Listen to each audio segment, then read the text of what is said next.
The student, Kyung Ho, was frequently the target of bullying from his peers, and since his family had passed away, he ultimately made the decision to jump into the river and end his life. Although Kyung Ho believed that if he inhaled more water, he would pass away more quickly, he still felt as though he had to experience near death because his body was slowly sinking, his lungs were dissolving, and it appeared as though it was swallowing him. Nevertheless, he knew that it wouldn't be long before this was over. It wasn't long until the police arrived to rescue Kyung Ho from the river, and he pondered who had reported it to the police, causing him to be unable to commit suicide. When Kyung Ho was recovering in the hospital, he met Sierra, the goddess of death. He piqued Sierra's interest, and she asked him if he wanted to make a deal whereby she would take his life in exchange for an underworld ticket that would allow him to use the power of the dead. Kyung Ho said he wasn't interested, and he then wanted to leave. On the way home, Kyung Ho came across a group of individuals trying to catch a small cat in the alley. These people wanted to use the cat's sounds as phone ringtones, so they did not hesitate to squeeze the animal in order to make a sound. Kyung Ho saw this all and questioned why even a cat had to go through this. However, he consoled himself by reminding himself that in this society, he was not allowed to feel pain. Every time he thought of it, he felt how good it would be to go after his mother after she passed away. His mother died in a shipwreck at sea after giving up her lifeboat for him. Finally, Kyung Ho made use of the power that the death had previously granted him. To Sierra's surprise, Kyung Ho decided to make a pact with her within a year, telling her to simply take everything from him and leave him for a year. The death wanted him to confirm what he had said earlier, but Kyung Ho insisted on his choice. Looking back, he realized that it wasn't a dream. As the female death told Kyung Ho he could wield Muhammad Ali's power, he felt like he was no longer himself and as if strength was coming out of him. Then Sierra showed Kyung Ho the gate of heaven. As he could see, the card Sierra was holding could open the gate and lend power. Sierra claimed that as long as Kyung Ho had the card, he could do so whenever and wherever he wanted. She also said that if he wanted to summon the person he wanted to be, it would be instantaneous. This meant that only Kyung Ho would have power, and the power was only valid for an hour. As there was now only one card left on Sierra's body, she made a promise to Kyung Ho to give him another 100 when she went to the afterlife. Sierra also gave Kyung Ho a necklace that would glow when he was close to his mother and required him to contact the child, who could see spirits when he was using the card. Before leaving, Death instructed him to look for Amethyst, who was not far from him. Kyung Ho reasoned that if Amethyst was near him, it would most likely be at school. As soon as he entered the classroom, all probing eyes were on Kyung Ho. Back at his seat, the desk and chair were all painted full of things, and the books were stained with a lot of dirty oil, but Kyung Ho held back. Another youngster named Lee Yun-seob brought a weapon and struck Kyung Ho in the back lightly. Kyung Ho fell to the ground, but he immediately pretended nothing had happened and asked foolishly what had happened, giving the others a chance to laugh. Kyung Ho told himself he couldn't use the power card until he saw Sierra again. Kyung Ho walked around looking for the person that the death had mentioned before. If that person was still in school, it would most likely take him a month to find that person. While hunting for that person, Kyung Ho ran across Lee Yun-seob again, and Yun-seob began to make a fuss with Kyung Ho. Lee Yun-seob wanted Kyung Ho to act out like he did in the morning. Kyung Ho watched them laugh and mused to himself that if there were any cards left, he would give them a bunch. Kyung Ho kept telling himself that he needed to find his mother in order to restrain himself from fighting them. Lee Yun-seob smacked Kyung Ho again, stating that it was his attitude that irritated him. Yun-seob stated that he looked at Kyung Ho with itchy eyes when he showed his attitude. Without blinking, Kyung Ho looked at Yun-seob. Yun-seob then asked if Kyung Ho wanted to be hit again. After asking the people behind him to hand him the taper, Yun-seob remarked that since he had never seen Kyung Ho cry before, he would make Kyung Ho cry today. Kyung Ho understood from what they said that the reason they had bullied him so far was because they were happy. Kyung Ho held the card in his palm, wondering what about his feelings, but then he opted to put the card inside. He had to endure. After seeing Kyung Ho cry, Lee Yun-seob sent him away, saying that was enough for today, and a guy on high requested that Kyung Ho bring the money with him the next time. Kyung Ho didn't care. He now needed to locate someone with the ability to see souls. However, that man noticed Kyung Ho's necklace and jumped down to steal it from his neck. He then laughed and demanded to know if Kyung Ho had any money. However, as the man looked closer, he realized it was nothing special. It was trash, so he didn't feel happy if Kyung Ho simply gave him the necklace. He instructed the people standing behind him to bring the discarded milk carton from the previous month. After that, without hesitation, he added a few more cigarettes and told Kyung Ho to drink quickly. However, Kyung Ho could only finish the entire carton due to the necklace and his mother. Nevertheless, Kyung Ho finished his drink. Yun Seob had no intention of returning the necklace and stomped on the ground, disfiguring it. As a result, Kyung Ho was no longer able to restrain himself and pulled out the card, tearing it. After gaining strength, Kyung Ho killed the person closest to him without the others being aware of what was happening. Kyung Ho then went to pick up the taper that was lying on the ground and held it in his hand. Trying to disregard everything they had done in favor of what was more important to him than punching them, Kyung Ho said he would kill them one by one. Lee Yun Seob asked Kyung Ho if that was enough punishment before giving the juniors the order to beat Kyung Ho. The juniors were not scared of dying and were instead laughing with each other. Unsure whether Kyung Ho would become dysphonic if they continued fighting, they laughed constantly, believing that if they did it correctly, they might even be doing Kyung Ho some good. Kyung Ho walked up to fight them first without waiting for them to start, using a man by the name of Yu Han as a shield. This caused the others to curse continuously, and Lee Yun Seob finally took action, vowing to kill Kyung Ho. Kyung Ho confronted Yun Seob, and much like the other times, Yun Seob was unable to strike Kyung Ho. After knocking them all to the ground, Kyung Ho stood up to warn them not to let money or bullying happen again and that if he saw them do it again, he would absolutely smash their ribs to pieces. As the other two girls in that group noticed Kyung Ho gazing over, they took off running. Kyung Ho pondered if this feeling was satisfying, given that he had punched them, but how could this feeling of satisfaction matter to him? Kyung Ho was now criticizing himself for not knowing how to restrain himself, while the girl who had been bullied by them earlier ran to get the ring. The girl thanked Kyung Ho, and she swiftly left due to the urgent work. Meanwhile, Lee Yun Seob saw the girl's amethyst stone ring, and a few days later, Kyung Ho encountered the Death Sierra again.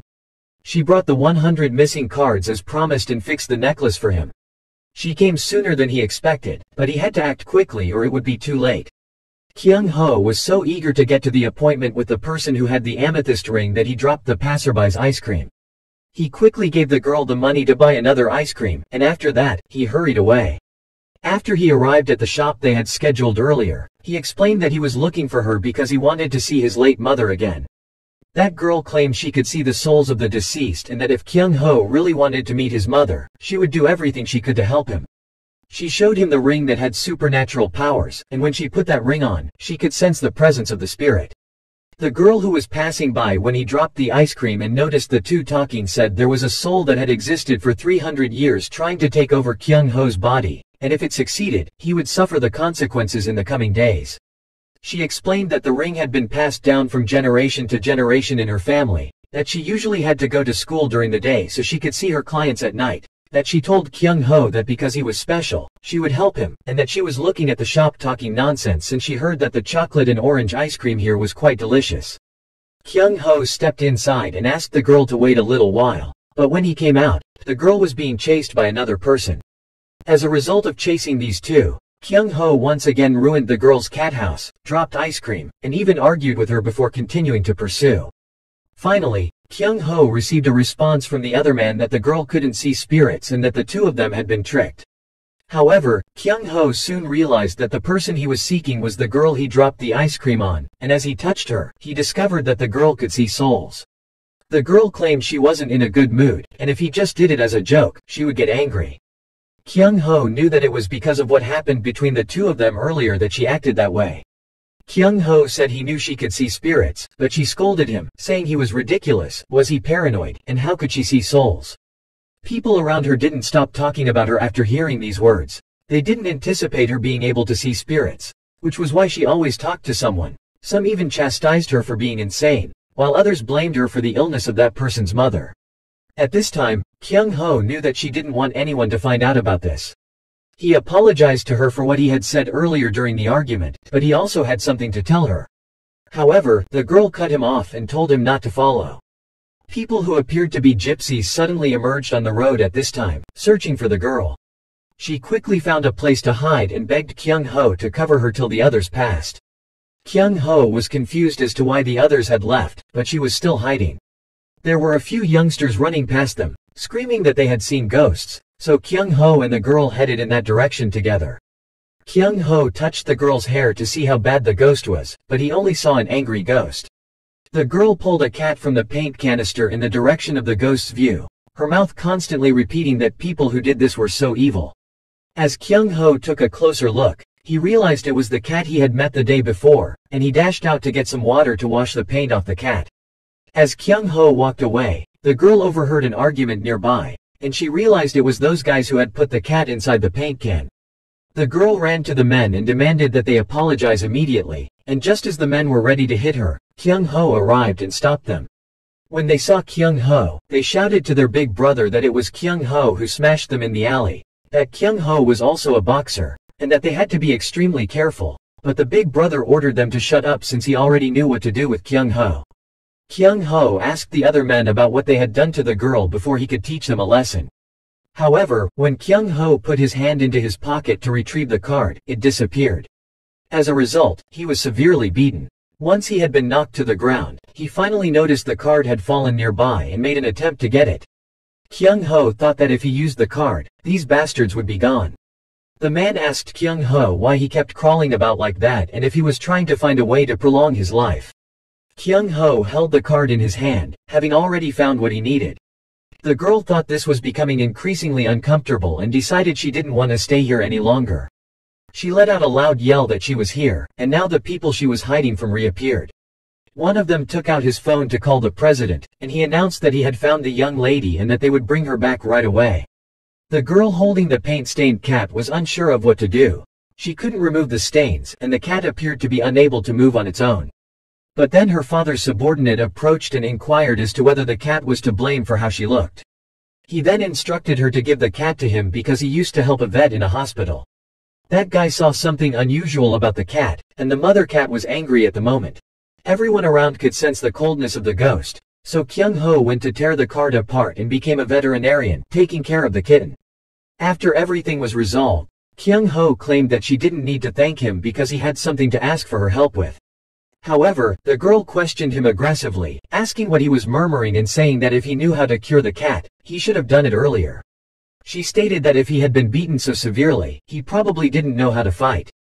It was also the first time she had seen such a weak boy, and Kyung Ho thought to himself that she was certainly surrounded by monsters. Before departing, the girl gave Kyung Ho a business card and instructed him to give it to the hospital's receptionist so they could assist him. The girl introduced herself as Han Chae-yeon and promised to meet Kyung Ho again soon if she could. Sierra observed from above, sensing that things were starting to get interesting. Kyung Ho went to Han Chae-yeon's house that evening. He initially thought it was a mansion, and he had no idea that she was the Xi'an Group's owner's daughter. Kyung Ho overheard that the bodyguards wouldn't let Yeon leave the house easily, and they certainly would never let a stranger like him inside. In the end, Kyung Ho failed to meet Han Chae-yeon because there were too many bodyguards. Han Tae-yeon, Han Chae-yeon's father, was enraged and wanted to fire all of his bodyguards. He was so concerned about his bodyguards that he lost his appetite in his sleep. Han Chae-yeon was imprisoned at the time, and she was furious, pleading with her father to get another bodyguard for her. She complained that these people were too noisy, and she didn't like them, but her father declared that unless he captured the assassin, his daughter couldn't go out even one step. The assistant recommended President Cheon Moo-doo's heir, Choi Bom, who not only possessed basic fighting skills but was also a top fighter. Han Tae-yeon had no idea that assassins were planning to kidnap his daughter. Kyung Ho also applied to work as a bodyguard for the Xi'an Group. Perhaps as a result of the large number of applicants, the atmosphere was a little tense at the time. The second fitness test announced would be a strength test, weightlifting, and Kyung Ho thought this would not be a difficult test if he used the ticket. The others started discussing when they saw a small guy like Kyung Ho walk up. They had no idea what a young person like him thought, and since they had to wait because of him, they reasoned that they should just let Kyung Ho do whatever he liked because someone like him would be eliminated soon. Kyung Ho realized that those around him were speaking badly of him, but he chose to ignore them. Once Kyung Ho finally chose a ticket, he could feel the strength running through his body. His legs stood shoulder-width apart before condensing into his waist. Kyung Ho lifted an 80 kilograms weight, knowing that even if his body couldn't fully control his power, it would be enough to pass, and no one would doubt him. Kyung Ho looked around after finishing the exam, and he felt that the people who wanted to be Xi'an's bodyguard were monsters. The next test would be mixed martial arts, and it would start in 30 minutes. Choi Bom looked around, thinking that they were simply a bunch of fuzzies who weren't worth bragging about. At this very moment, he caught sight of Kyung Ho's figure. If Bom thought the wooden dummy was a human, Kyung Ho was hitting the death points on its body, and Choi Bom exclaimed that although Kyung Ho was young, his techniques were not bad. Choi Bom looked at Kyung Ho's name and discovered that Kyung Ho was in Group A, but Choi Bom was in Group B, so they couldn't fight.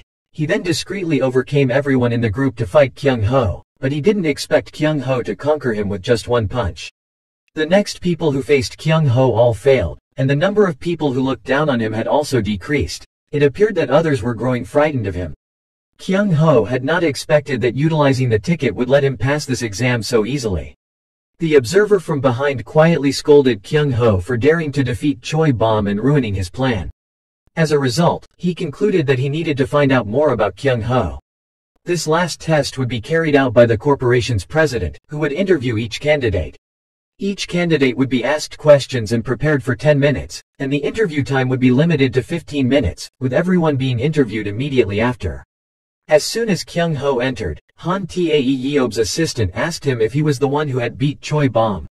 After that, the person inquired if Kyung Ho knew what questions they would ask him during the interview. Kyung Ho was unable to respond, which infuriated that man. Kyung Ho signed up without providing any information, which was why he acted so reversed. He believed the questions would be challenging, as shown by the shocked faces of those leaving the room, but if he was hired, it meant that his salary would be very good. It was soon Kyung Ho's turn to go inside for Han Tae Yeob's interview, and as Tae Yeob saw Kyung Ho, he secretly thought Kyung Ho was very small and childlike, and judging by his face, Kyung Ho wasn't well appreciated. Tae Yeob eventually agreed to accept Kyung Ho after seeing that he had received full test scores and had defeated Choi Bom. The person who went to investigate had information coming back, so he went to inform Han Tae Yeob that Kyung Ho's information was false and that he was only 17 years old, not yet 24 years old. After that, Han Tae Yeob asked Kyung Ho a few more questions, but Kyung Ho was unable to respond.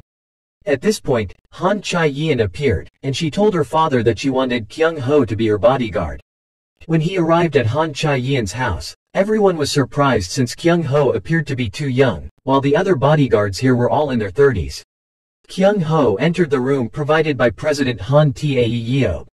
This room would be his from now on. It looked exceedingly luxurious. He wouldn't have to go to school anymore, and he could finally find his mother. Kyung Ho thought he'd been eliminated, but he didn't expect Han Chae-yeon to appear at the right time. The bespectacled man, Han Tae Yeob's assistant, was so angry at failing to carry out his original plan that he betrayed Han Tae Yeob and brought Choi Bom in to assassinate Lady Han Chae-yeon. That man told the president that the lady's request should not have been granted since having a guy who cheated on an exam like Kyung Ho as a bodyguard was not acceptable. The president examined the information and discovered that Kyung Ho was 17 years old and had dropped out of high school. Except for his potential to overcome Choi Bom, there was nothing suspicious, and Kyung Ho was simply a normal boy, according to the president. When the assistant inquired about the president's acceptance of Kyung Ho, the president responded that Chae-yeon had been kidnapped twice and that there had been 27 other cases in which his daughter had followed strangers. The president knew that these kidnappers weren't ordinary people. They were highly sensitive and would flee with the smallest movement, making it difficult to capture them. Because Kyung Ho and Chae-yeon were the same age, no one would assume that he was a bodyguard. That same evening, the assistant called to inform the other party that the plan had failed.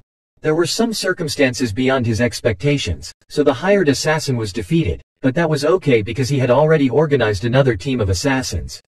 In his spare time, Kyung Ho brought those tickets to play with, discovering that even when ripped without viewing the soul, the tickets could still be reattached and that no matter where the ticket was, he could naturally locate it. Han Chae-yeon stood in the room observed in the courtyard, puzzled as to why Kyung Ho was rambling around like a crazy person. She was depressed because she had been banned from going outside today, and now she had to sit and watch the crazy man. A lot of spirits would help her, but there was no way out. Han Chae-yeon came up with a plan to use Kyung Ho to go outside. She told her security guard, Lee Ji-sok, that she had a headache and wanted to go for a stroll. Kyung Ho was happy to see Han Chae-yeon again but was stopped by her bodyguards as she approached. Han Chae-yeon went to stop the bodyguard and explained that Kyung Ho was her best friend 10 years ago. She then sobbed and hugged him, saying she hadn't seen him since kindergarten. However, just as Kyung Ho was about to say he didn't attend kindergarten, Han Chae-yeon intervened and said that since she hadn't seen Kyung Ho in a while, she had a lot to say to him and that they should go for a short walk. Uncle Lee Ji-sok firmly protested and wanted to go along with it, but Han Chae-yeon's eyes sparkled, and she stepped over to her uncle's side with a pitiful smile, stating they were still in the house, until ultimately Lee Ji-sok sighed and gave them 20 minutes and not overtime. Kyung Ho now thought that perhaps she didn't hate him, which was very lucky for him. Han Chae-yeon was once again thinking of ways to distract Kyung Ho. He may appear weak, but being able to attend the final interview meant he was not a fool. Han Chae-yeon told Kyung Ho that she was so ill that her family members wouldn't let her go outside. As Kyung Ho listened to her, he couldn't help but feel sympathetic, and when he let down his guard, Han Chae-yeon and the poisoned towel caused him to pass unconscious, and she grabbed the opportunity to escape outside, unaware that an assassination team was waiting for the right moment. When Lee Ji-sok turned to look for the two of them again, he only saw Kyung Ho lying on the ground. The uncle went over and struck him with a blow that was clearly painful, then asked where the lady had gone. After regaining consciousness, he was in a panic and realized that he had been drugged and that she had already left, which was why 20 minutes had passed but they hadn't returned. Lee Ji-sok promptly took out his walkie-talkie to alert the other bodyguards to investigate the house immediately. Not long after, Lee Ji-sok received information from others that Chae-yeon had most likely gone through the hole in the wall to the outside. The news of Chae-yeon's disappearance rapidly reached the president's assistant, Yoon Jong-jin, and all the bodyguards were collected to find the lady in the places she used to go. Each captain received a position from Lee Ji-sok, while the rest would be strengthened. Kyung Ho went to the uncle to apologize, saying that it was all his fault and that he would go find her as well. Lee Ji-sok was furious that he said Kyung Ho wasn't a bodyguard yet. Now that Kyung Ho made a mistake again, he should stay in a corner. Ji-sok then started turning away once more, ordering everyone to find the lady at the mall because it was likely that she was there as well. Kyung Ho watched everyone run back and forth, knowing he had made a terrible mistake. When everyone left, Kyung Ho also wanted to look for Chae-yeon, but he didn't know where she normally went, and if he kept looking for her, it would just hinder everyone. He shook his head, realizing that he was to blame for the huge problem and that having superhuman skills was useless because he caused trouble everywhere he went. Kyung Ho suddenly had an idea, and he was still able to do it.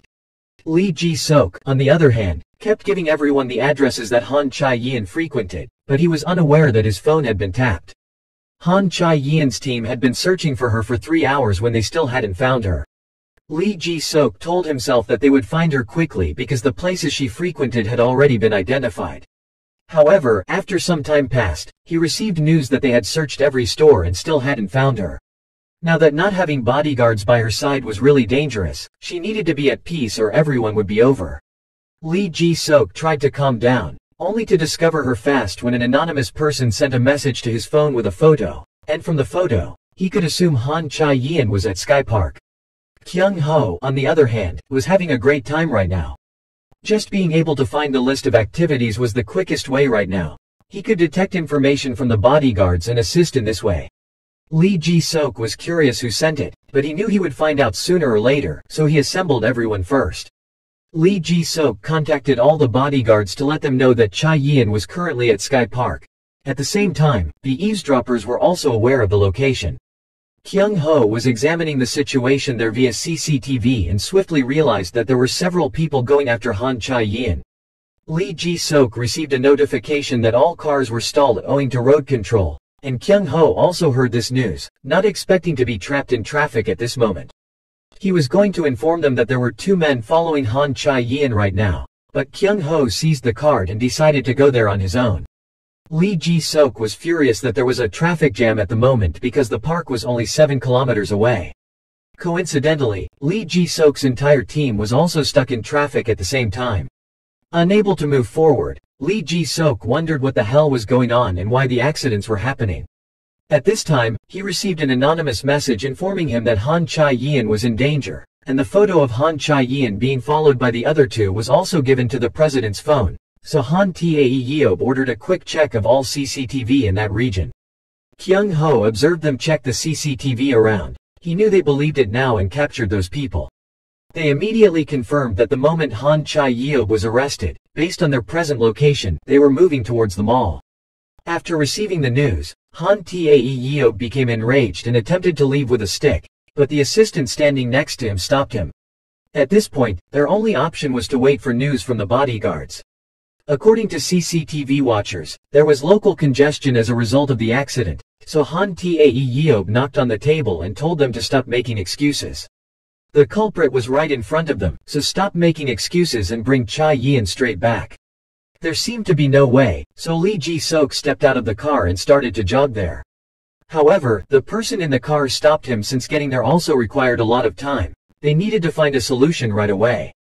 Lee Ji-sok thought the frequent accidents were too ridiculous, and the CCTV observer reported that the group was moving in the direction of Shane and Team 2 Captain Kong Yong-man. Captain Kong Yong-man quickly learned of the situation and pursued the group. They had just left the mall 10 minutes earlier, and he would notify everyone to chase them through CCTV. At this point, those people proceeded to touch the petrol to refuel the car. Kyung Ho followed them but waited outside to observe. The group was arguing about a guy in the car complaining about the mission. Staff at the station cautioned them not to smoke, but that guy was cruelly beaten. Kyung Ho observed this situation and told himself to remain cool and behave cautiously. There appeared to be no additional members and only 3 people in the car. Kyung Ho made the decision to enter and asked for Chae-yeon, not anticipating that someone would recognize Kyung Ho. Kyung Ho pulled out a ticket to teach them a lesson and entered the police station obediently. But the unexpected occurred. It was obvious that he had torn the ticket, but not a single soul appeared. Could it be that while time was still available, another soul couldn't appear? Due to Kyung Ho's lack of strength, the guys beat Kyung Ho with bruises. Kyung Ho could only try to prolong the time as much as possible. He knew the other guards were following the CCTV, so he had to hold these individuals back anyway. A man scoffed at Kyung Ho, who was grasping his leg, saying that dying dogs all tried their best to seize people's ankles, but for him it was more thrilling. As they were about to leave, Kyung Ho had no choice but to irritate them by stating that the best way to earn money for the dogs was to kidnap the daughter of the good family. After saying this, Kyung Ho did not forget to laugh, at which point the man angrily turned around and inquired as to what Kyung Ho had just said, stating that it would be better for the idiot to shut up. Kyung Ho remarked that they pounded on him like insects biting stainless steel. He provoked them repeatedly to extend the time until he ran out of strength, and before they departed, they cursed harsh words at him for taking up so much of their time. Han Tae-yeob's CCTV team also quickly located the car, but they were unsure why the kidnappers were still nearby. Information from the tracking room about a minute earlier indicated that the criminals passed through the supermarket intersection. Lee Ji-sok believed that the front was the gas station, so everyone could catch up. Ji-sok immediately discovered the car they were seeking. He assumed the person accompanying them was Shane and instructed them to press against the opposite side. Shane chuckled evilly, then used a stick to block Lee Ji-sok's car, knocking him onto the road, but by the time Ji-sok ran up to fight them, Han Chae-yeon was nowhere to be seen. Shane seized the man and inquired as to how they could locate Han Chae-yeon. At the moment, he only knew to beg for his life, saying he just came to change the number of cars, and he told everyone that the other car was probably driving in the opposite direction. Shane didn't expect them to notice they were chasing him and move out of the way. After that guy saw Shane was upset, he stated it was probably because a bodyguard had arrived earlier, so they snatched the bodyguard's headphones and eavesdropped on the location. When Shane was done listening, he was even more enraged because there were no bodyguards nearby. Han Tae-yeob received the news and immediately ordered them to be brought in front of him so he could interrogate them face to face. Kyung Ho fought to get up from the ground, his mouth constantly scolding. Thanks to his headset, those folks were able to locate the bodyguards and escape all of them. Yet, he still felt he had hope and couldn't stand it any longer. Kyung Ho believed that they couldn't go far yet, and he knew that only he could pursue them. The question of how they could kidnap someone was raised by the subordinates in the car when Big Brother responded that he had heard there were 2 or 3 spies present. It appeared that one person had gathered all the information and had long since planned the crime. He claimed that in recent years, simply being nearby had drawn the attention of bodyguards, making it impossible to carry out the plan without an insider. This time, Han Tae-yeob would search around to find the insider, so they only had this one chance and couldn't be careless until it was over. They hadn't expected to see Kyung Ho when they got there. He was blocking the front of their car, but the big brother instructed them to run straight without stopping. However, Kyung Ho didn't go and was hit by the car. As ordered by their superiors, they put Kyung Ho in the car. They placed Kyung Ho in the trunk of the car since they believed he was dead. The big brother constantly pressured them to hurry because he needed to arrive within 5 minutes or it would be too late. As the big brother noticed that Kyung Ho had no blood on him after he had died, his mouth formed a mocking grin, and he stabbed harder before turning away from the car. However, he had no idea that as soon as the car started, Kyung Ho reappeared with eyes that resembled bullets, warning them to shut off the engine right away. A minute ago, martial artist and action star Brandon Lee's soul ticket was torn up by Kyung Ho. Kyung Ho then told those people, word for word, that he had come to take Han Chae-yin away, prompting them to open the car door and go down while their mouths were constantly cursing and they had no idea what the hell was going on. The big brother arrived last and wondered aloud, that didn't Kyung Ho just get hit by a car? He had been suspicious earlier when he saw it, but Kyung Ho didn't appear traumatized. The big brother pondered whether Kyung Ho just jumped in the car, but Kyung Ho couldn't have not thought it through and jumped in the car. When that big brother said that Kyung Ho was such a lucky dog, the guy next to him stopped and told the big brother that Kyung Ho had stopped their car at the petrol station, and he wanted to break Kyung Ho's neck. That guy came up to Kyung Ho and called him a brat, saying that even though Kyung Ho appeared stubborn, he would die in that guy's hands, and he questioned Kyung Ho about what he was risking his life for. Kyung Ho didn't respond, but a kick knocked one person away. Following that, Kyung Ho defeated many people while the big brother remained outside watching. At this point, 2 more motorcyclists arrived, telling the big brother to hurry away, and the bodyguards understood they had been deceived. Kyung Ho understood from their conversation that it was undoubtedly caused by these bastards. Kyung Ho managed to kill a few more in a row, but they used iron pipes, and he knew if he was hit with a few more strikes like this, he would collapse. The leader, on the other hand, kept contacting them but could not be reached. It took Kyung Ho a little longer to capture them all. After he had dealt with them, Kyung Ho asked them where their oligarch was, but no matter how he asked or how hard he hit them, the big brother wouldn't say it because he remembered once receiving punishment from his boss for this incident. At that time, the big brother truly didn't believe his words had harmed the oligarch.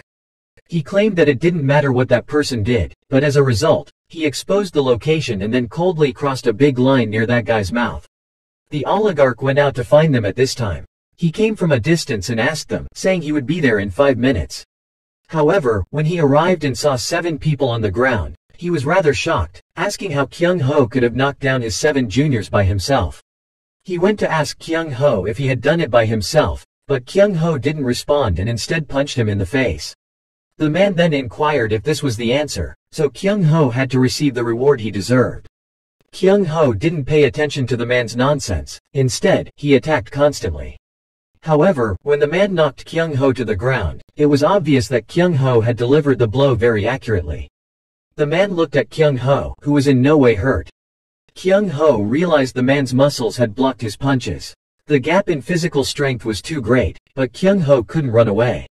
He had to find another solution, and since this soul was not particularly skilled in martial arts but was flexible in its use of the surrounding objects, Kyung Ho picked up the hat and threw it at the man's face. That man confronted Kyung Ho angrily and demanded to know what he was doing, but shortly after that, Kyung Ho delivered another punch.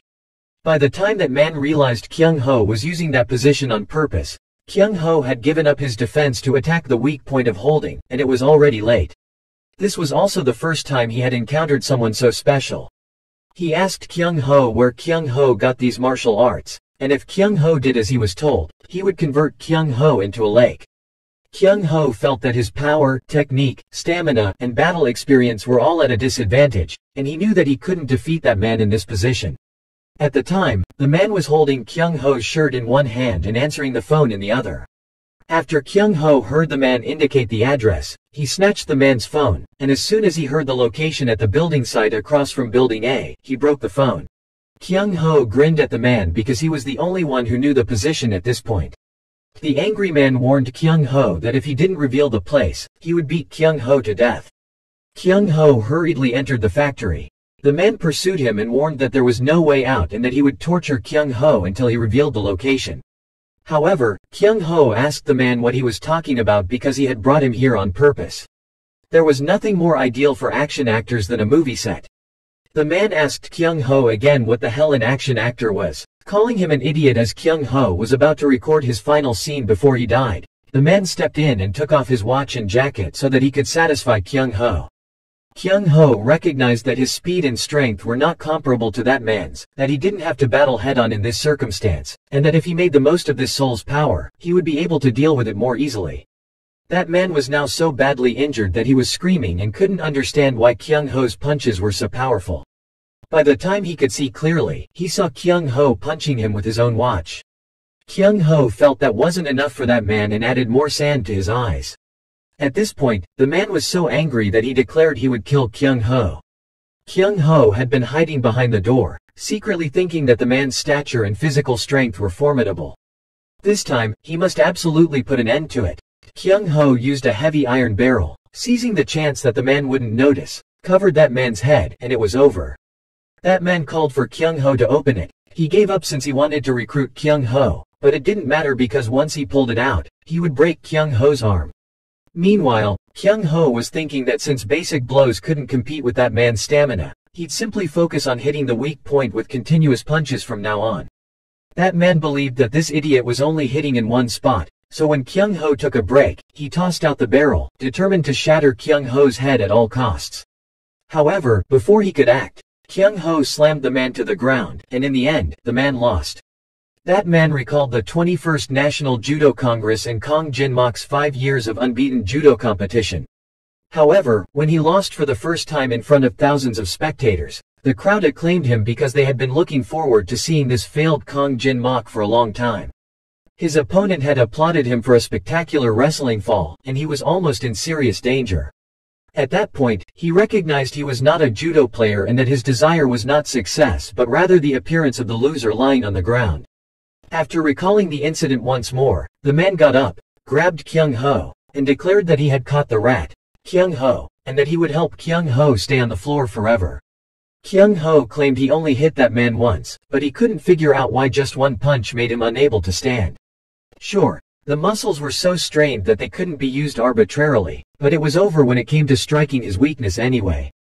Next was the location that the other guy mentioned over the phone, and this time Kyung Ho taught Han Tae-yeob's secretary a lesson. He asked that man why he kidnapped Han Chae-yeon. Kyung Ho was certain that he had met this man during an artist interview, and he threatened to punch him until he revealed all. Because of people like him, Chae-yeon was unable to go outside. Damn, it was because Kyung Ho beat that secretary so hard that he collapsed, making Kyung Ho unable to ask any further questions. Looking at the people lying on the ground, Kyung Ho decided to leave the ladder to the bodyguards. However, he abruptly stopped, and nobody would believe that he had managed to defeat 9 kidnappers by himself. Since it was impossible to ignore the situation without bringing up the ticket, and it would only get worse if people were aware of it, Kyung Ho sent Lee Ji-seok pictures of the robbers and let him know that Han Chae-yeon was safe. Ji-seok had no idea who this person was or how he knew everything. Han Chae-yeon awoke on Kyung Ho's back and wondered if someone was carrying her, but she was certain that she had been captured by the kidnappers. It wasn't until now that she realized why her father had protected her so firmly even though nothing had happened. Earlier, she had poked the bodyguards for their ignorance. Han Chae-yeon considered it and felt terribly ashamed, not knowing how to look at everyone's expressions, so she decided to pretend to faint till she went home, not leaving the house for a week, and she had to let it go without a fuss.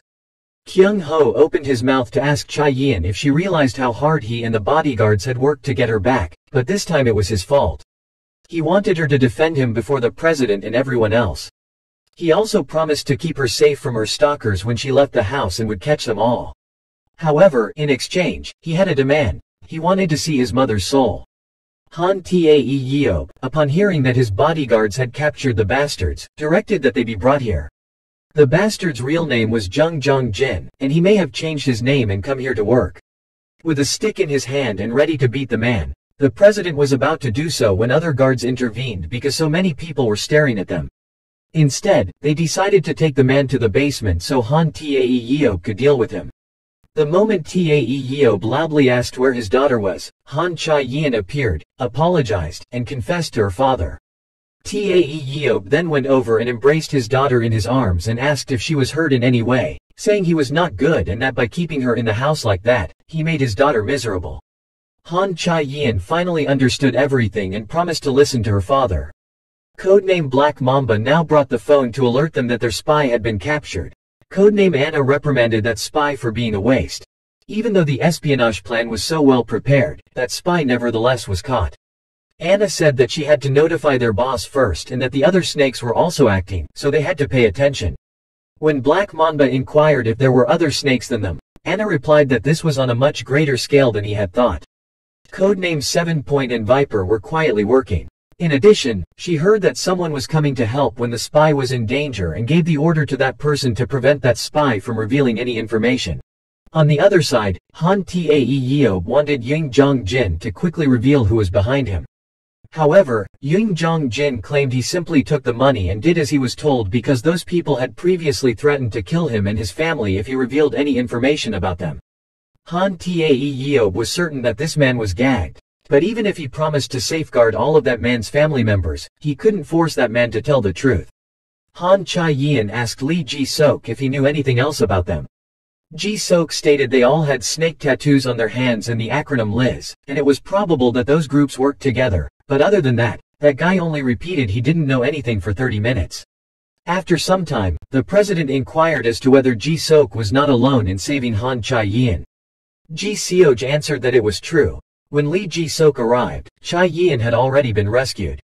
Asked who had saved Han Cha-yin, even she was unsure. Lee Ji-sok replied that he was not the person who had saved the lady but an anonymous person. Han Tae Yeob was taken aback upon hearing the message from the anonymous sender. That individual had played a critical role in the rescue. Kyung Ho returned to the house to bandage his wound, but he was always under scrutiny from everyone. They said it was because of Kyung Ho that they had to work on their day off, and more than 10 people were sent to find the lady. They constantly criticized Kyung Ho, as he was only a recently hired bodyguard but had tormented many people. Kyung Ho proceeded to bow and apologize to them, but they questioned why he had to. He looked like a crazy person who had fallen from the sky, so they turned away and continued to speak ill of Kyung Ho, who would certainly be thrashed by the captain. Kong Yong-man appeared and urged Kyung Ho to say goodbye to everyone before departing. Because Kyung Ho had caused the commotion, Yong-man couldn't conceal it for Kyung Ho. The president called to meet Kyung Ho, so he thought about what he could do to prevent the ticket from being found out. Han Tae Yeob asked Kyung Ho if he knew why he was summoned and if he had fulfilled his role as a bodyguard. Kyung Ho was aware of his mistake and was willing to accept the punishment, but he misunderstood what the chairman meant when he asked Kyung Ho to come here to thank him for saving his daughter, as Han Cha-yin had told him. The president granted Kyung Ho a wish to ask whatever he liked, so Kyung Ho demanded that he and Cha-yin go to school. Han Cha-yin was driven to school by Lee Ji-sok. He could only take her there and would pick her up after school. Ji-sok then turned to Kyung Ho. He didn't understand why the president had given the ladies protection to Kyung Ho, but he vowed to break Kyung Ho's neck if Kyung Ho put Han Cha-yin in danger. Watching the shadow of the two leave, Lee Jo-sok began to think again, but he still didn't understand why the president had assigned the responsibility of protecting the young girl to Kyung Ho alone. But if Kyung Ho was that anonymous person in return, Ji-sok could rest assured. Han Cha-yin got excited when she entered the school and saw so many people her age. It was incredible that she'd seen the school. She'd only watched it on film for a long time, but gladly, Dad agreed after initially saying no. Han Tae Yeob was aware that sending his daughter to school was risky.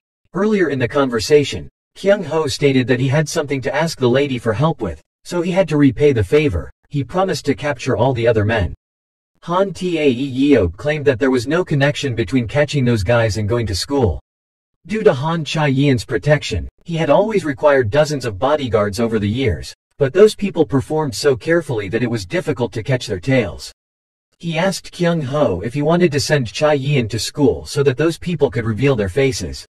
He disagreed though. He had previously considered doing so, and after going through this case, he had made the decision absolutely not to. He could not risk endangering his daughter once more. Kyung Ho vowed that it would not happen again, saying that he would infiltrate their inner circle and that they could not guarantee the safety of the lady in the house. Kyung Ho inquired as to whether the president intended to imprison his daughter for life, and in the end, Kyung Ho decided to give his life in order to save her. Han Cha-yin and Kyung Ho were talking on the school's rooftop when a group of people arrived. One of the men wanted Han Chae-yeon's company and requested that Kyung Ho leave in 10 seconds. The men next to him chuckled and said to Lee Sok-ho that Kyung Ho appeared to be learning Jeet Kune Do. Han Chae-yeon urgently asked Kyung Ho what to do since those guys were students at the school, giving them another chance to laugh when they noticed her panic.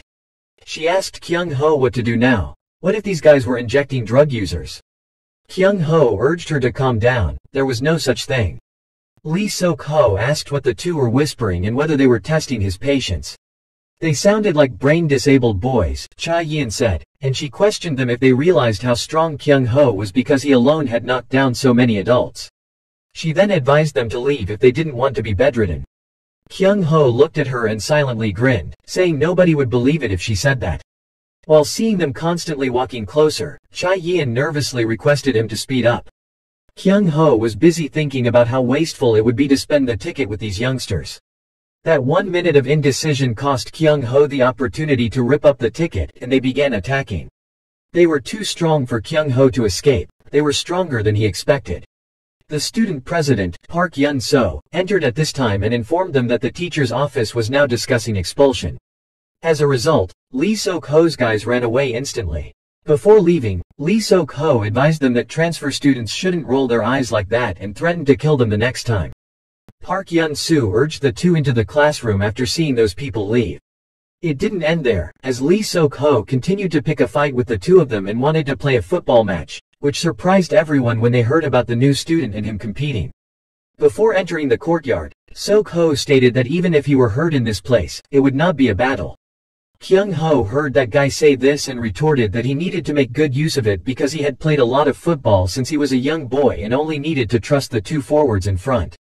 One person approached Kyung Ho and told him that they were so mad at those bastards and that if he got the ball, he should pass it to them. The team's strikers, as well as their shoes, indicated that they had played football, so Kyung Ho believed that it wouldn't be a big deal to simply pass the ball to the two guys in front. The people sitting outside were continually talking, and every time Kyung Ho got the ball, he was robbed by those people. Indeed, the person who was going to play professionally was different. Less than a minute before Lee Sok-ho scored, Han Chae-yeon waited outside anxiously, her mouth constantly yelling that Kyung Ho must win. Kyung Ho's teammates encouraged him not to worry too much. They would absolutely win, but the result of the match was the same after that. Others stated it wasn't worth seeing since there were so many winners, much like a soccer game for kids and adults. It had just been 20 minutes and they'd scored 7 goals, and Kyung Ho couldn't do anything. Kyung Ho secretly believed that if he informed the president of Han Chae-yeon's being photographed, Lee Sok-ho would be tortured in the basement, but the two of them might no longer be able to attend school because it was obvious that Han Chae-yeon was important to the president and that it would be impossible for Kyung Ho to find his mother's soul. Kyung Ho began again, wanting to destroy them because otherwise, the score would not stop here and there would be no result. This time, Kyung Ho discovered that his partner was also Lee Sok-ho's junior, and the fact was that he was fighting alone against 11 people. Kyung Ho used the excuse of going outside for a drink to tear up the ticket. He couldn't lose to these folks here. After the game started for 30 minutes, the first half scores were now 8-0, but when the second half started, Kyung Ho managed to score 6 goals in just 15 minutes. Again, in the eyes of the students, it was like watching children play football with adults. The level of skill was just too different, even though the opponent was about to play professionally. Some even assumed that Kyung Ho was the secret camera because they had seen videos on YouTube of professional players playing against ordinary people. Han Chae-yeon was shocked at this point, not only by the result of the match but also by the identity of the soul hiding behind Kyung Ho. She then realized she needed to immediately remove the message she had just sent to her father. Han Tae-yeob initially believed his daughter had a problem after receiving the message because, despite how close it was, he already knew that the students there were uneducated. Lee Sok-ho didn't understand how Kyung Ho was able to do that. At first, even when dribbling, Kyung Ho was clumsy but suddenly played so well that Sok-ho told himself he was no less than Kyung Ho. Later, Sok-ho assumed Kyung Ho was also the one who would play professionally, but it didn't matter because people were watching now. Everyone outside was given the opportunity to laugh with joy. They'd heard Sok-ho play so well, but now he was a piece of junk. The more Lee Sok-ho heard that, the more he wanted to show himself. He couldn't let everyone see this ugly face. Kyung Ho noticed that after he received the power, everyone around him changed their reactions. Lee Sok-ho's reaction speed was much slower, but Kyung Ho was certain that Sok-ho was slow not from fatigue but from everyone's scrutinizing eyes. Lee Sok-ho wanted to play foul but was taught a lesson by Kyung Ho, forcing Sok-ho to kneel down and beg forgiveness. The video of the match immediately went viral, and in the blink of an eye, it reached the school gang. Chun Jin-oh, who was in the school gang, saw this and decided that he needed to teach the newcomers a lesson.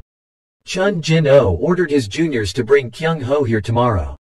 Han Chae-yeon treated Kyung Ho after he got home. She had learned earlier that he was seriously hurt, but he also had numerous old bruises all over his body. Han Chae-yeon knew those old bruises were the ones that had saved her from the kidnappers, so she had to treat Kyung Ho herself because if she asked a nurse to do it, her father would find out, so she couldn't. Han Chae-yeon stated that she was curious about Kyung Ho because he was skilled at fighting and even saved the cat. There was nothing he couldn't do, and she wondered whether he was a genius. Should he tell Chae-yeon the truth if she had seen the spirit, Kyung Ho wondered. After Han Chae-yeon had finished treating Kyung Ho's wounds, she begged him to keep this a secret because she feared her father would kill her. Kyung Ho answered, of course, that he had to keep it a secret because so many people were following them.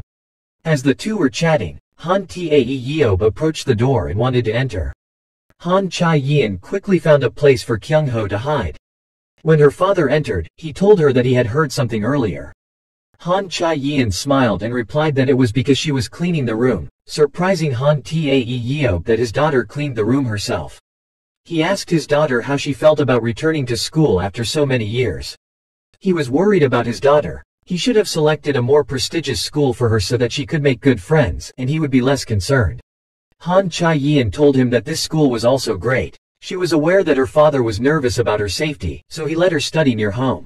Her father reminded her that, aside from going to school, she was not allowed to go outside. Due to the large number of followers, Kyung Ho and she were unable to sneak outside, so the two of them came up with a plan to dress up and go to the infirmary. Not expecting to face the god of death again, Kyung Ho asked the god of death why she was here. After hearing the death say she had something to say, Kyung Ho took Han Chae-yeon outdoors. Kyung Ho turned to ask Sierra what she was doing here and whether it was okay if everyone saw her, and if everyone knew she was a deity of death, a problem would surely happen. Sierra responded to Kyung Ho's questions by saying that she was extremely nervous, that she had been busy recently, so she could just give him a ticket and not be there, and that if Kyung Ho had any questions today, he should ask her. Kyung Ho wanted to tell Han Chae-yeon about the ticket, so he questioned Sierra about it. Sierra told him it was okay to reveal the ticket because doing so would make things even more exciting. Of course, she discouraged him by warning him that he would pay a price since humans were more selfish and greedy than any other creatures. Sierra claimed that what Kyung Ho was doing was more crucial. She came here out of concern that it might take Kyung Ho longer than a year to find his mother's soul. Speaking about spirits was taboo, so Sierra didn't know if his mother's soul was still on this world, but she promised to find out more about things related to his mother. Kyung Ho thanked her and inquired as to why she was helping him so much. Sierra replied quietly that he would know later. Fortunately, Sierra had stated that she would assist Kyung Ho in finding his mother's soul.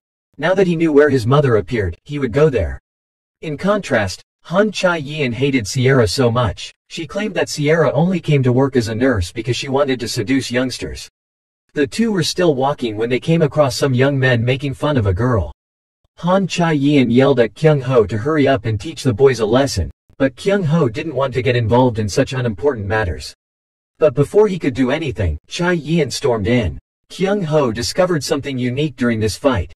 He was able to use the martial arts he used to use without a ticket. He tried hitting them a few more times, and he really could. Kyung Ho wasn't sure why he was suddenly able to use those kinds of martial arts skills, as he hadn't even thought about fighting the bearheads. He guessed that this was probably his body's natural reaction and that he now truly had the power. Kyung Ho wanted to prove it by hitting a few more individuals. He recalled most of the techniques he had employed, even though his power had obviously decreased. Kyung Ho calmly stood there and ordered the others to go up at the same time. These guys were too weak for him, so he just tried with them for a while, but this was enough to win the fight. Han Chae-yeon came to applaud Kyung Ho and confirm that he was indeed her bodyguard. Han Chae-yeon said it would have been better if he had wiped them out earlier.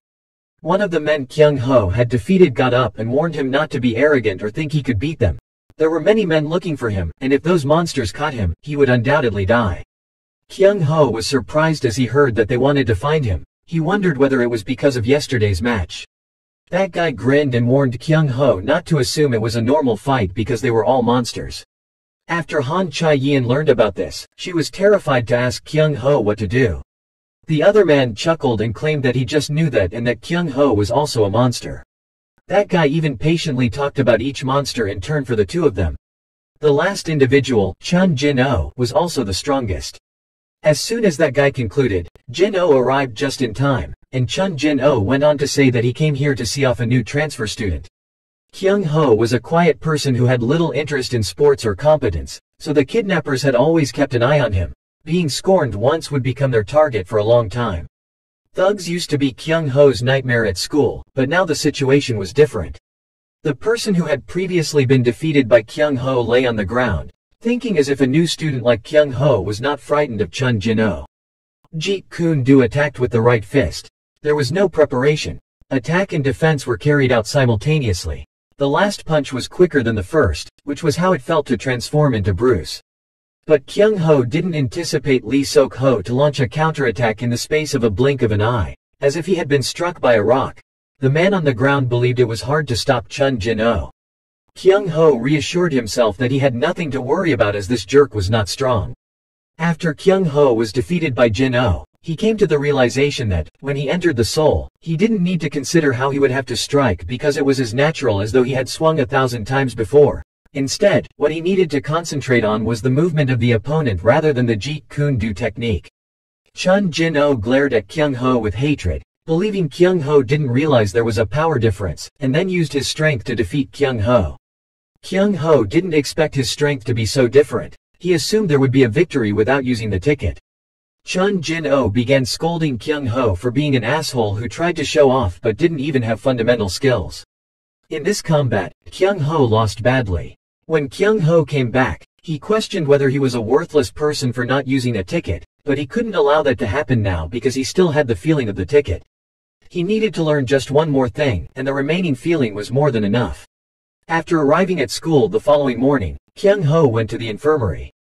When Han Chae-yeon heard that he had gone there, she became enraged, claiming that the woman in the infirmary was not at all trustworthy.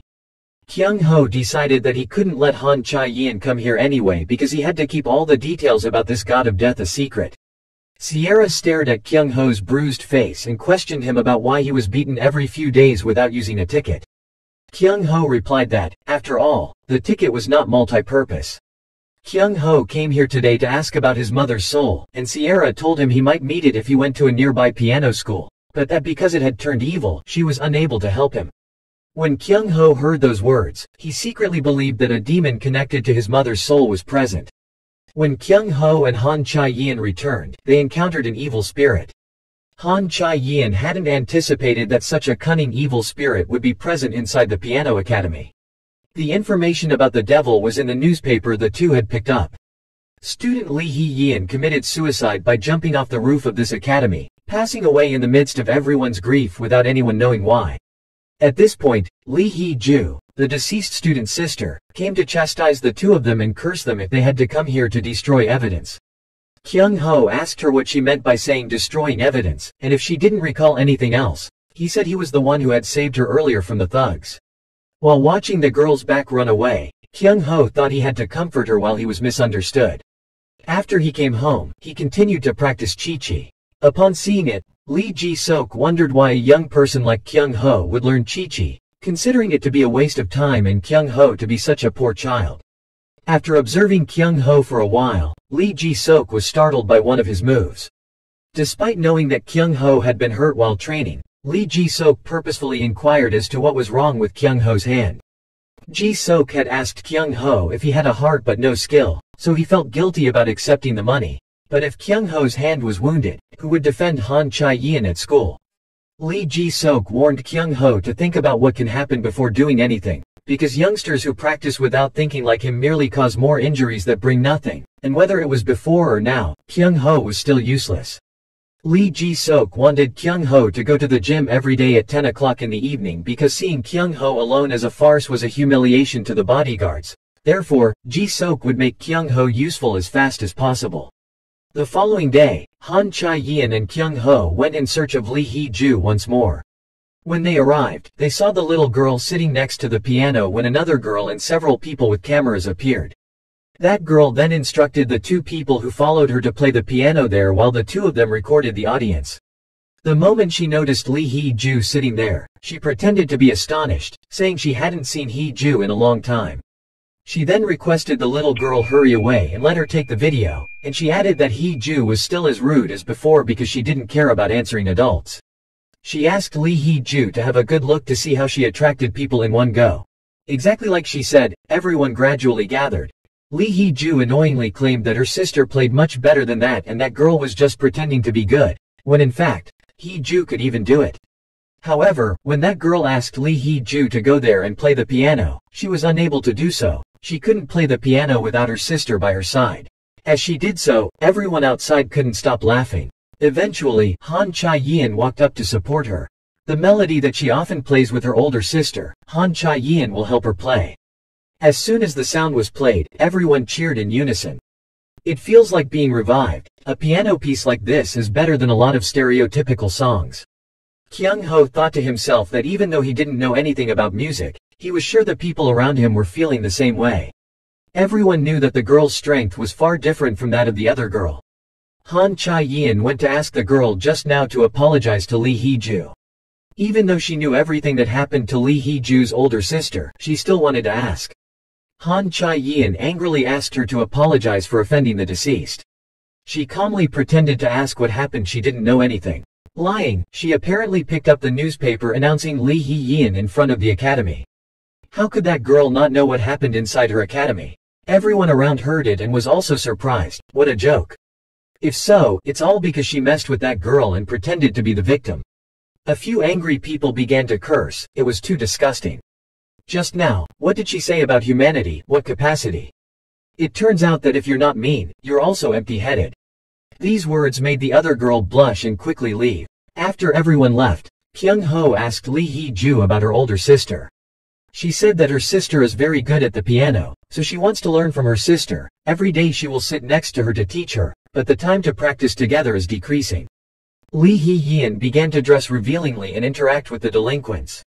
Just like that, suddenly Lee Hee-yeon had strange expressions. A week later, her sister jumped from the building. The police also investigated those bastards, but due to no evidence the investigation ended. After hearing the story, Kyung Ho went to look for the Lee Sok-ho girls at school. As soon as he saw you coming, he sent someone to call a few more people to calculate the story just now. Kyung Ho asked them why they called people, then the better he would ask them all at once. Without waiting for people to arrive, they rushed to attack Kyung Ho.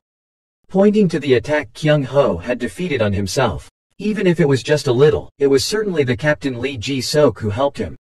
He had only trained him so much, but when he faced these high school students, he really felt the difference. He recalled the words that Lee Ji-sok had taught him. Basic techniques are the most important thing in martial arts, only having it can continue. So do not use Muhammad Ali's moves, tactics, and techniques that he himself has not mastered. Although not perfect, this technique should not be thought of as borrowing the power of spirits. When possessed, all reflexes, strength, speed and ability are pushed to the highest level. Therefore, Kyung Ho can blow away the opponent despite the difference in level.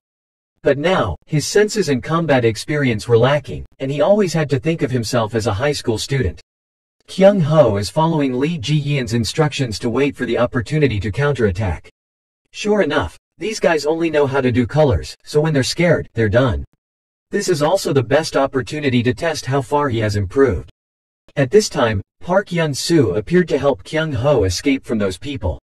The two discovered that they were both investigating Lee Hee-yeon's case. Park Yun-soo told him that if he had anything to ask about Lee Hee-yeon, just meet him at school. On the way back home, Kyung Ho and Han Chae-yeon meet the codename Viper again. He is also the guy who went around Han Chae-yeon's house and was caught by Lee Ji-sok and injured him. A monstrous human being wrapped around his hands. Kyung Ho quickly notices the tattoo on his arm, which is a tattoo that all bodyguards must remember. Han Tae-yeop said it was very likely that the tattoo was their symbol, and anyone who saw this tattoo should report it to him quickly. Now that I see Kyung Ho's tattoo again, I'm sure he's on the same side as those bastards. Kyung Ho wonders if it's just him today or are there other guys ambush. He had no choice but to pull Han Chae-yin to run fast. He didn't know how he got here if the information was leaked to the outside, but it didn't matter now. It's possible that there are other guys in ambush around. He did not know when or where they planned to kidnap Han Chae-yin. So the safest option now is to quickly go to a crowded place. But the two people ran not far from the guy who chased him. He asked them if they were playing a game of chase. Kyung Ho knows this guy can't be joking that he's different from the others. Before he loudly called Han Chae-yin to hurry to the crowded place here, it was too dangerous.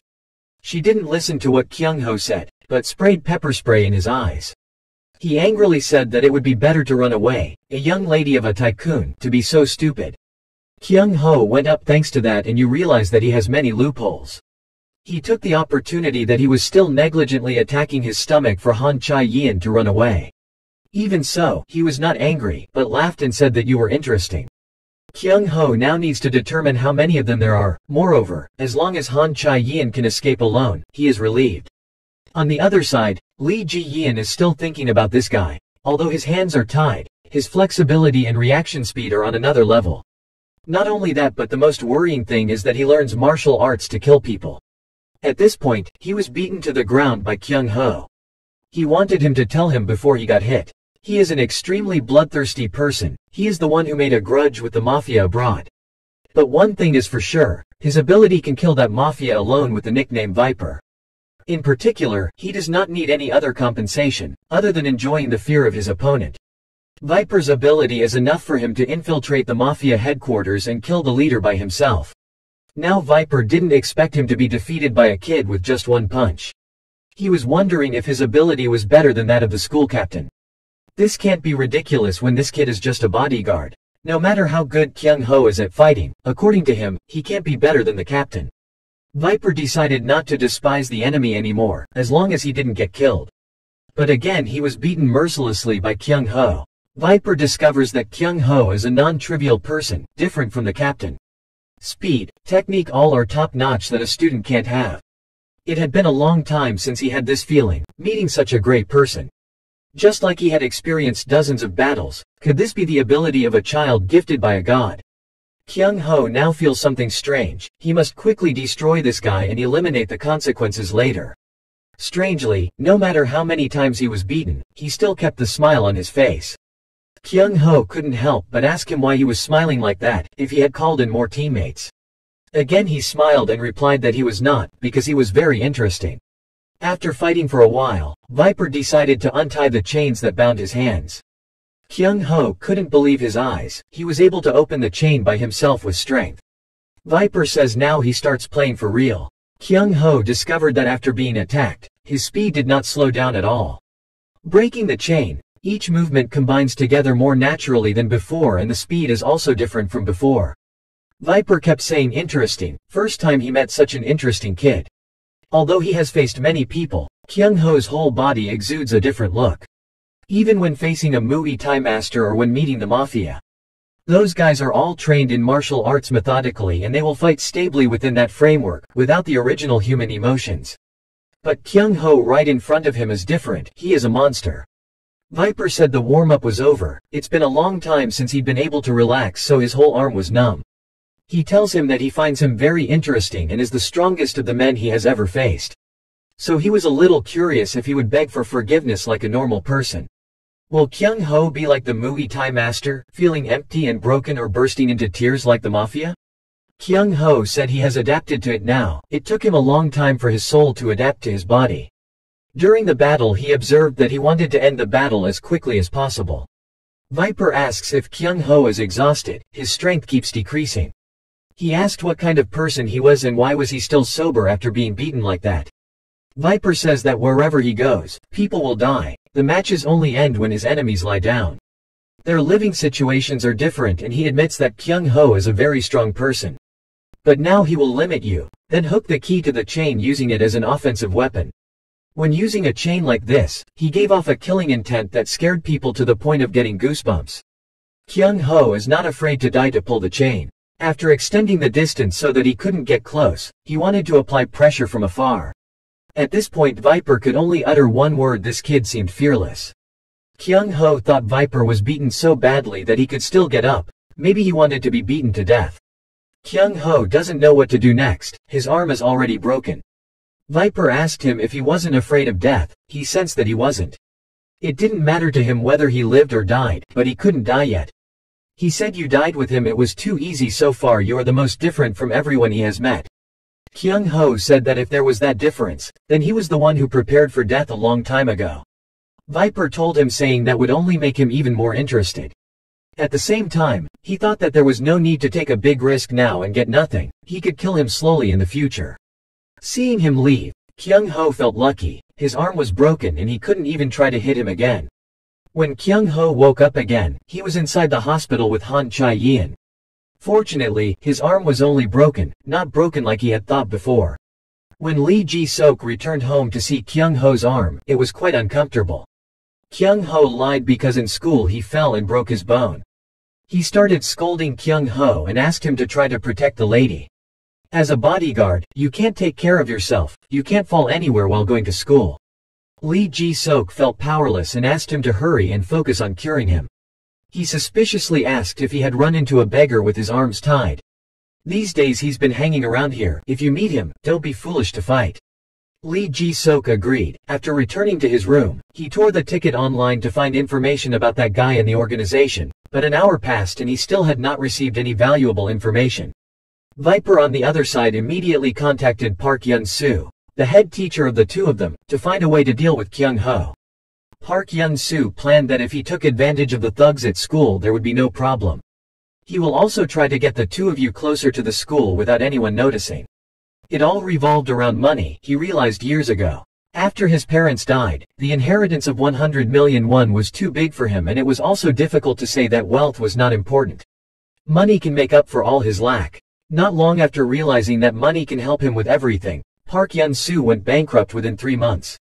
Park Yun-soo often passes by designer clothing stores and wants to own it. As long as he has money, he will buy it immediately, but he has no way to make money. It wasn't long before he discovered there was an easy way to get money, and he did anything to get it. From pickpocketing to theft, fraud without ever feeling guilty. The important thing for him is to be able to return to his previous life. In a coincidence, Park Yun-soo met Lee Hee-yeon, the school's famous person. Park Yun-soo took advantage of her to earn a lot of money from others. Back in the present, he is planning to help Viper kidnap Han Chae-yeon. He tasked another thug to separate Kyung Ho from Han Chae-yeon. But absolutely can't let anyone see. He will cancel the entire contract if someone sees with the other person. In order not to be discovered by anyone, they decided to wear masks. A week later, Park Yun-soo sent a text message to Kyung Ho. The content of the message was that he had finished his investigation of Lee Hee-yeon, but there were still a few things he needed to confirm. Immediately after receiving the message, both Kyung Ho and Han Chae-yeon escaped from school to find him, accompanied by Lee Hee-ju, Lee Hee-yeon's younger sister. Han Chae-yeon feels lucky that thanks to the president, they were able to solve the accident. Lee Hee-yeon was sure that she had something to do with gangsters. The little girl said she would find them all and do as they did. Park Yun-soo looked at the two talking and told them not to get too excited. Han Chae-yeon asked him why. Didn't he already figure it all out? It's almost as if the evidence and witnesses are there for him to confirm. Park Yun-soo urged the three of them to listen to the witness directly. He arranged for the three to meet the person who used to date Lee Hee-yeon to talk. In his heart he thought they were a bunch of idiots. Of course those messages were arranged by him. Park Yun-soo said that according to his investigation, this is all true. Although it is a pity, but to come to a conclusion, Lee Hee-yeon has actively dated many people. Lee Hee-ju, after hearing it, didn't believe in the truth and quickly ran away. Not long after that, a group of people came to beat Kyung Ho. At this time, he did not know that this was Park Yun-soo's plan and handed Han Chae-yeon to him. On the other side, Lee Hee-ju recalled the content of her sister's text messages on the phone and felt that something was wrong. She quickly went to find Park Yun-soo and wanted to tell him about this truth. Park Yun-soo lured Han Chae-yeon into an old warehouse and locked her in there waiting for someone to come. He went outside to make a phone call to announce that he had successfully separated Han Chae-yeon. Now he can only call his uncle to come and trade. Lee Hee-ju stood nearby listening to all the conversation. She worries about what happened to Kyung Ho and Han Chae-yeon. Next, she heard him say that after this case, she will receive more money than Lee Hee-yeon's case. When Lee Hee-ju heard this, she knew that everything was made by Park Yun-soo. The girl raised her weapon and wanted to hit him from behind. After regaining consciousness, Lee Hee-yeon found herself inside a large warehouse. Lee Hee-yeon yelled at them. She knew they were related to her accident. She told them to wait. When she got out of here, she would report to the police to arrest them all. Lee Hee-ju also remembered each person's face clearly. She would spread everything so that they couldn't raise their heads. Park Yun-soo calmly said that if he reported it to the police, it would be a big deal. Then he has no choice but to deal with the person who reported the crime. After saying that, Park Yun-soo went to beat Lee Hee-ju non-stop. The girl asked him why he was treating her sister like that, and the text messages were fake. Park Yun-soo heard this and immediately gave Lee Hee-ju many pictures. It's true that he faked the text, but wasn't she going on dates with the other guys? He jokingly said that Lee Hee-yeon was so stupid that she didn't know anything about life, which was appropriate to take advantage of. Lee Hee-yeon is crazy about the piano, but in the end she said she would use it again, because it made her unable to play the piano anymore. But how could he pass up such a good opportunity? Park Yun-soo didn't expect a gentle person like Lee Hee-yeon to suddenly go crazy with him because he couldn't play the piano with his sister. And Lee Hee-yeon's death was simply an accident. Lee Hee-yeon also told him that he wanted to send his sister to a music academy. Park Yun-soo looked pitiful and didn't know what to do. Lee Hee-ju now could only shout for help, hoping someone would hear. Park Yun-soo angrily kicked the little girl. If he wanted to meet her sister so badly, he would help her to meet her sister right now. Kyung Ho suddenly kicked in the door, holding the phone that had recorded everything Park Yun-soo said. At the school besides Chun Jun-oh, there is another freshman who is very noticeable. Although Lee Pyung-yoon has the ability to fight, but because of his violent nature, just by passing him by, he made everyone change sides and shed blood. But no one can imagine the scene Kyung Ho and Lee Pyung-yoon are happening right in front of their eyes. Kyung Ho's strength is overwhelming to the point of unbelievable. Lee Pyung-woon didn't even respond to a blow. Park Yun-soo told the people there to have nothing to fear because there were 18 of them. No one other than Chun Jin-oh can fight that many people. Park Yun-soo stood outside ordering a crowd to quickly attack. Someone noticed that Kyung Ho only used one hand to attack and asked the others to aim for the other arm. Someone walked up and asked Kyung Ho if he didn't use the arm, why would he take it off? He didn't answer him, but focused on fighting, and in the blink of an eye, 5 people were killed. Park Yun-soo angrily asked what those idiots were doing. How many people here couldn't beat him? Park Yun-soo once again loudly called for those people to hurry up to retrieve the recording file, but no one dared to come up. Park Yun-soo looked at Chun Jin-oh, who was still calmly playing with his phone, wondering if Jin-ho wasn't angry at the waste of time. Park Yun-soo feels lucky because Jin-oh isn't paying attention. Kyung Ho tells them you don't have time, if they don't come up you go. After finishing his words, Kyung Ho consecutively defeated the rest. This is clearly not the ability of a high school student. Even Park Yun-soo did not understand the situation. Chun Jin-oh goes to stop Kyung Ho. He says this is not something that can be learned in 2 weeks. Chun Jin-oh misunderstood Kyung Ho, who was deliberately hiding the technique until now. Kyung Ho realizes that when he can get close, he has to close. The first punch Chun Jin-oh received was also when Kyung Ho's hour timed out. He tried to recall what Lee Ji-sok had only told him to win against a professional karate player. He once said that just practicing for a few weeks can't beat a professional player who has trained for 10 years. However, if he had a chance, there was still a way to win, thinking that Kyung Ho continued to approach and fight. Now he didn't have much time to think anymore, the opportunity was only now. This was also the first time those people saw Chun Jin-oh being overwhelmed. Park Yun-soo didn't expect a monster like Chun Jin-oh to lose, he was thinking about running away. Chun Jin-oh can see that Kyung Ho wants to end it quickly because of his injured arm. But he was really no longer a normal high school student in his eyes. Even though he was attacked so fiercely, he still had to protect the place where he was hit. Kyung Ho once heard others say that Chun Jin-oh's father is the best karate master right now. He had been beaten by his father since he was a child, so now those attacks have no effect on him. Kyung Ho thinks if that's the case, then the way to break through his defense is the spot where he was hit. Chun Jin-oh told himself to wake up quickly, just now panicking because he was hit by a sudden blow. But now Chun Jin-oh has seen an unusual point, his fighting power is completely different. Apparently Kyung Ho's first direct punch was stronger than his father's. Then there's the pose of clumsily mimicking karate. After Chun Jin-oh discovered this fact, he concluded that he was just learning. He told Kyung Ho to stop acting and try harder, and then there were many words of disdain. Kyung Ho pulls out his side to tear it again, but he changes his mind. For these guys he doesn't want to use the card. Kyung Ho once again used the skill that the previous tickets gave him. Lee Ji-sok taught him how to be faster, more agile, and how to hit more accurately. Lee Ji-sok was once angry that Kyung Ho's strength was not enough to protect the lady. At the same time, another bodyguard accepted his instruction to boxing.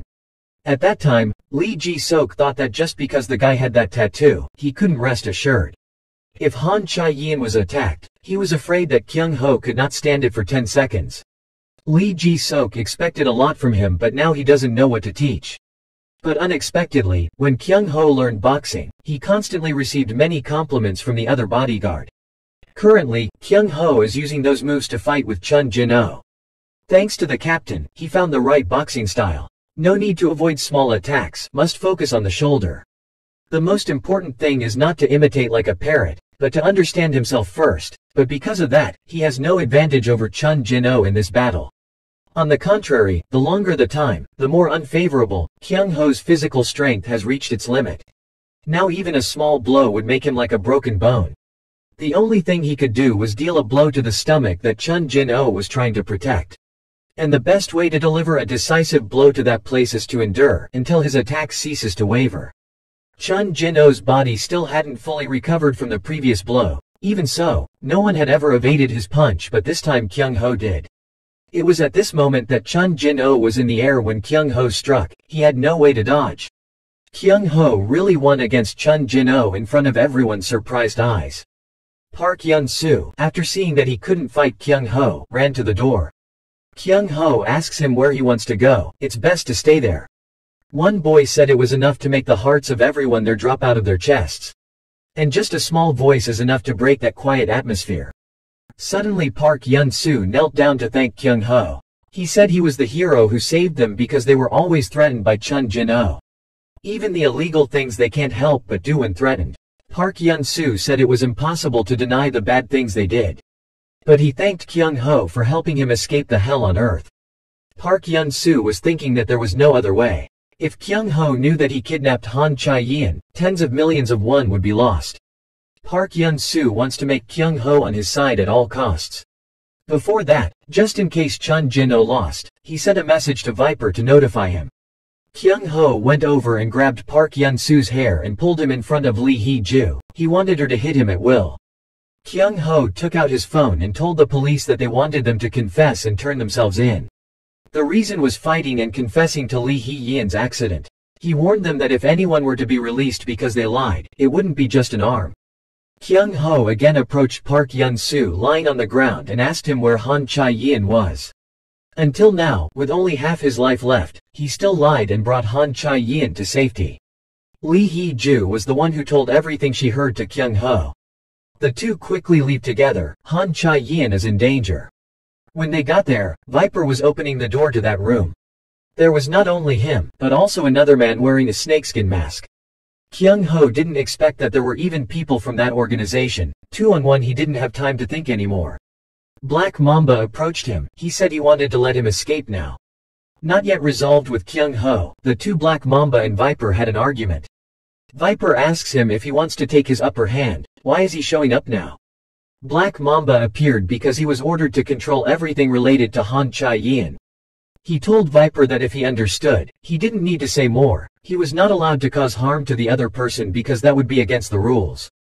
Viper thought to himself that he could have ended this by catching Han Chae-yin. He wondered if Black Mamba didn't know she was in the next container. Kyung Ho now hides inside the nearby bushes to observe the situation. He did not expect in just a brief moment that the person named Black Mamba had knocked him out. What a formidable man. He didn't understand why all of a sudden the two of them started arguing. Anyway, one of them had to arrest Han Chae-yin, so he was the one who benefited. Kyung Ho heard Black Mamba say that it doesn't matter if he hides or not, as long as he's around, he'll kill him. Viper did not expect that the person standing in front of him now was Black Mamba. He had heard this person's name for a long time. He was so famous that it spread throughout the underworld. The two stopped their chatter and started their battle. Not long after that, Viper was defeated. Kyung Ho watched anxiously as the two of them approached the place where Han Chae-yin was locked up.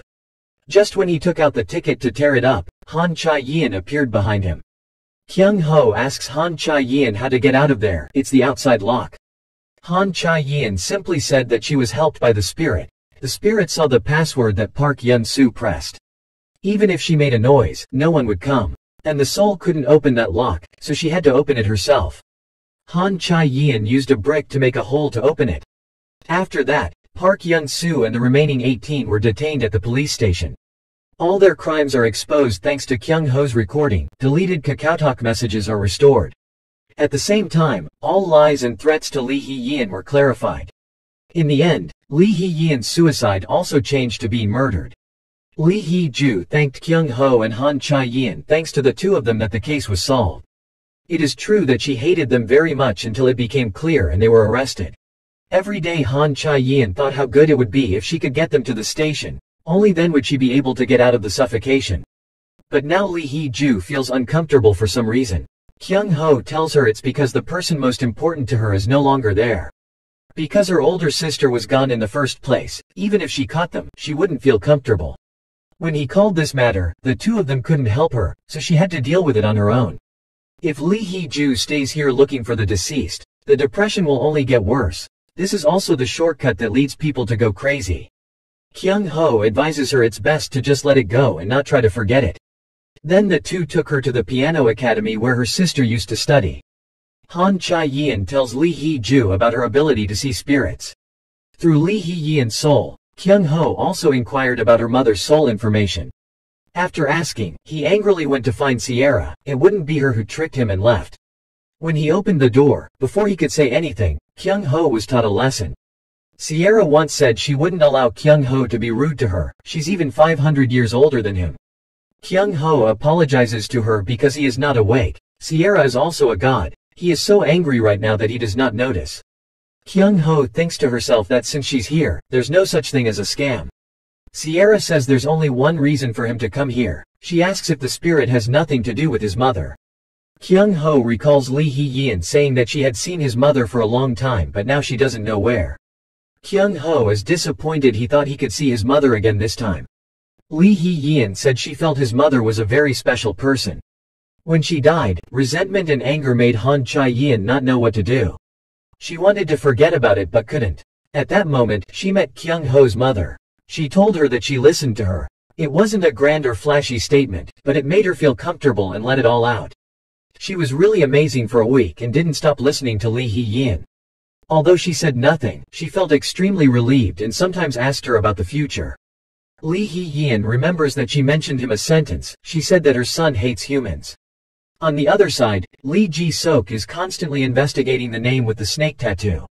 They eventually found CCTV containing a video of him fighting, of him chasing a man down an alley. Lee Ji-sok did not expect Kyung Ho in the video. The next morning Lee Ji-sok gathered all the bodyguards. Kyung Ho did not know what the reason was. He started talking about the guy with the snake tattoo who died in the public toilet. Currently, the perpetrator is unknown, but there is a suspect that has been recorded by CCTV. When Lee Ji-sok opened the video, Kyung Ho did not expect the person in it to be him. Because the camera angle could not see the face, everyone started talking. Lee Ji-sok asked everyone to stop talking. They haven't been particularly active in the past few years, he said, but maybe now they've started to act.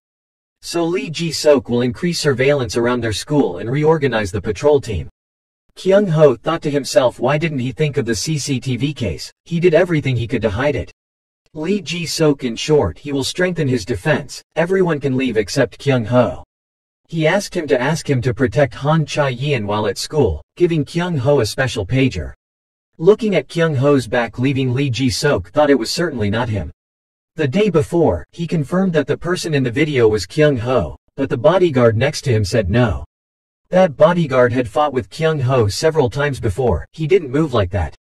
Just looking at the video, you can tell that the person in it is a fighting genius. That technique shows that he has more than 10 years of experience. And such an extremely adept act couldn't possibly belong to a high school student. Despite the increased security, Kyung Ho and Han Chae-yin still easily went outside, thanks to the help of the spirit.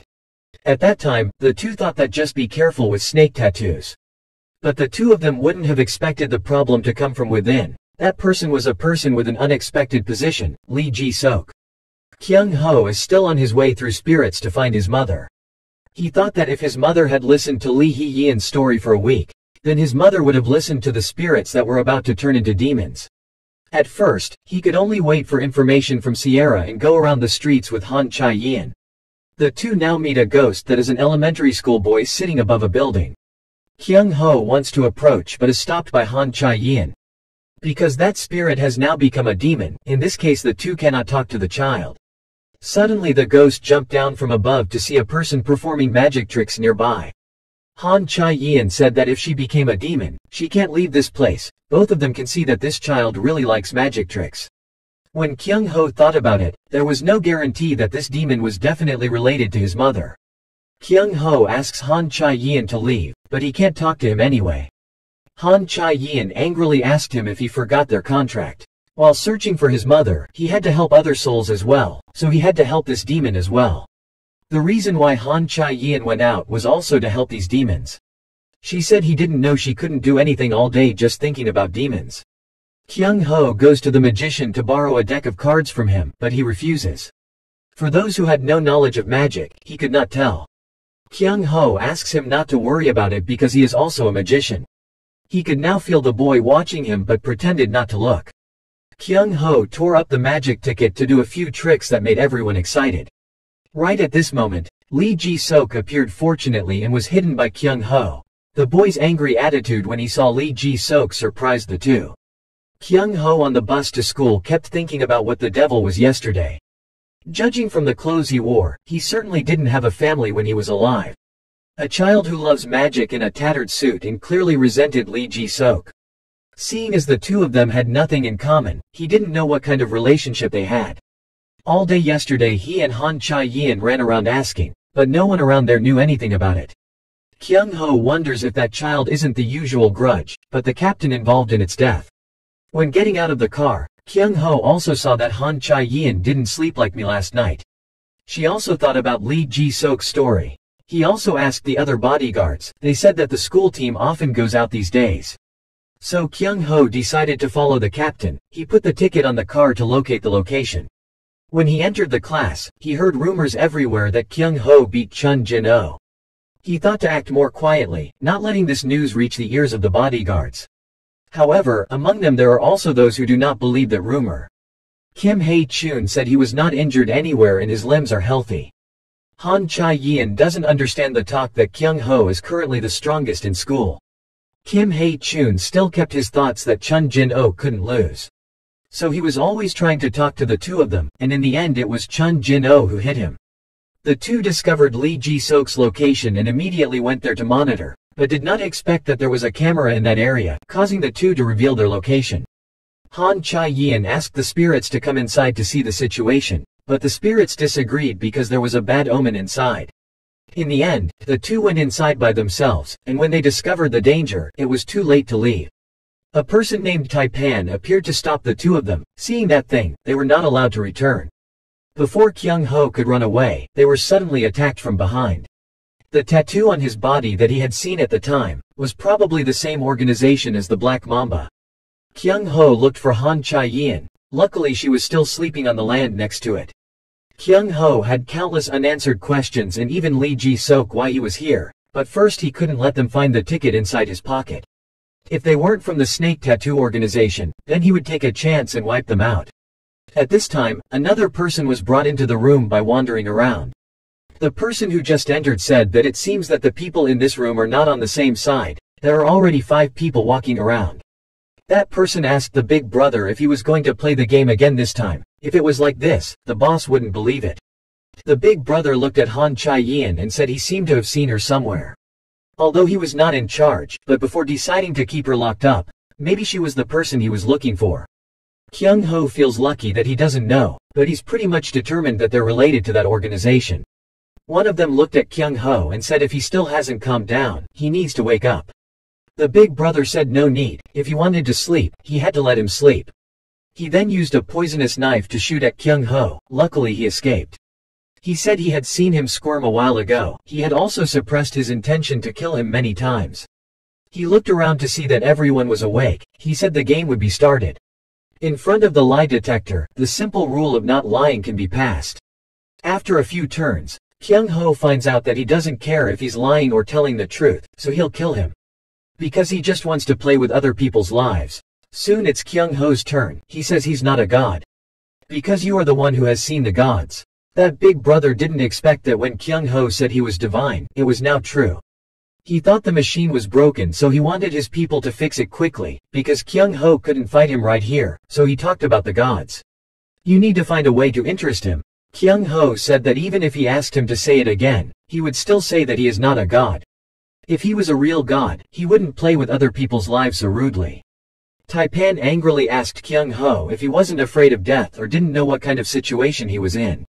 After the machine was repaired, he continued to ask him what a god was and told him again. Kyung Ho said that gods are real. At this moment someone cut him off. The person told Kyung Ho that he was talking nonsense. It would be better to kill him quickly, and it would be dangerous to keep him hostage any longer. Kyung Ho didn't expect Taipan's side that he could easily kill with a sword. Taipan told that person to shut up and everything here was his decision. He continued to ask about gods. Kyung Ho tells him that gods are like humans except they have wings and that he is not their match. God, they have omnipotence, nothing is impossible. They can also change space or manipulate people to their liking. He is extremely curious now, and even if he puts a knife to his body, Kyung Ho will not waver. At this moment, someone outside came in, and that person picked up a locator. He asked someone to immediately investigate him and Han Chai-yin. At this time, someone came in and announced that 2 people had come to disturb him, and he temporarily left there. The rest of the room planned to kill Kyung Ho before he returned. But they didn't expect Kyung Ho to untie the ropes and attack them. Those people were surprised, didn't expect a high school student to have such strength. Kyung Ho makes fun of them listening to him talk about gods. There's no such thing. When you say help them meet God, you will send them to hell. In total, there are currently 3 people in the room who want to attack Kyung Ho.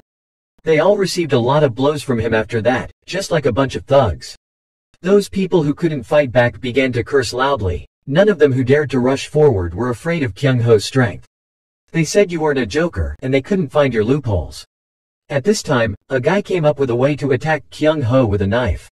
The guy asked where you came from and who sent you here. Kyung Ho calls that guy crazy. He's just a high school student. He said it seemed like he wouldn't tell because he was acting snobby for believing in his own abilities. He asked him if he liked Muay Thai. Muay Thai could bring out his full body strength to the fullest extent. That is also the reason why it is overwhelming in the matches. He has also studied Muay Thai for more than 10 years. But he realized that no matter how hard he tried to practice, how much experience he had, when he encountered a weapon, it became useless. Kyung Ho thinks that just passing the knife is enough to kill him. He arrogantly asked when he repeatedly attacked with knives why didn't he loudly demand his life like before.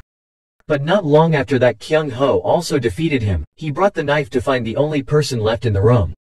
From that guy's mouth, Kyung Ho knew that this was just a criminal organization. The guy with the snake tattoo is their client, they're just obeying their boss. And the person named Lee Ji-sok has a much higher position than him, so no rumors were spread. He said Lee Ji-sok joined the organization just for the sake of making a living, but now he has a different job. Kyung Ho thinks that the captain has been in this organization for a long time. Maybe his mission is Han Chai-yin's residence. The leader of Ilchunpa, Jaeon Woo-hyuk, suddenly appeared. He looked around and asked how did this happen to him, so he couldn't seem to talk. Kyung Ho thinks it's not worth it with big guys like that. He has to find his weak point quickly. But Kyung Ho felt that something was very strange. Even though he had hit hard and fast, the person was able to dodge it easily. This fake pose, and it feels like he's going to stab you right in front of you. Kyung Ho finally realized it was the same move as Captain Lee Ji-sok. He was beaten by Woo-hyuk to the point that he couldn't get up. Even though he blocked the punch just now put all his strength into him. The person who was beaten by Kyung Ho earlier now reported to the leader he was looking for Lee Ji-sok. Woo-hyuk asks who he is and what is his relationship to Lee Ji-sok. Kyung Ho chose to lie as an uncle. It is not necessary to say that he is a bodyguard, saying that Han Chai-yin will be noticed. He thought for a moment and then said he must have learned martial arts from Lee Ji-sok. No wonder he didn't look ordinary at all. Woo Hyuk whispered to Lee Ji-sok's disciple. It was interesting that he met his disciple again. He also knew that Lee Ji-sok went to teach martial arts outside because he taught him martial arts. So he was extremely curious about Kyung Ho's martial arts. He went on to say that Lee Ji-sok left the organization because of a big mistake, but now Woo Hyuk sees him as a brother. Lee Ji-sok went to work as a bodyguard just for the money, but he didn't expect him to be so mesmerized by money. Kyung Ho didn't expect the captain to be a bodyguard for money, so maybe the captain also has a relationship with snake tattoos. Kyung Ho really doesn't understand what the captain is doing. He doesn't understand. The time for Kyung Ho to react is also over. It's time for him to counterattack. Taipan went outside to find the person who had arrived. He intended to attack the two of them but did not expect their speed to be too fast. That attack had a calculation that couldn't be dodged. Kong Yongman said that Taipan seemed quite surprised when he was attacked. He asked if he was also a member of that organization. Taipan thought that this was just a reflex attack group of the two of them, but it was clear that the two of them hadn't put their full effort into the assault station. Kong Yongman remembers Lee Ji-yin talking about the snake tattoo. At this time, Taipan knew that the two of them were bodyguards, which was correct with such sensitive reflexes. Kong Yongman asked him where the lady was. Shane also angrily said that the two of them didn't have time to bring the lady out.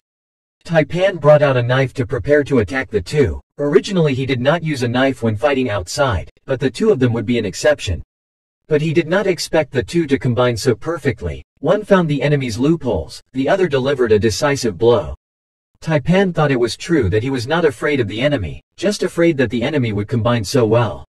Especially the foreign blonde Shane, all attacks were carefully calculated. In contrast, Kong Yongman, although his strength is amazing, his speed is slowing down. It's a pity, but he's faced someone like this so many times that he can easily attack. Taipan decided to attack Kong Yongman first. He got him stabbed with a knife. At this time, I am very happy to say that the poison causes paralysis very quickly and will not be able to move anymore. Taipan wanted to take this opportunity to kill him too, but fortunately Shane blocked a blow. He thought to himself that Shane was certainly not a simple bodyguard, perhaps from that organization.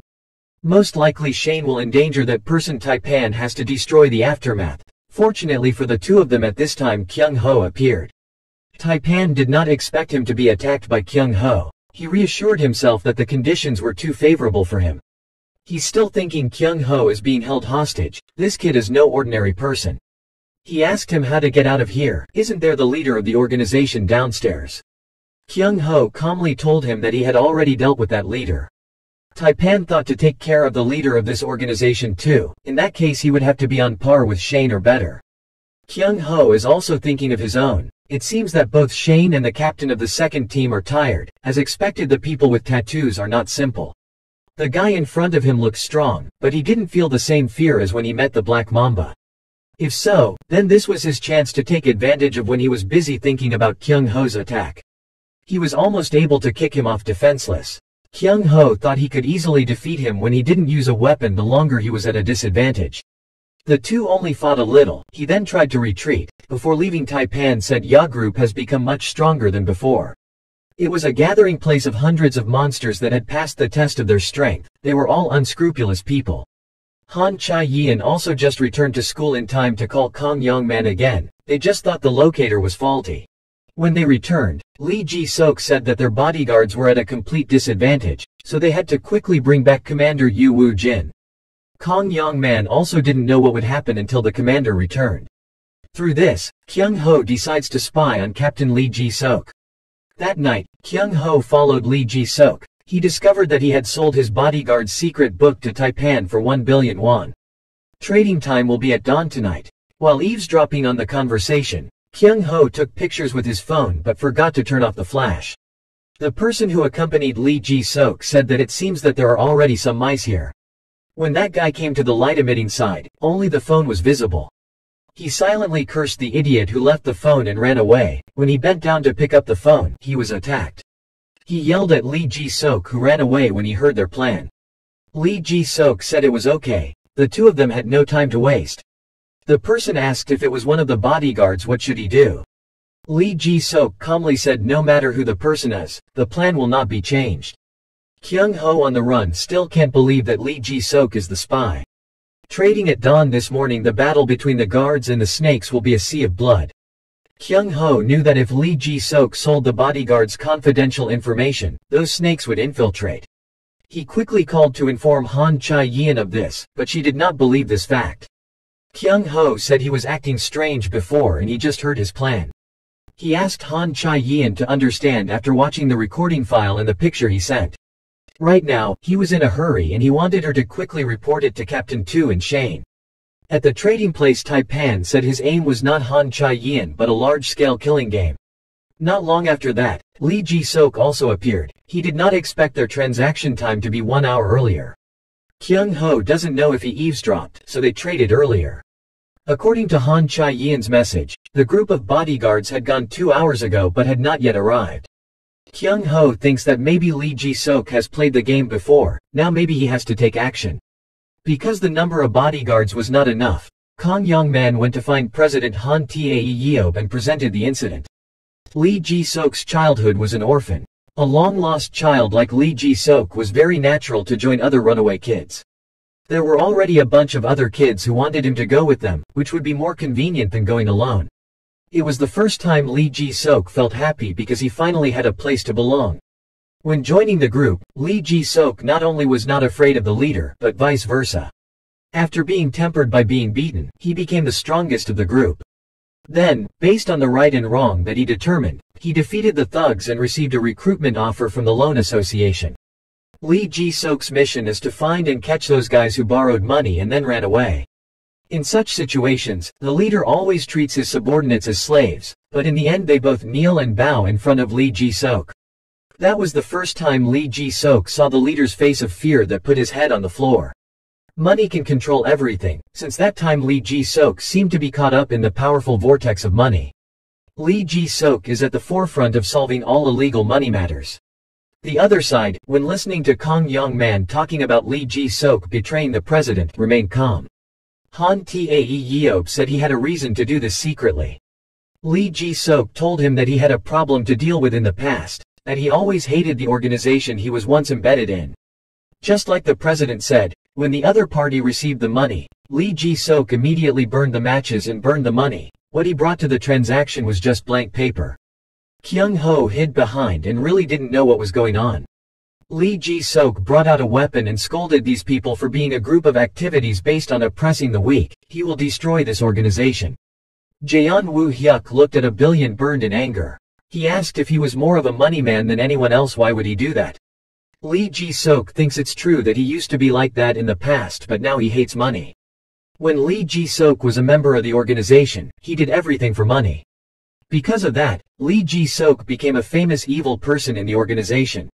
Until one day he often met a baby on the street. It caught Lee Ji-sok's attention. Life is inherently intertwined with complicated relationships that have no answers, but when faced with a child just like him when he was young, Lee Ji-sok feels like reliving the pure carefree days of the past. Since the kid didn't say anything, I asked him what his dream was, and he quickly said the magician. He had never had a chance to see magic, so he was extremely skeptical about the child's dream. But the more he talked, the more Lee Ji-sok saw his passion for magic. It was also the first time he had a wish unrelated to money when he interacted with the boy. As time passed, he became a manager. In order to fulfill his dream, Lee Ji-sok went to find Jaeon Woo-hyuk. He wanted to help that child realize his dream and give him a home. He also agreed to let Lee Ji-sok take the baby home because it was a very smart baby. But Lee Ji-sok didn't expect that when he arrived, Jaeon Woo-hyuk was already standing outside waiting to take the baby away. Lee Ji-sok personally heard that Jaeon Woo-hyuk wanted to sell organs and praised him for bringing back a good product. At that moment his mind went blank and his body stiffened. The guards outside worriedly felt that Jaeon Woo-hyuk was stronger than their captain Lee Ji-sok. Another told them not to interfere in their affairs, just watch first. Woo-hyuk's people disdainfully said that they should come in and help. Anyway, the result won't change at all. That guy said that in the past, Lee Ji-sok was gradually demolished by the leader and kicked out of the organization. Not only that, Woo-hyuk is also extremely good at swordsmanship and all of Lee Ji-sok's sword skills were taught by him. But right after that Lee Ji-sok knocked Jaeon Woo-hyuk to the ground. He wondered why it was so strange that he wasn't the person he used to know. 10 years ago, neither his technique nor his physique could compare to Woo Hyuk. Because he always had the desire to kill his opponent, he did not hesitate to attack. That's why, Lee Ji-sok thought he would never win, but now it's different. Woo Hyuk felt that he couldn't fight back and started negotiating and asked Lee Ji-sok what he wanted. He could also let him run the organization. Lee Ji-sok approached him with a sword and said that now it's so easy to take his life, it's so pathetic. Everything that comes to this end, Lee Ji-sok's wish is also vain. He pondered whether when he forgave him, he would even sit back and think about repentance and feel tormented for the sins he had caused. While Lee Ji-sok was thinking, Jaeon Woo Hyuk attacked him again. This time, he had no choice but to die. Taipan used this time to create smoke and kill many bodyguards who followed Lee Ji-sok. Then the people of the Ilchunpa organization also arrived. Lee Ji-sok scolded why at this moment he had miscalculated. Lee Ji-sok alone couldn't fight a bunch of people. Luckily Kyung Ho helped out now. Fighting is already a fishing rod for people in this organization. Normally, victory or defeat was decided the moment the opponent took up arms, but the two Kyung Ho and Lee Ji-sok were outside of that rule. One of the group shouted that Kyung Ho is just a kid who's going to catch him. But then he realized he had given the wrong order, shouting to the crowd not to rush in like crazy. Lee Ji-sok feels that they both hit and keep the formation very well, just someone who has come to be incredibly strong. Ilchunpa was one of the trained guys and he had the experience of defeating him more than a dozen times. But all those tactics are useless against Kyung Ho, it's like a monster. Lee Ji-sok didn't know who he was. How did he come here knowing the transaction and still use honorifics? Lee Ji-sok asked for information about him. Kyung Ho only answered secretly. Right now there were about 20 of them, he didn't feel like a bunch of junk. When Hermit his power is enhanced and is not limited, but if fighting in that state, Kyung Ho will lose strength very quickly. Kyung Ho thinks if that's the case, then just use this, then bring out a few bags of cement to throw. Kyung Ho asked Lee Ji-sok to quickly cut it. The others didn't know what he was using cement for. When the cement was slashed, those people could no longer see anything to act on, and they panicked. Lee Ji-sok did not expect him to take advantage of the dust from cement. He not only knew how to fight but also knew how to use the surrounding objects. Taipan saw this situation and took out his knife and aimed at Kyung Ho. The two of them couldn't continue fighting in anticipation of Taipan's attack. Finally divided into one person to beat them all, Lee Ji-sok was the one to stop Taipan. Taipan saw Lee Ji-sok coming and said that he was busy and had to leave, but would not spare a minute to beat him. Before that, Lee Ji-sok went to see the president and asked if he could fight Ilchunpa and Snakes by himself without the other captain's help. Han Tae Yeob asked why he didn't ask the other captains for help. But the reason is because the information has already leaked out. The results of the investigation showed that one of the captains was most likely a spy. Currently, the scope of the investigation has been narrowed down to 5 people, including the captain. But even so, this is also extremely dangerous. The president wants to wait for Yu Woo-jin to recover before proceeding. Lee Ji-sok said that he couldn't wait for the general in charge to recover. He also had experience in fighting them. As expected when fighting, Lee Ji-sok learned that Taipan was stronger than he thought from dodging attacks to attacking. He suddenly discovered that he was fighting with only one hand now. He said he also had to put himself at a slight disadvantage when fighting someone with an injured one arm. Lee Ji-sok angrily told him to stop saying that nonsense. Right now he needed to concentrate on having 2 knives attacking him at the same time. When those 2 knives fell, Lee Ji-sok wondered what he could do with no more weapons, but he was too careless when he was attacked by his remaining knives. Also, this name has an extremely flexible body. Taipan said he heard he was the one who learned swords from Jaeon Woo Hyuk but seems to be much better. Lee Ji-sok said that Woo Hyuk just lied to say that he was the one who learned his technique. No wonder Taipan felt strange now that he knew the strength of the two. Lee Ji-sok has only one teacher, Yu Woo-jin. The techniques he acquired were all taught by the general manager Yu Woo-jin. The next Taipan was attacked several times by Lee Ji-sok. He thought to himself that with this power, he would say that he was a student of Yu Woo-jin without saying anything. The mysterious person with a snake on his body checked the books and said the amount of sponsorship sent was disappointing. The person asked who was in charge regarding Ilchunpa. The girl next to her said it was Taipan, who had lived for many years on the deserted island. When the other person heard it, he immediately remembered. He also had a rather special nickname, the God of the Desert Island. About 20 years ago in the Middle East, XX organization conducted an experiment on the villains of the deserted island. There are prisoners who are kidnappers and serial killers, and others for looting and killing police, but all of them have a common sentence of life in prison. The content of the experiment was, what if you release criminals on a deserted island where humans can hardly survive? Researchers will monitor the actions of criminals through cameras. They have put forward a lot of hypotheses for the outcome that will happen, of which there are 3 main points. One is to all join forces and become the most powerful predator on the island. The second is to divide into groups to find food and survive. Finally, hiding alone to survive. The team believes that this is the most profitable way that criminals will choose to survive. But when they returned to the island after 2 weeks, all the criminals had become prey for animals. Someone who watched the video said that they were not killed by wild animals, but killed each other. After that, the army mobilized and searched on the island. They sacrificed many people to find out the truth. The one who did these things was just a self-proclaimed 10-year-old boy, Taipan. Returning to the battle, even though Lee Ji-sok was poisoned, he still tried to fight against evil. Until Kyung Ho received the message he had defeated Taipan. Kyung Ho heard the news, after defeating the others, quickly ran to see the situation. But he couldn't believe that the sender of that message was Taipan, who wanted to lure him in.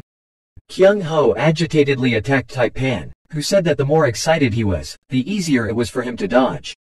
Kyung Ho himself did not expect that his body would be able to blow Taipan away at that time. Ever since he came here, he had felt something different in his body, completely different from what it felt like when he had adapted to his soul. Taipan did not expect Kyung Ho to be such a strong person. He felt so excited that he had developed a power so strong that he didn't expect it. He was sure that at this level, his promotion to captain was only a short time. Anyway, Kyung Ho is very good. Taipan has to give him a try. Kyung Ho is currently coming to the side to see the captain's injury. The wound did not appear to be very deep, but the captain's condition appeared to be extremely critical. Taipan says he should thank him as he didn't run into danger. Then he brought out an antidote saying that without this he would die sooner or later because he used poison. As soon as the poison enters the body, all the blood in the body is frozen. If left for a long time, the antidote will also become useless. Kyung Ho now feels extremely strange in his body. It is clear that when he borrows the power of Muay Thai, Taipan is still a formidable opponent. He wondered why his current movements were so slow or because he had gotten stronger. Neither of those reasons was it that he knew the real reason after only a few seconds. The spirit from the ticket is slowly taking over Kyung Ho's mind. It made him unable to move according to his will. The thoughts of the soul infected him. Luckily, Kyung Ho stopped in time or he would kill someone. Right after giving Lee Ji-sok the antidote, 2 other people continued to come. Their purpose was to find Taipan, but unexpectedly, Taipan was beaten so that he could not stand. Coincidentally, Kyung Ho is also the person they're looking for. Kyung Ho warns the 2 of them that if they get close to him, they will surely die. Those 2 guys didn't believe what he said, saying that he was too arrogant. The 2 of them couldn't even remember Taipan's rank because it was so trash that there was no need to remember. The 2 of them asked Kyung Ho if Shane had lost to Taipan and where Shane is now. It turned out that the person they were looking for was Shane. Kyung Ho didn't answer and rushed to attack. Just fighting for a while, Kyung Ho broke one of the ribs. Just now, they received a signal from their elder brother to quickly take Taipan away. It's not Shane anyway, they just need to remember his face. Right after the 2 of them left, Kyung Ho's body couldn't take it anymore and fainted. The moment Sierra showed up, you knew it was going to turn out like this. The dog next to her asked her how she could just give a ticket to an ordinary person like this. She simply said Kyung Ho was valuable to her. Sierra looked at Kyung Ho lying on the ground and whispered that it's a pity he's not dead yet. Kyung Ho now wakes up in a strange place that is neither hell nor earth. He felt like he was dreaming. He felt the sound of seagulls and the sweet clarity of the stream. Kyung Ho opened his eyes again and saw that the person in front of him was Sierra. It turned out that it was not a dream, it was true that he almost killed Taipan. Sierra asks him how it feels to be possessed by a spirit, how his body will adapt if he is possessed. Gradually his body will become more and more susceptible to spirit possession. The spirits are starting to spy on his body. Souls can take over if they encounter 2 fields, one is a weak body and the other is a person with an evil mind. Sierra advises him to be more careful because Kyung Ho's current state is easy for the soul to take over. As soon as Kyung Ho returned home, Shane asked him who he was. He knew that he killed Taipan. Kyung Ho thinks if he already knows that you beat Taipan, he can't lie anymore. Kyung Ho wondered how he knew about this. Moreover, looking at Shane's extremely dangerous appearance right now was like forcing him to answer. Kyung Ho is sure that Shane is hiding the knife behind his back. He did not expect that he had always lived with such a suspicious person, but perhaps Shane was a spy. It seems that Kyung Ho has run out of ways. Even if he fights, he has to keep his mouth shut. Fortunately at this time, Han Chae-yin appeared and asked what the two were doing. Were they not going to the hospital? It seemed like Shane knew something, but since then he hasn't said anything to him. A week has passed, but Shane still refuses to talk to Kyung Ho, but he seems to be watching. But the more important thing of Kyung Ho and Han Chae-yin right now is what to do to help the other child escape. Although the boy loved to show the two of them magic, he never talked to the two of them. The two only learned that the boy was first abandoned by his parents, ignored by the orphanage, and finally abandoned by the captain. Han Chae-yin knew that the boy was very angry with Lee Ji-sok, but in order to escape, he had to clear the misunderstanding. There was no other way, but Han Chae-yin could only go see Lee Ji-sok and tell him about the boy. After learning about the existence of the boy's soul, Lee Ji-sok rushed to that place. Han Chae-yin believes he can do it because he's a good person. Child spirits often follow good people. Around Lee Ji-sok there are many children. Lee Ji-sok talked a lot to the boy's soul but received no response, making him extremely disappointed. Unexpectedly, Chae-yin called back at this time and said that the boy Jin Soul said he would teach him magic. When he heard this, he couldn't hold back his tears. Sierra finds Kyung Ho to say that he has found a clue related to his mother. However, this was also related to the bodyguards. She wanted him to try talking to them. The two still hadn't finished talking when Han Chae-yin appeared saying that a teacher had come to find her. Then without turning around and pulling Kyung Ho away, Sierra used her powers to hand him a piece of paper. When he got out of the infirmary, Han Chae-yin yelled and asked him what his relationship was with that auntie. Kyung Ho thinks it's true that no teacher calls him. She asked again what was his relationship with the teacher and kept whispering to each other. Han Chae-yin angrily said that the bodyguards refused to do it, but kept going to the infirmary all day. Sierra standing above looking at the two people find it extremely interesting that they are jealous. Han Chae-yin secretly thought that the medic would find him annoying, always clingy. Unexpectedly, when she entered the class, she found a letter on Kyung Ho's desk. Han Chae-yin quickly hid the letter. After a while, a girl named Lee Ji-yun in the next class was the owner of the letter. She asked Kyung Ho to let her know when she finished reading the reply. Waiting for her to leave, Han Chae-yin said that if she received the letter, it would be a confession, but Kyung Ho is so busy that he still has time to read the letter. Han Chae-yin said she was just helping him not to be distracted from work. From the information on the paper, Sierra took two people to the suburbs to find a girl named Choi Hai-ri. Unexpectedly, on the way, he encountered thugs who were bullying Lee Ji-yun. He had to help. Not long after that, he met those thugs again, but their current target is Sierra. Once again, Kyung Ho had to rush in to save him, but he didn't expect it to be Sierra. Because Sierra finds Han Chae-yin very cute, she deliberately tells the group that Kyung Ho is her slave. When she heard these words, Han Chae-yin froze in place, unable to believe her ears. Kyung Ho continues to ask Sierra about her mother's clues without paying attention to Chae-yin. Sierra went over and pinched her cheek and said a little more that this little girl would cry. It's just a joke, but Sierra was surprised to see Chae-yin being jealous and looking so cute. Kyung Ho still doesn't know what's going on here. He's just thinking about how to get more clues. Chae-yin says whatever he does has nothing to do with her. Sierra got up again and wanted to continue teasing her, so she said she wanted to borrow Kyung Ho and dragged him away. She didn't expect that if she didn't speak up, Kyung Ho wouldn't care. Came to Kyung Ho coffee shop for clues and kept feeding Sierra a cake.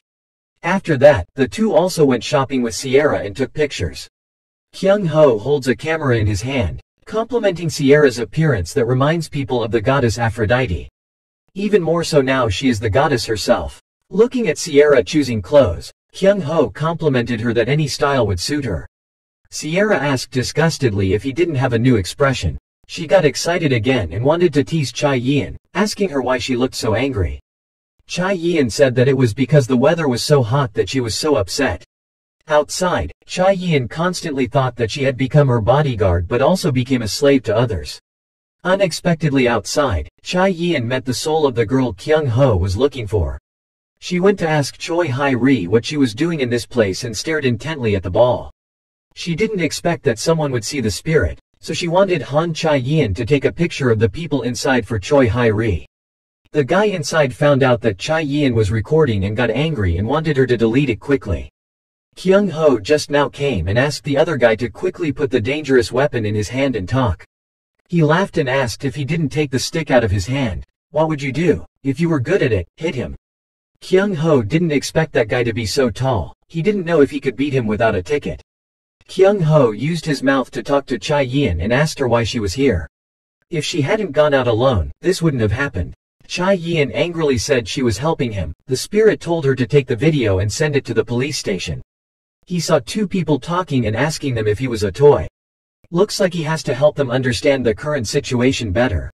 After hearing what she said, Kyung Ho decided not to delete the video. It would also be a document for the police. Kyung Ho wants him to play basketball with him, and if he loses, the video will be deleted. He agreed, but seeing how confident he was, he wanted an extra arm. Choi Hai-ri stood outside whispering that it must be the drug. But she didn't know why he still used it even though he knew it was dangerous. Kyung Ho tore a ticket of the most powerful person in the world. He didn't expect that the potion would have such a strong effect that even the strongest person in the world wouldn't play again. The medicine he took was given to him by the group with the snake tattoo. In sports, physical is the greatest talent given to him by God. Without that talent, man has already been determined to have a limit. Kyung Ho can't do anything right now but find a way for the soul to enter the body, or else he will definitely lose. Kyung Ho has been receiving power from that spirit step by step. Sierra standing in a place of observation, he does it faster than she thought. He didn't believe that someone like him who had already taken the drug could lose to someone like Kyung Ho. But anyway, he could see Kyung Ho was exhausted. He seemed to be reaching his limit. Kyung Ho thinks he's going crazy. His soul is looking for a hole to get inside his body. It felt like dozens of needles were stabbing his body right now. Although Kyung Ho grasped and moved exactly what the soul wanted, he still had to give his body in the end so that the soul could move on its own. While Kyung Ho was distracted, he took the opportunity to steal the ball to score but couldn't get rid of him. He thought he was exhausted from scoring 5 points, but he didn't expect it to be all acting. Kyung Ho is also now trying to resist, unable to lose. His physical strength has reached its limit. The soul also knows that, if you continue to move with the soul, you will be taken over. In that case, Kyung Ho decided this endpoint based solely on his own ability.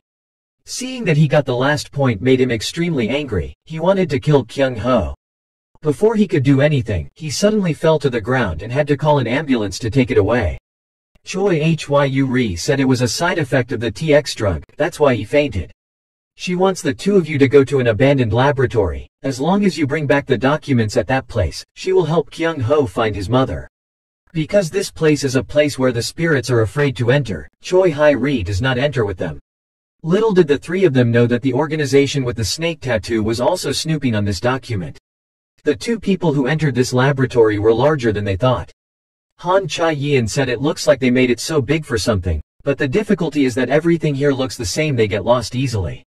Kyung Ho brought out a ticket and left it at the front door before entering. The two did not expect that there were people inside. The team member asked him who he was. How did he get in? Kyung Ho doesn't know why this place is inhabited. Isn't it already abandoned? He cursed a few sentences because he thought this place was empty, so he left the ticket outside the door. Kyung Ho knows that if he didn't use the ticket, he wouldn't be able to fight these gangsters. One of them took out his phone to call someone and received a kill answer. Kyung Ho took advantage of the fact that he was still talking on the phone and pulled Han Chai-yin to leave. He was sure they weren't just one or two if they were surrounded. It would be very risky if he led Han Chai-yin to run out the door with him. The sound of them approaching Kyung Ho looking for a room for her to hide in. They wanted to catch the two of them at all costs thanks to the sound of footsteps and ran after them. Kyung Ho heard that they were close to catching up. He took out a coin and threw it downstairs to make a noise. When they heard the sound, they split in half and ran downstairs. Kyung Ho thought to himself now that the sound of footsteps had faded away, he had successfully dispersed them. After a while, suddenly a guy came from behind and grabbed Kyung Ho's neck. He said only one brat that the group couldn't catch. That big brother started scolding the people behind, asking if they knew what was going on. Although this place has been abandoned, there are still many rumors. Kyung Ho had already obtained the ticket and hid all of them in the dark. He made the big brother ask them who they were and why they wanted to kill him. He just said that when he was looking for a drug document, he was stabbed by a knife and died. At the same time, a few members of the JK assassin squad appeared. Kyung Ho thought just as he thought they were all here because of the medicinal materials. The assassins just now killed that guy because they dared to reveal the secret. Kyung Ho saw that the assassins who entered were also using the same drug as the ball player earlier. One of the three said he wasn't planning on taking drugs, but he didn't have much time. Kyung Ho felt that he could use this opportunity to try out his new ability. He was going to try to dominate the soul, but the soul didn't send any signal. Come to think of it, the spirit doesn't always signal first. Maybe even the chance to train him would be fine, now he could only depend on his ability. Those people quickly caught up with Kyung Ho. He managed to deal with one. But it would be more of a risk if he fought two guys at the same time, no matter what potion they used. There was now one thing that he was certain of, that besides the increase in strength, this potion also came with risks. It's a side effect like the player's name. The longer it lasts, the stronger the side effect becomes. Kyung Ho asks them if they have come here to look for medicine documents. What kind of medicine is it? He said he was about to die, but he was still very curious, but he would explain as if sending him to the golden stream. Unlike conventional steroids, this is a drug that strengthens muscles, has a fast response time, and they do not feel pain while using it. Kyung Ho said that even with drugs, he still lost to two red-haired and blonde guys looking for Shane. When he heard that, he said that you really weren't the ordinary kid he had to kill. At this time, he was beaten by Kyung Ho and threatened to use a knife to reveal Shane. Kyung Ho doesn't know that Shane has read a piece of paper about his soul right now at Shane's house. Shane is a member of the same JK assassin organization as them, but after finishing their last mission a few years ago, they no longer believe it. His final mission is to kill a girl named Choi Hai-ri. In the end, Kyung Ho and Han Chai-yeon could not find any documents. Choi Hai-ri said she thought they had a hand in it because they took all the people in the lab to interrogate. They wanted the Texas steroid to be more upgraded than the previous one, so they wanted this document. This place used to be a research room for medical products. During the research, Texas steroid was accidentally discovered and became a very important substance. That is also the reason why the JK organization has targeted this laboratory. Just using it, humans can break their limits. But because it was not completed, it caused extremely important side effects. Kyung Ho suddenly asked Choi Hai-yeon if she knew someone named Shane. When she heard that name, she was so excited that she asked him who had mentioned it. Kyung Ho said he found someone in the organization and asked. Choi Hai-ri apologizes to the two of them, but now she can't ask for children like you too. Kyung Ho looked at her suspiciously. He was fine and had already defeated those people. Choi Hai-ri said this is not a joke, it is very dangerous. Even if he was lucky enough to defeat them, it was most likely caught by CCTV. She told them to stay indoors for a while. Kyung Ho asks Choi Hai-ri about his mother's soul. She told him that 3 months ago she had met his mother's spirit near the shores of Sokcho. She said she couldn't tell him anything more than quickly left as if to hide something. Kyung Ho thinks he must definitely investigate what this drug has to do with the group of people with snake tattoos and also Shane. First he had to try to get better training and control of his soul. While Kyung Ho was practicing, suddenly someone appeared to attack him. Both speed and strength are superior. Kyung Ho has no idea who this person is. Previously, Officer Lee Won-young, the bodyguard general manager, checked everyone's fitness. He said those below average should be prepared.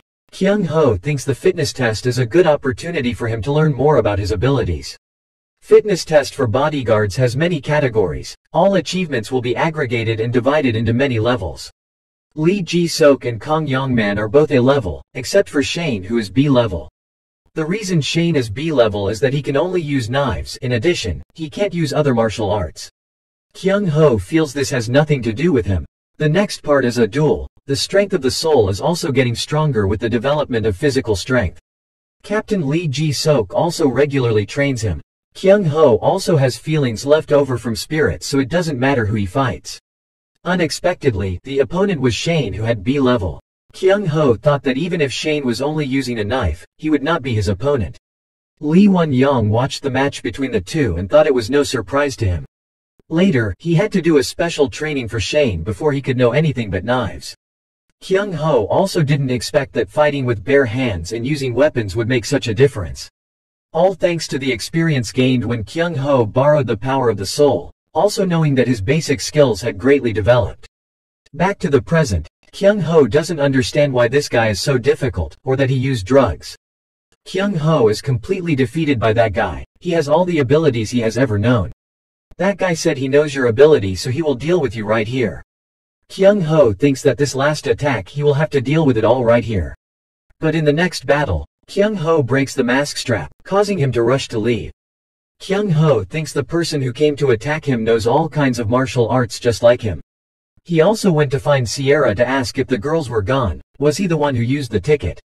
Han Chae-yeon and Kyung Ho talk about Shane again. It seems that Shane is from that organization and used to specialize in killing people. Han Chae-yeon also asked her father, but there was nothing strange in the record. It's possible that the papers are also fake. If he comes from that group, it's not unusual to fake it. As far as two people know that his final mission is to kill Choi Hai-ri, this is very disturbing. Moreover, both of them don't know why after that mission he had to escape the organization and become a bodyguard. Kyung Ho says Shane is most likely a spy. The current JK organizer, the blonde Fer de Lance, is torturing the people who let Kyung Ho escape. He asked the other guy if the reason for Kyung Ho's escape was because he was tall and skilled in martial arts.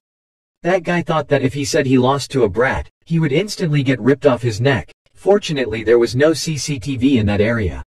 At this time, another person came in and said that the CCTV at the door only recorded a picture of a boy and a girl without anyone. When that name was heard, he trembled and said that the boy was strong.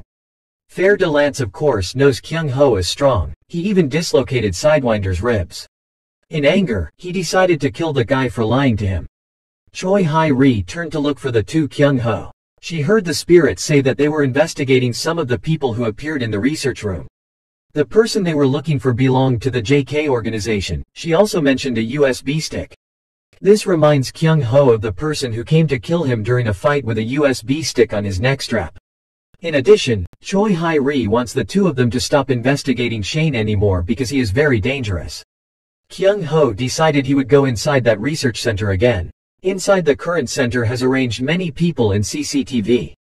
Everyone inside was talking about Kyung Ho. A brat that can handle 3 people at once must be formidable. Everyone feels too scary. If they can't catch it, they don't know what to do. There are also rumors that the 3 people who confronted Kyung Ho were tortured to the point of being unable to walk for 3 months. To ease the fear of everyone, including one person who said this place is not a place where anyone can go in and out. With dozens of CCTV outside the door, not even a fly could get through. If something happens, CCTV has recorded it, so there is no need for people to be so afraid. At this time, the 3 people guarding the door discovered that there were only 2 left. They asked each other if there was one more person. The doorman disappeared. When the 2 of them realized the problem, Kyung Ho attacked. He looked at them and said it was true that when they weren't using drugs, they were just puppets. He's already out of danger, so they won't die now. He only cares about CCTV. Through CCTV, Kyung Ho found out that there are a total of 18 people in this place. He also took care of the CCTV so they wouldn't find anything. Right now, they're just keeping watch around the lab. The guys at the door, or in the room watching, were pretty normal for him. The 2 people that Kyung Ho noticed at the moment, Fer de Lance and Sidewinder, are both snakes. Even though he had lost his mind at that time, he still felt their strength. When those 2 came to take Taipan away, he knew they were stronger than Taipan. At this time, Kyung Ho caught a man who threatened to call 2 people that there were 2 people infiltrating and going in 2 different directions. Kyung Ho then chooses one of them to leave. The person he meets this time is the leader of JK. Death Adder said he knew too much that he had to kill, but the man's power was so great that he had to use many different attacks. Death Adder is still stronger even though Kyung Ho used his soul. He thought that if the snakes were as strong as that, then it would be no different from the Black Mamba. Death Adder asks if he knows Black Mamba too. Is that person strong? Kyung Ho doesn't know that guy's true strength but is probably on par with Death Adder. His strength was too great for him, even he only used one hand. During the fight, Death Adder was not careful to stick to the tree trunk. Kyung Ho thinks he's a monster, but he'll have to give up if the sword gets stuck in a tree. As soon as his thoughts ended, he used his sword to cut across the tree trunk. Kyung Ho wonders how Death Adder can be so strong. He must have taken drugs. There was no time to think anymore. Kyung Ho tried to run away. He looked at me with that intention and pursued the attack continuously. He didn't know why there was still such a big difference. If he went head to head, he would definitely lose. He had to get the other sword to have a chance to win, but Kyung Ho didn't fulfill his thought before he was attacked. While there was no way to hit him, he could only run away and was slashed through the shoulder again. Kyung Ho wonders how is that possible. He didn't even see the attack. He knows that you broke into the lab because of that drug, but looking at Kyung Ho now, he doesn't care anymore. Death Adder said maybe he didn't need the second stage potion and he was too weak, then brought his sword and wanted to use a blow to defeat Kyung Ho. Fortunately for Kyung Ho at this time, Choi Bomb and Shane appeared to help him, but the one who always texted him wanting to try to fight with Kyung Ho was Choi Bomb. Before coming here, he invited the person who always texted him to want to fight him to this address. Kyung Ho wonders why Shane and Choi Bomb are here. Choi Bomb showed him a text message. If he wanted to fight, go to the lab. Choi Bomb said that after reading this message, he followed Shane and ran here. Shane says because Kyung Ho is very suspicious, he is always watching him. Choi Bomb raised his weapon to attack Death Adder, saying that 1 minute was enough. Kyung Ho silently scolded Choi Bomb for being crazy for blocking the sword with his bare hands. Choi Bomb was so excited he said he knew the level of Death Adder he would immediately kill. Shane is the one who knows Death Adder's strength the most, so he wants to enter, but is stopped by Choi Bomb. Choi Bomb shouted to remember his name engraved in the bones, but now the person who was sent flying away was also Choi Bomb. Kyung Ho secretly thought that Choi Bomb coming here is a waste of time. Death Adder looked at Shane and said he had taught him so much that he still betrayed the organization. After that, he didn't say much, but rushed to attack. After all, Shane was just his weapon. During the fight, Death Adder gently took the USB from Shane's neck. But he still didn't realize this and kept thinking that he guessed all the attacks. Finally, the two distracted men also returned, and the three left together when they reached their goal. Shane didn't know he got the USB from now on, but he had to get it back. Choi Bomb saw that and told him not to move, can't fight with that state. Kyung Ho suddenly asked Shane if he was the one wearing the mask.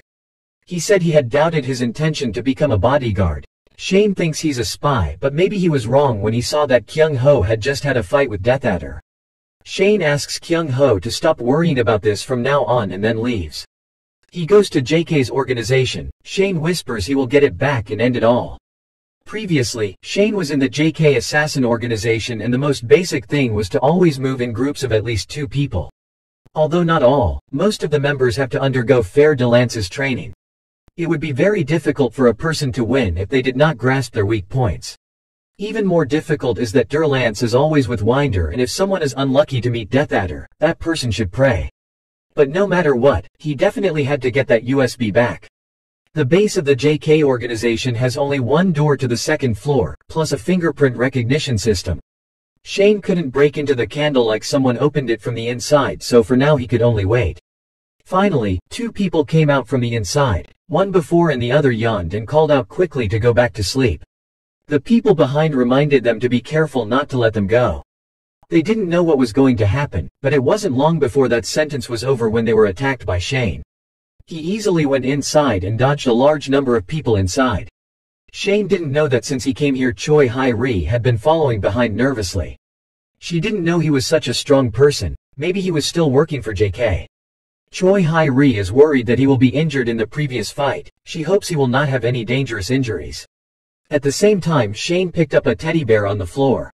Choi Hai-ri knew it was the teddy bear of the baby that the two used to treat. Choi Hai-ri didn't know why it was her first time here, but it was so familiar. Shane went to open the door to a room in which the children the two had treated.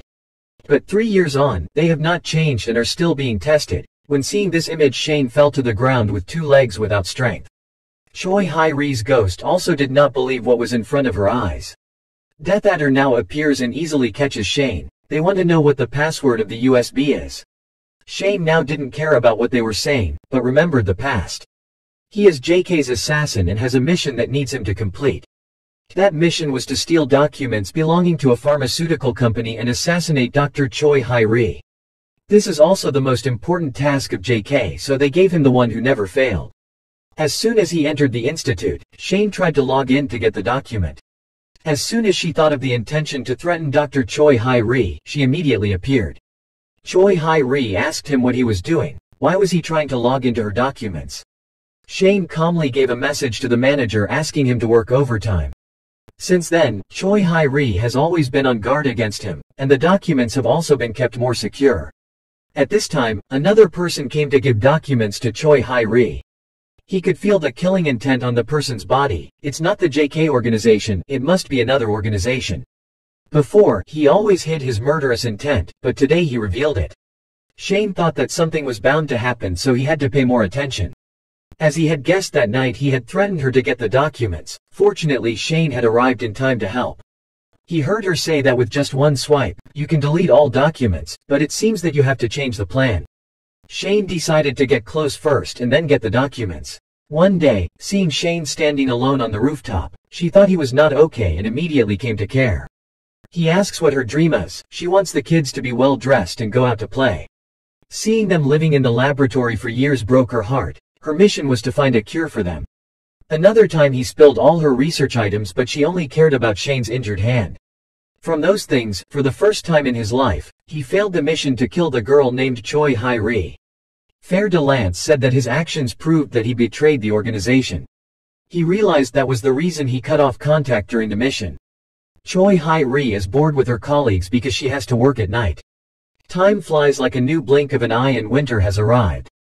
Choi Hae-ri thinks that she has been too busy lately, so she wants to go on vacation with Shane. The coworker beside her teased her. He called Shane to her. Because she was always looking for Shane, she was always smiling on night duty with Shane. Furthermore, her coworkers were not allowed to touch the document, and Shane could not. Choi Hae-ri secretly thought that she took it for granted that Shane was by her side. After talking with her colleagues outside, Choi Hae-ri unexpectedly saw an unbelievable scene. Fer de Lance drags a bloody man to say he's finally found her. He asks her to quickly release all the documents or else he will kill everyone in this research institute. She didn't know who this guy was, but the important thing was that if Shane was still here, he would be in danger. Fer de Lance saw her handing the phone to Shane and stopped him. He told her that Shane had been played with by his subordinates and didn't need her to worry. He said she told him something interesting before she died. Fer de Lance told her a few months ago that his organization had sent a potential spy here. His mission is to steal drug documents and assassinate her. Fer de Lance insists that she never thought of this. Choi Hae-ri still chooses to trust Shane because a week ago he knew the password of the document. Finally that day Choi Hae-ri died. Shane arrived just in time to receive the USB from her. It was the document she had spent her life working on. Because there are so many people watching right now, she wants to give it to the person she trusts the most. Kyung Ho returns home to find everyone gathering the bodyguards. He had heard just now that they gathered these people together because of Shane's connection. Captain Lee Ji-seok couldn't go with everyone because he had to stay on guard. Although Kyung is curious about Shane's connection with the snakes, it's too dangerous for him to go. Until now he had not received any information from Choi Ji-seok, so he couldn't just head into danger. Fer de Lance on the other side is still trying to torture Shane to reveal the password. The ghost of Choi Hae-ri next to her can only beg to stop. Since Shane came here, they have increased the security of this area. From the back gate to the front gate, many guards were arranged. Kong Yongman brought a group of bodyguards swaggering over. Kong Yongman asked where Shane is now. A few hours ago Shane's tracker stopped here. Kong Yongman wanted to quickly deal with these guys so he could go inside to see what was going on. Inside, the new leader Death Adder came to watch Shane's torture. He said Shane grew up from being tortured and that's not going to do any good. He cried out to be more cruel, then brought the two bound children in front of Shane. The effect of TX will appear after taking it. If no special medicine is used, after 12 hours, the children's body will start to rot. Death Adder said Shane had 3 hours until they had to take their next special potion. He realized that was still not enough to threaten him, so he brought out the caul and began to beat the children. Choi Hae-ri had no choice but to run to her knees and beg Han Chae-yeon and Kyung Ho for help. She also tells Kyung Ho where her mother is despite the danger to her soul. There is no way that guest Kyung Ho promised to bring him back 1 hour later. Kyung Ho did not go alone, but called Choi Bom to come with him. Other than him, he didn't know who he could turn to confront this group of people. Choi Bom says it doesn't matter as long as you fight him after this is over. Choi Bom's job when he was with him was to swing east and west, because the bodyguards who had rushed in to save Shane before were now all hard to eat. Kyung Ho started his plan. He pulled his hand and ran straight to the center. Kyung Ho shouts out Shane's name that he has come to collect his debt with Delance. He scolded Delance and then quickly turned his face around like rice paper. "You unscrupulous bastard." The other people suspected that the elder brother was being insulted and were extremely angry. They absolutely would not let the two of them escape. It seemed that those people had gathered here. Choi Bom asked him how he was going to do it. Kyung Ho said it was all thanks to him, then brought out the smoke bomb. Choi Bom thought he was using smoke bombs to attack them and praised this step as being so good. But when the smoke cleared, only Choi Bom was left. Kyung Ho leaves him alone as bait, which makes him extremely angry. At this time, Kyung Ho also took the costumes of those people and mixed them inside. The people on the first floor started patrolling more than the people asking each other if the place was okay. It shouldn't be a problem as long as the door is well guarded. They also said that Kyung Ho won't be able to climb to the fourth floor by himself. No one can break in here. But soon Kyung Ho broke in from the window. Inside, Death Adder is still trying to get the code from Shane. He wanted to kill one of the children before continuing to negotiate. Shane has no choice but to read the password to him to save the children. It didn't take long for Kyung Ho to get inside before Choi Bom also got in. The two encountered an extremely powerful lab drug user. The effects of the drug TX in the experimental period appeared in many different directions. Some people have some parts destroyed or feel lost, but there are also people who strengthen to the maximum. Although the Phase 2 TX potion will give them great power, they will either lose their ego or die soon after. In the organization, JK Death Adder and his two subordinates are extremely formidable opponents. But now the guy who tried the drug in front of everyone was so strong that it was unimaginable. Boy Bum thought to himself that even 10 people here wouldn't be able to beat that guy. The current Kyung Ho must both move in the direction his soul wants and keep his body uncontrollable.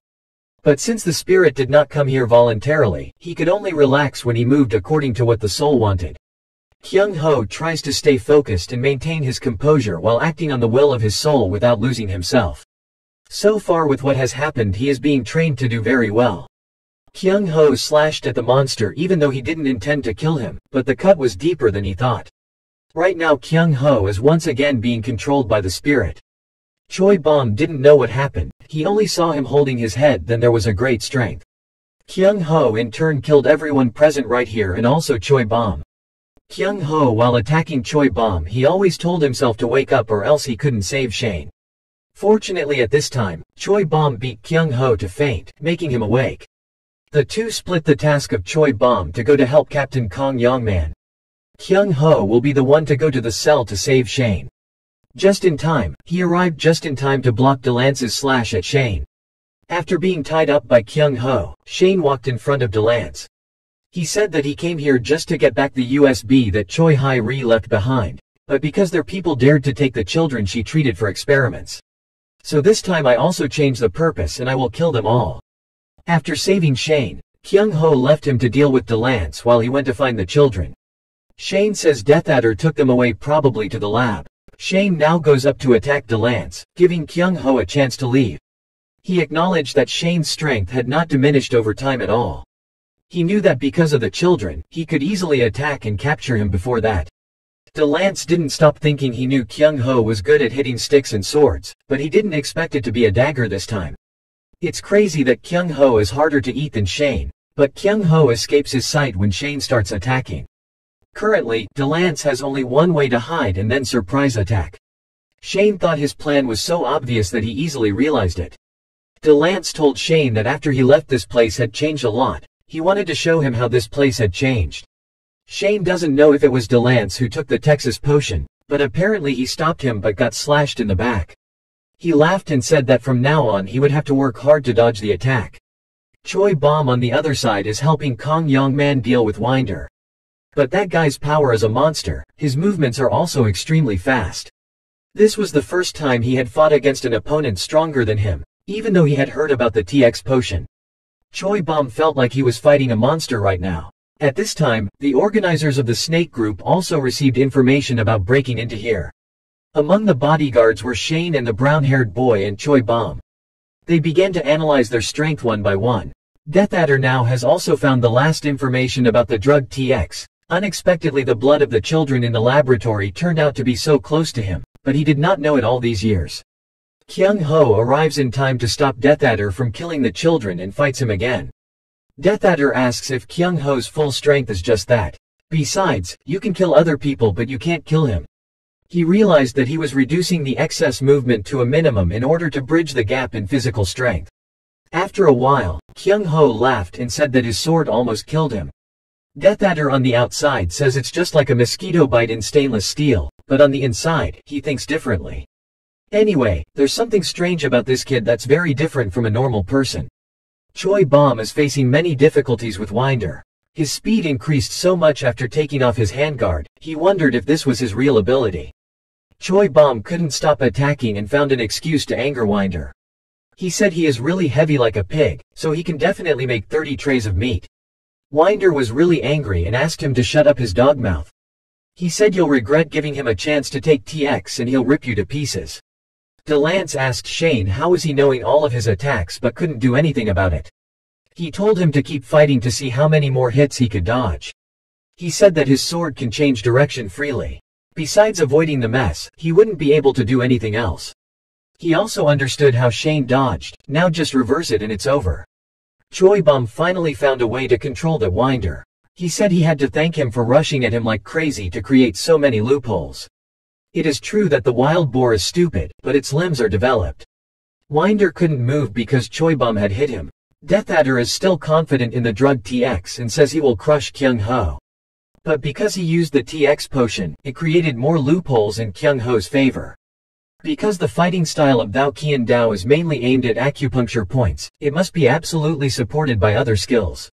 Since Choi Bomb was a child, his grandfather had high expectations from him because he had shown interest in radicalizing the religion from an early age. Looks like it's time for him to pass it on to the next heir. But despite studying for a year, Choi Bomb couldn't even understand the basics. He thought on this point that perhaps he had no talent with radical right-doing. Back in the present, Winder can regain his strength after being hit by Choi Bomb. Even though he was able to block the blow from his arm, he still lost speed. Choi Bomb couldn't keep up with this speed. If he wanted to find the loophole like before, he had to guess the direction of the attack. He adjusted his emotions calmly, but because of the strengthening of his muscles, his attacks could not reach the acupuncture points. Winder scolded Choi Bomb for being a fly, reminding him of when he was scolded like that as a child. Choi Bomb remembers when he was a boy who learned martial arts from his grandfather. He was told by his friends that it was a fly. He used to be embarrassed when he learned the martial arts from his grandfather. He just wanted to show off his right to his friends, but no one knew what it was. Although he feels it is miraculous to learn about acupuncture points and find it interesting. However, because of the scrutiny of the children, he gradually grew tired of them, so he showed that he could not give them to him. But until one day Grandpa said that the suppression of religion was his whole life. Since then, Choi Bomb did not allow the children to laugh at what he was learning, and Choi Bomb taught them a lesson by daring to say it was like a fly. Unexpectedly, Winder would repeat that word today. Choi Bomb would also use the same move to defeat him. Choi Bomb applied everything he learned step by step to point Winder until he could no longer fight. Since Delance took the Phase 2 potion, his attack pattern has completely changed. Each time he launched the knife, his power increased by a few parts and his trajectory was always changing. Shane thought he had to counterattack before his demonic path became more complicated. But he really couldn't keep up with this power of his. If that was the case, he had to use another way. Shane used an attack from above his head but failed again. Delance says Phase 2 TX doesn't just enhance physical strength, but all the senses. That's why he can know your every move and it's time to put an end to this bullshit plan. Shane asked him if they completed the Texas potion just to get that power. They killed all the employees of the lab. Pushing uninformed children into danger, they did all of that because they wanted to be stronger. Delance asked Shane like that, what if he just knew that Death Adder said it was important? He added that he only believes in his brother because he has his mind and what he wants to do is for the benefit of the organization. Shane asked again if the children in Choi Hai-ri died just because of that. Don't those people deserve pity? Delance should laugh. They have great merit to meet such a pitiful end. He still didn't intend to stop saying that her relic left behind became a test subject. He asks Shane when he dies to go meet her and say thank you. Shane thinks that when he met her, he learned how to empathize with people and how to understand other people's thoughts. Shane used to think that people don't need to have feelings, but he has realized that it takes feelings to be truly human. Before she died, Choi Hai-ri trusted Shane. She said she thought about dying for him. He thought of Choi Hai-ri, thought of the children that gave him an invisible power to defeat Delance. Kyung Ho saw danger, so he asked the two children in the color room to find a way to run first. Then looking at Death Adder's swords reminded him of what Lee Ji-sok had taught him. Lee Ji-sok tells him that all bodyguards will have a hidden weapon with them. He said the sword at first glance looks like other weapons, but it is a sophisticated weapon. Depending on the characteristics of the sword, the attack method varies greatly. Lee Ji-sok showed him that the sword in his hand was specialized for stabbing, made to pierce enemy armor. Masters in the use of swordsmanship, they can think in constant variables and improve their skills. Kyung Ho jokingly asked Lee Ji-sok if he could use multiple swords at once. To sharpen and polish one or two sets of swordsmanship takes decades of effort. Back in the present, Kyung Ho observes that after Death Adder threw the black box, his speed has slowed down, and the connection has gradually become more natural but not at an unacceptable level. The most worrying thing was the swords behind him. He didn't know what his purpose was. However, Kyung Ho also has nothing to fear, standing as what Captain Lee Ji-sok said. It is not possible for one person to master all the different types of swords. One thing Kyung Ho needs to be careful of is his strong attack power. Right now Kyung Ho, who saw through everything, was able to break an attack. Choi Hai-ri said that even if she turns into a demon, she has to save the children, so he needs to try. Death Adder didn't know why he was suddenly able to hit him, but he absolutely must not lose. He must complete his mission and save his wife, who is seriously ill. In a moment when Kyung Ho was beaten and injured, he saw his wife in a coma. He had to save her. 20 years ago, Death Adder's wife contracted a strange disease. It was a fatal disease for which there was no cure. And if it is to research a special medicine, it will cost up to several $100 billion. That money wouldn't be enough if he was just collecting debts, so he started with the murder business. As long as he has money, he can kill anyone, whether it is an ordinary person or a policeman, a judge or a special famous person. Although 15 years have passed, it is difficult even if there are hundreds of billions, only 10 billion. But even hundreds of billions are only enough to maintain strength. Death Adder also once thought that there was no possibility anymore. But a man appeared and said he would research a drug to save his wife's life. Instead, Death Adder must fulfill a condition that from now on, instead of money, he will have to work for that person. Now Death Adder remembered the girl in the snake organization saying that the potion for his wife was almost complete. She reminded him that the drug produced based on the documents of Dr. Choi Hai-ri was supposed to succeed, but failed. It is not yet complete, although Death Adder's team has been developing it for 2 years. If used, it will corrode the user's body. The girl asked him if he understood what she was saying, meaning it was also eating away at his subordinates. The girl again asked him if he understood, and she gave Death Adder one more chance to salvage the failure. Death Adder has no way back and he must defeat Kyung Ho. He also began to feel something strange change in him until he realized it was too late. The dog next to Sierra tells her that it's now disconnected from Kyung Ho, guessing that he's probably been dragged out and killed. Kyung Ho was like last time, like he was falling into another world. He wondered if he was already dead. Sierra shows up saying, "No, you're not dead yet." It seems that Cheok Junjong's spirit has taken over his body. He is not dead yet, just his soul left his body. This is the road to heaven and hell. Sierra says if he died he wouldn't be able to come here. Kyung Ho yells at her asking if he's not dead yet, how can he come back? He asked if he could rule the soul, could he return? Kyung Ho bangs his head on the ground saying he will listen to her, he will find a way to get back no matter what. After all, he had to do something to come back. Kyung Ho also had less than a year to live. Sierra thought it would be a pity to let Kyung Ho die now. She thought that a little hint would be fine. It was a sin to look at him confused like an idiot. Sierra asks Kyung Ho to quickly see that the soul he is using is just an empty shell, instinctively reject it. After saying that, Sierra also disappeared, leaving Kyung Ho to scream. Cheok Junjong's soul appeared enormously before his eyes. Kyung Ho is chased everywhere by that spirit. Until now he still doesn't understand what she means. There's no time for Kyung Ho to run away or else he'll really die. Seeing the huge soul in front of him that was impossible to escape, his mind began to fill with images that felt like he was about to explode. Kyung Ho understands then soul domination is literally not soul domination. He was stuck in those two dominant words. It is not simply reading what is written about the soul but communicating with the soul. After understanding these things, Kyung Ho regained his full strength and easily defeated Death Adder. 20 years is a long time, but he sacrificed his whole life to get this 1 year. When he woke up this time, Kyung Ho felt no more pain from his injuries. He thought maybe it wasn't true what Sierra said, she'd kept his soul alive. All this time he had thought about just thinking about the moves and then ordering the spirits to follow. But this time Kyung Ho almost became that spirit. He felt all the life of the soul. Because the soul knew that he was sympathetic, he showed him that kind of sincerity. The power he used during this time was indeed no more than 1/10.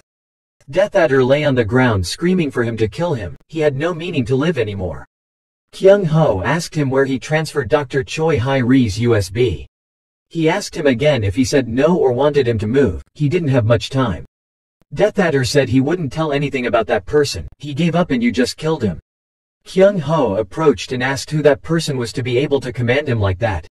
Death Adder says he's just babbling on his own, because that's the only way he can save his wife.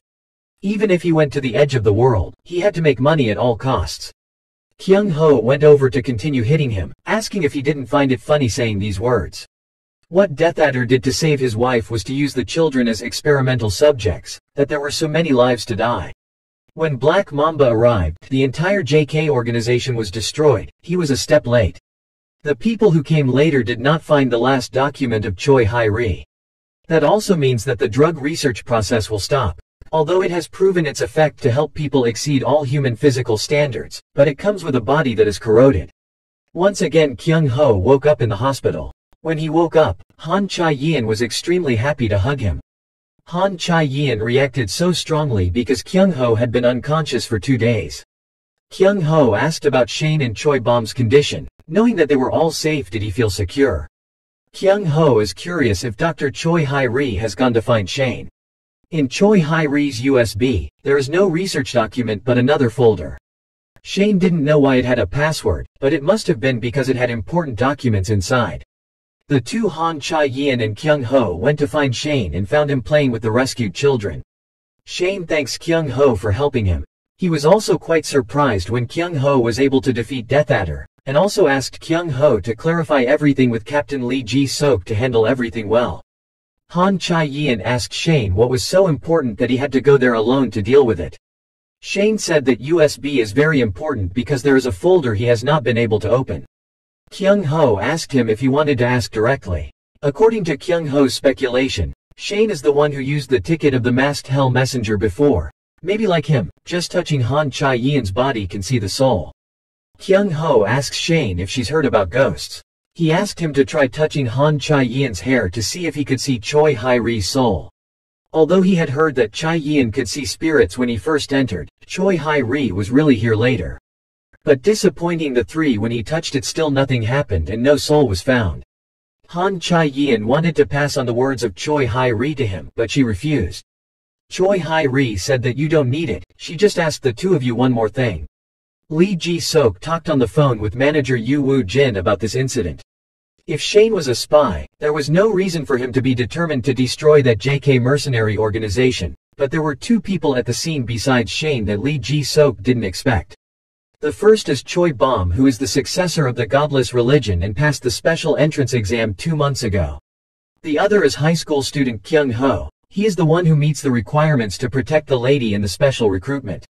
Yu Woo-jin asked to first put those two on the list of suspects. But since Lee Ji-sok knew that the two of them fought fiercely with the snakes, no matter what, the two of them weren't spies. According to Shane, he just happened to meet Kyung Ho and then he got caught up in the battle. As for Choi Bom, he didn't know if he would meet Shane there, but he still decided to go there to help Shane. Yu Woo-ji said that special attention should be paid to those two. One more thing Lee Ji-sok wants to say is that Team 2 Captain Kong Young-man has submitted his resignation. Anyway, Kong Young-man was also injured a lot in this battle with the JK organization. Yu Woo-jin told Lee Ji-sok to keep an eye on Choi Bom. As for the high school student Kyung Ho, he will send someone over. As soon as the snake showed up, the organization established a special unit. The person he sent was one of them. Yu Woo-jin went on a business trip for so long because of those snakes, so when he needed it, he immediately sent people back. Kyung Ho has a lot to talk about with Sierra right now. He wanted to ask her why not tell him the fastest way to rule souls. Kyung Ho keeps his bossy attitude as he enters Sierra's residence.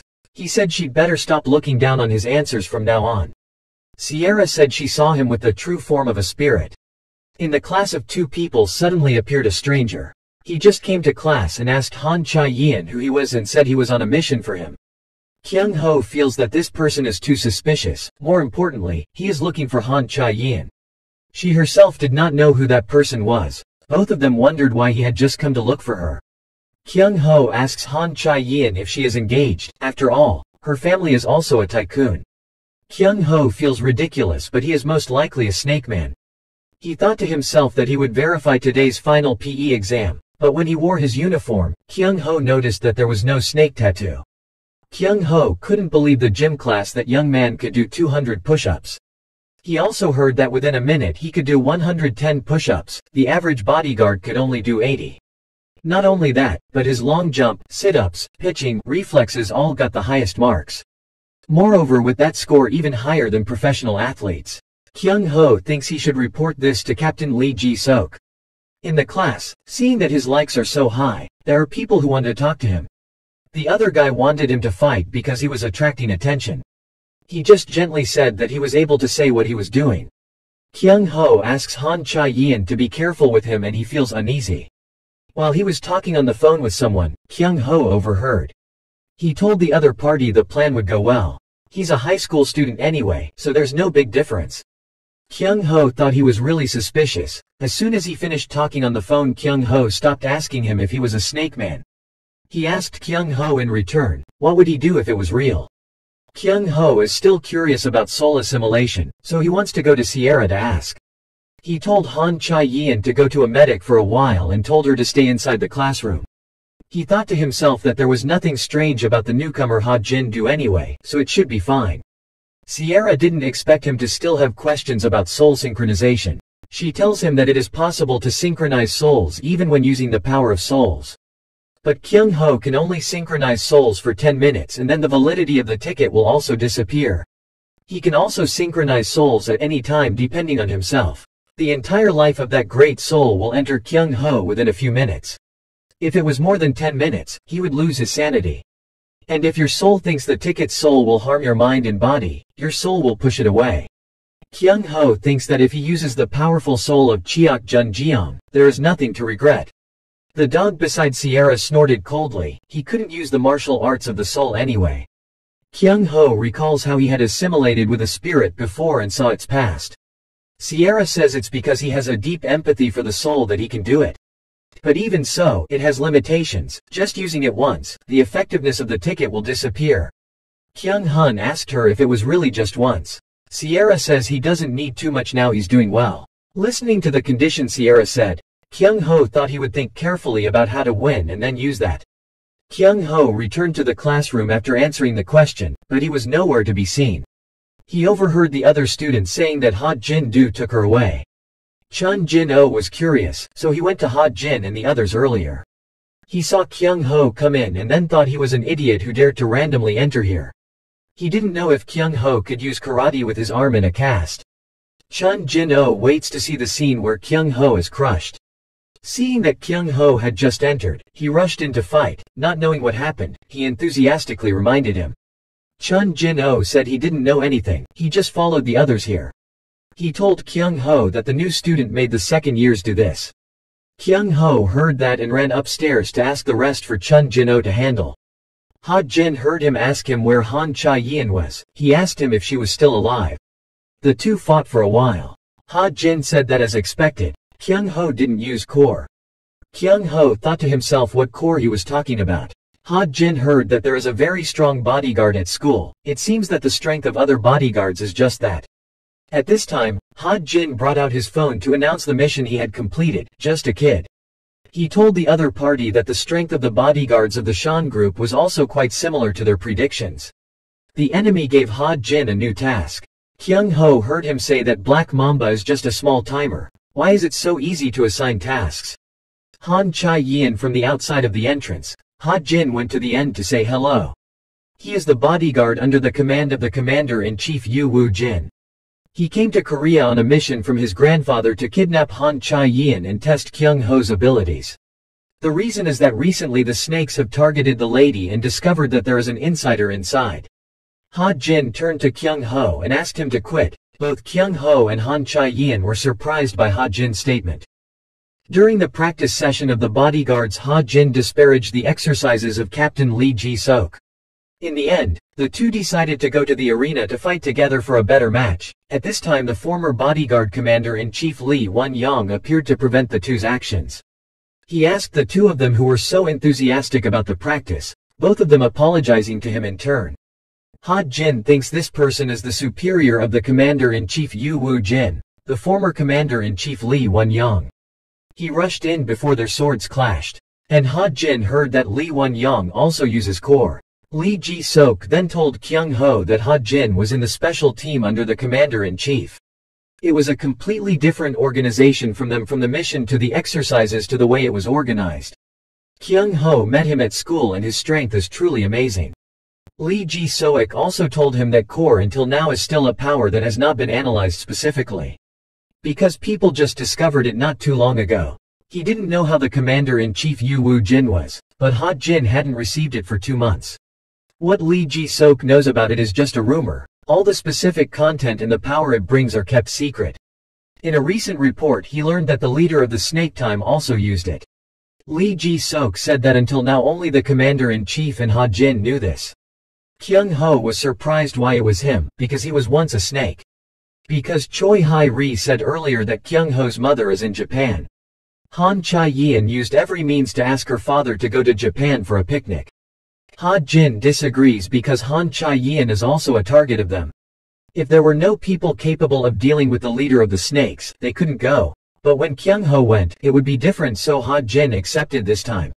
Lee Ji-sok made it clear to Kyung Ho that more accurately, Ha Jin was a spy sent by the commander-in-chief. It is said that for some reason he hastily asked him to return. Ha Jin called Kyung Ho to his room. Kyung Ho doesn't understand why Han Chae-yeon asked him to quit his job. Ha Jin asked him what he was talking about. Of course he wouldn't listen to the lady's words. When he got back to his room, Ha Jin opened up a popular action movie and showed it to Kyung Ho. He pointed to actor Lin Miao and said he's famous these days for being both handsome and has strong action scenes. This is the goal of the two, this time actor Lee Suk-jin, leader of the Snake Class 2 Belcher. This is also the information that Ha Jin got when he was a spy. Although he did not know the specifics of their supreme leader, among the information Ha Jin had, Belcher was one of them. Kyung Ho asks if he's a celebrity, it would be dangerous for him. Ha Jin said because no one knows anything, no one knows the truth about him. So even if he uses violence, steals money, even more bizarre things than murder, as long as the public doesn't know the truth, no one will suspect that he is such a person. Recently, there have been a lot of rumors that distort the truth, which is even more beneficial to his identity. Because he is an artist, of course he will have to constantly breathe out moral sentences that teach others to be human. Not only that, but there is also another possibility that the force behind the snakes is so powerful that it can help them cover up the murders. After Ha Jin clarified everything for Kyung Ho to understand, the two began to plan. Two people, Kyung Ho and Ha Jin, pose as public actors to approach Belcher. The two successfully infiltrated the film set. His current role is Sirasoni, codenamed Belcher. Thanks to the memory of the remaining spirit, Kyung Ho can understand his role to some extent.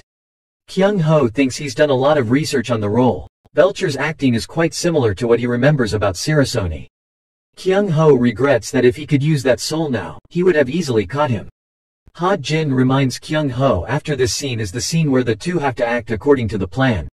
Ha Jin tells him to always remember that there's a good chance there's another snake here, so it's best to create a one-to-one face-to-face situation. They both saw the blood stain on his shirt just now. It hadn't changed color. That proves that he just killed someone not too long ago, and the possibility that he was late was because of that. After a while, Kyung Ho ran to Belcher's car and told his manager that he was fighting. When the two had just left, Ha Jin sneaked into the car. Inside the car was still the body of the girl Belcher had just killed. Ha Jin scolded this bastard as expected. After filming, Belcher returned to the car and received the note Ha Jin left. The content in it said that he knew and had proof of what he did and also the address where he was scheduled to come. According to the contents of the paper, he actually came alone to find Ha Jin. Kyung Ho returns home from his mission and still thinks about what a core is. He remembers Lee Ji-sok saying that's what they can get when standing on the line between life and death. Suddenly Kyung Ho remembers Sierra's words that there are people who stole tickets. They are the people who stand on the line between life and death. Kyung Ho tries to link if he can get cores when he is near death. Maybe those people have the same ability as him. Indeed, to get this role, Belcher borrowed a hand from Sirasoni. Cores are pieces of the great people known to mankind, through which humans can borrow their special techniques or powers. Sirasoni is known for his foot kicks, so his overall footwork has improved dramatically. Ha Jin now when fighting with him also unlocks his own core. He couldn't concentrate on striking because he had to pay attention to Belcher's legs. In addition to strength, his speed at approaching opponents is also increased rapidly.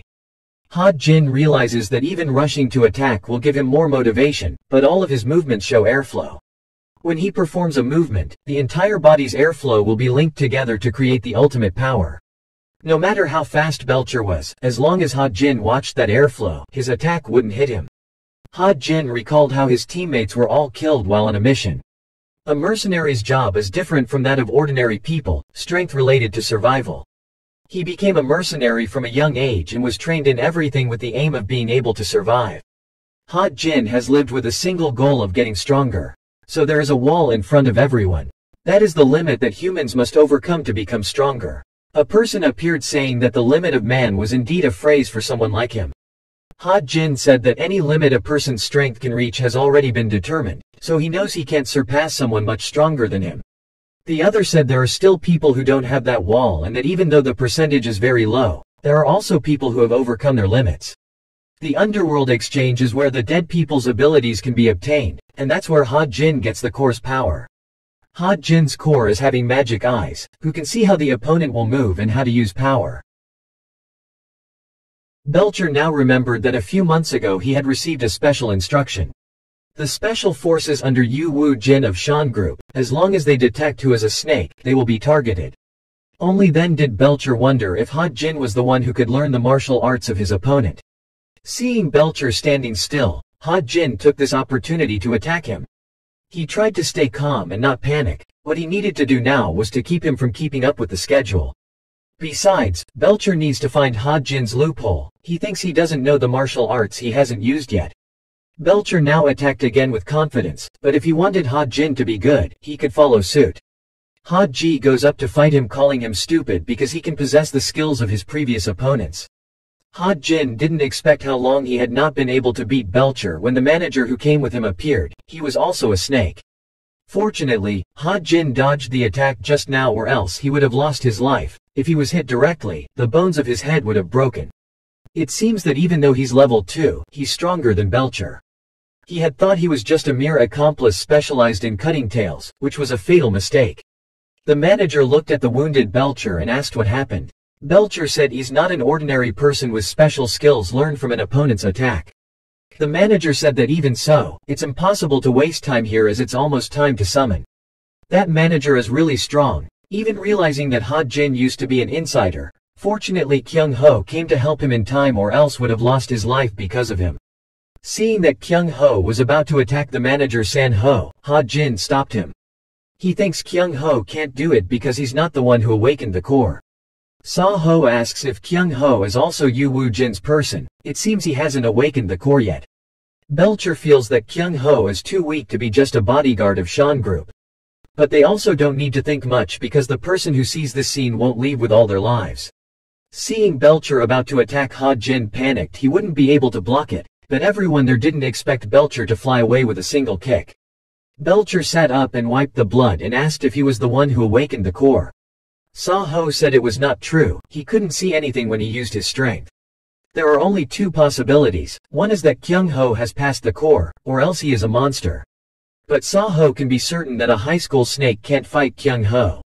Ha Jin felt that he couldn't move anymore. He didn't think Kyung Ho had that strength either. At this moment, Ha Jin only cares if there are two people. He has to find a way to escape. Belcher's attacks are varied, but he has no decisive attack. Ha Jin reminds Kyung Ho of the manager's intention. His punches are not simple. Sa Ho asked Kyung Ho, who was also in Yu Wu Jin's army, why he didn't know.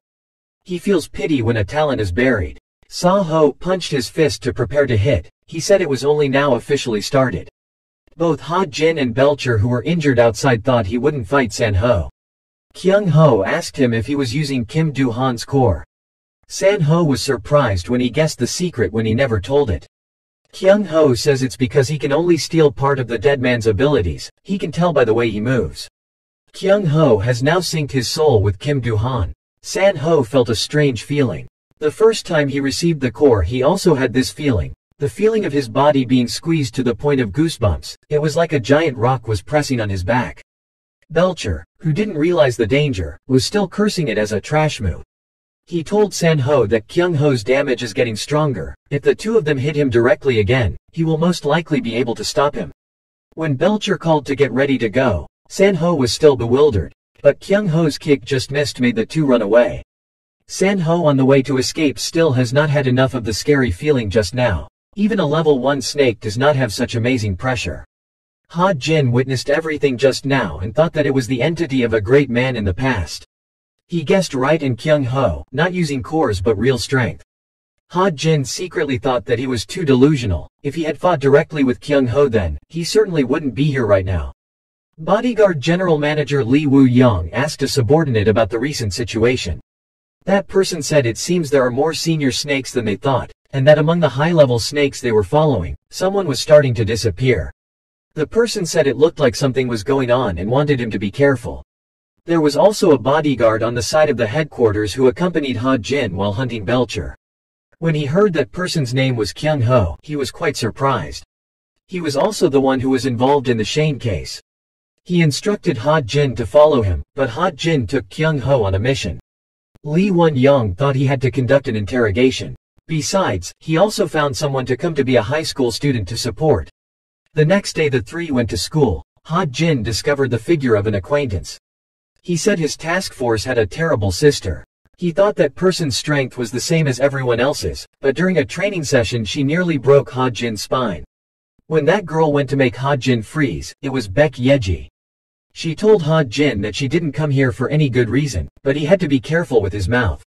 Baek Yeji introduces Han Chai-yin that she will be in her class and takes on the task of assisting in her protection. Soon after, Baek Yeji wanted to test Ha Jin's progress, and Kyung Ho also went along. Baek Yeji discovered that his ability was not improving at all. Ha Jin was only concerned with core training. She wants Ha Jin to take advantage of her inherent abilities, not overuse her core. The problem here is that he was so focused on the core that he forgot about his inherent strength. She said that when Ha Jin is too focused on the core, Ha Jin will no longer have the strength to use her own strength. Core is only a premise to increase breakthrough power, it cannot replace strength. Baek Yeji went to see him lying on the ground and said that this situation will take a long time to reach the next stage. Baek Yeji looked at Kyung Ho. This child she had received orders to pay attention to. Because the captain wanted her to judge him for herself, she also wanted him to try it out with her. Kyung Ho agrees because of the feeling of the soul remaining after using the ticket. But with just one sword of Baek Yeji he rolled out and lay next to Ha Jin. Ha Jin secretly thinks that Kyung Ho is hiding his strength again. When everyone was practicing here, the snake group planned to capture Han Chai-yin in Japan. They went to Japan for a picnic together, and Kyung Ho was surprised to see where they were going. It seems that Kyung Ho is not the only one who is surprised by the magnificent tall building in front of him. Baek Yeji said how much money they paid to rent this place. Han Chai-yin shyly said that she actually sponsored a part of it. The teacher called everyone to pay attention. The students' activity schedule was already set. The teacher emphasized that everyone should limit group separation and each group should not have more than 5 people. In the group with the 4 of them was an older person with a tattoo. Kyung Ho secretly thinks that person's tattoo is strange. But he didn't need to worry too much when Ha Jin and Baek Yeji were here. Kyung Ho is preoccupied with how he will solve his own problems.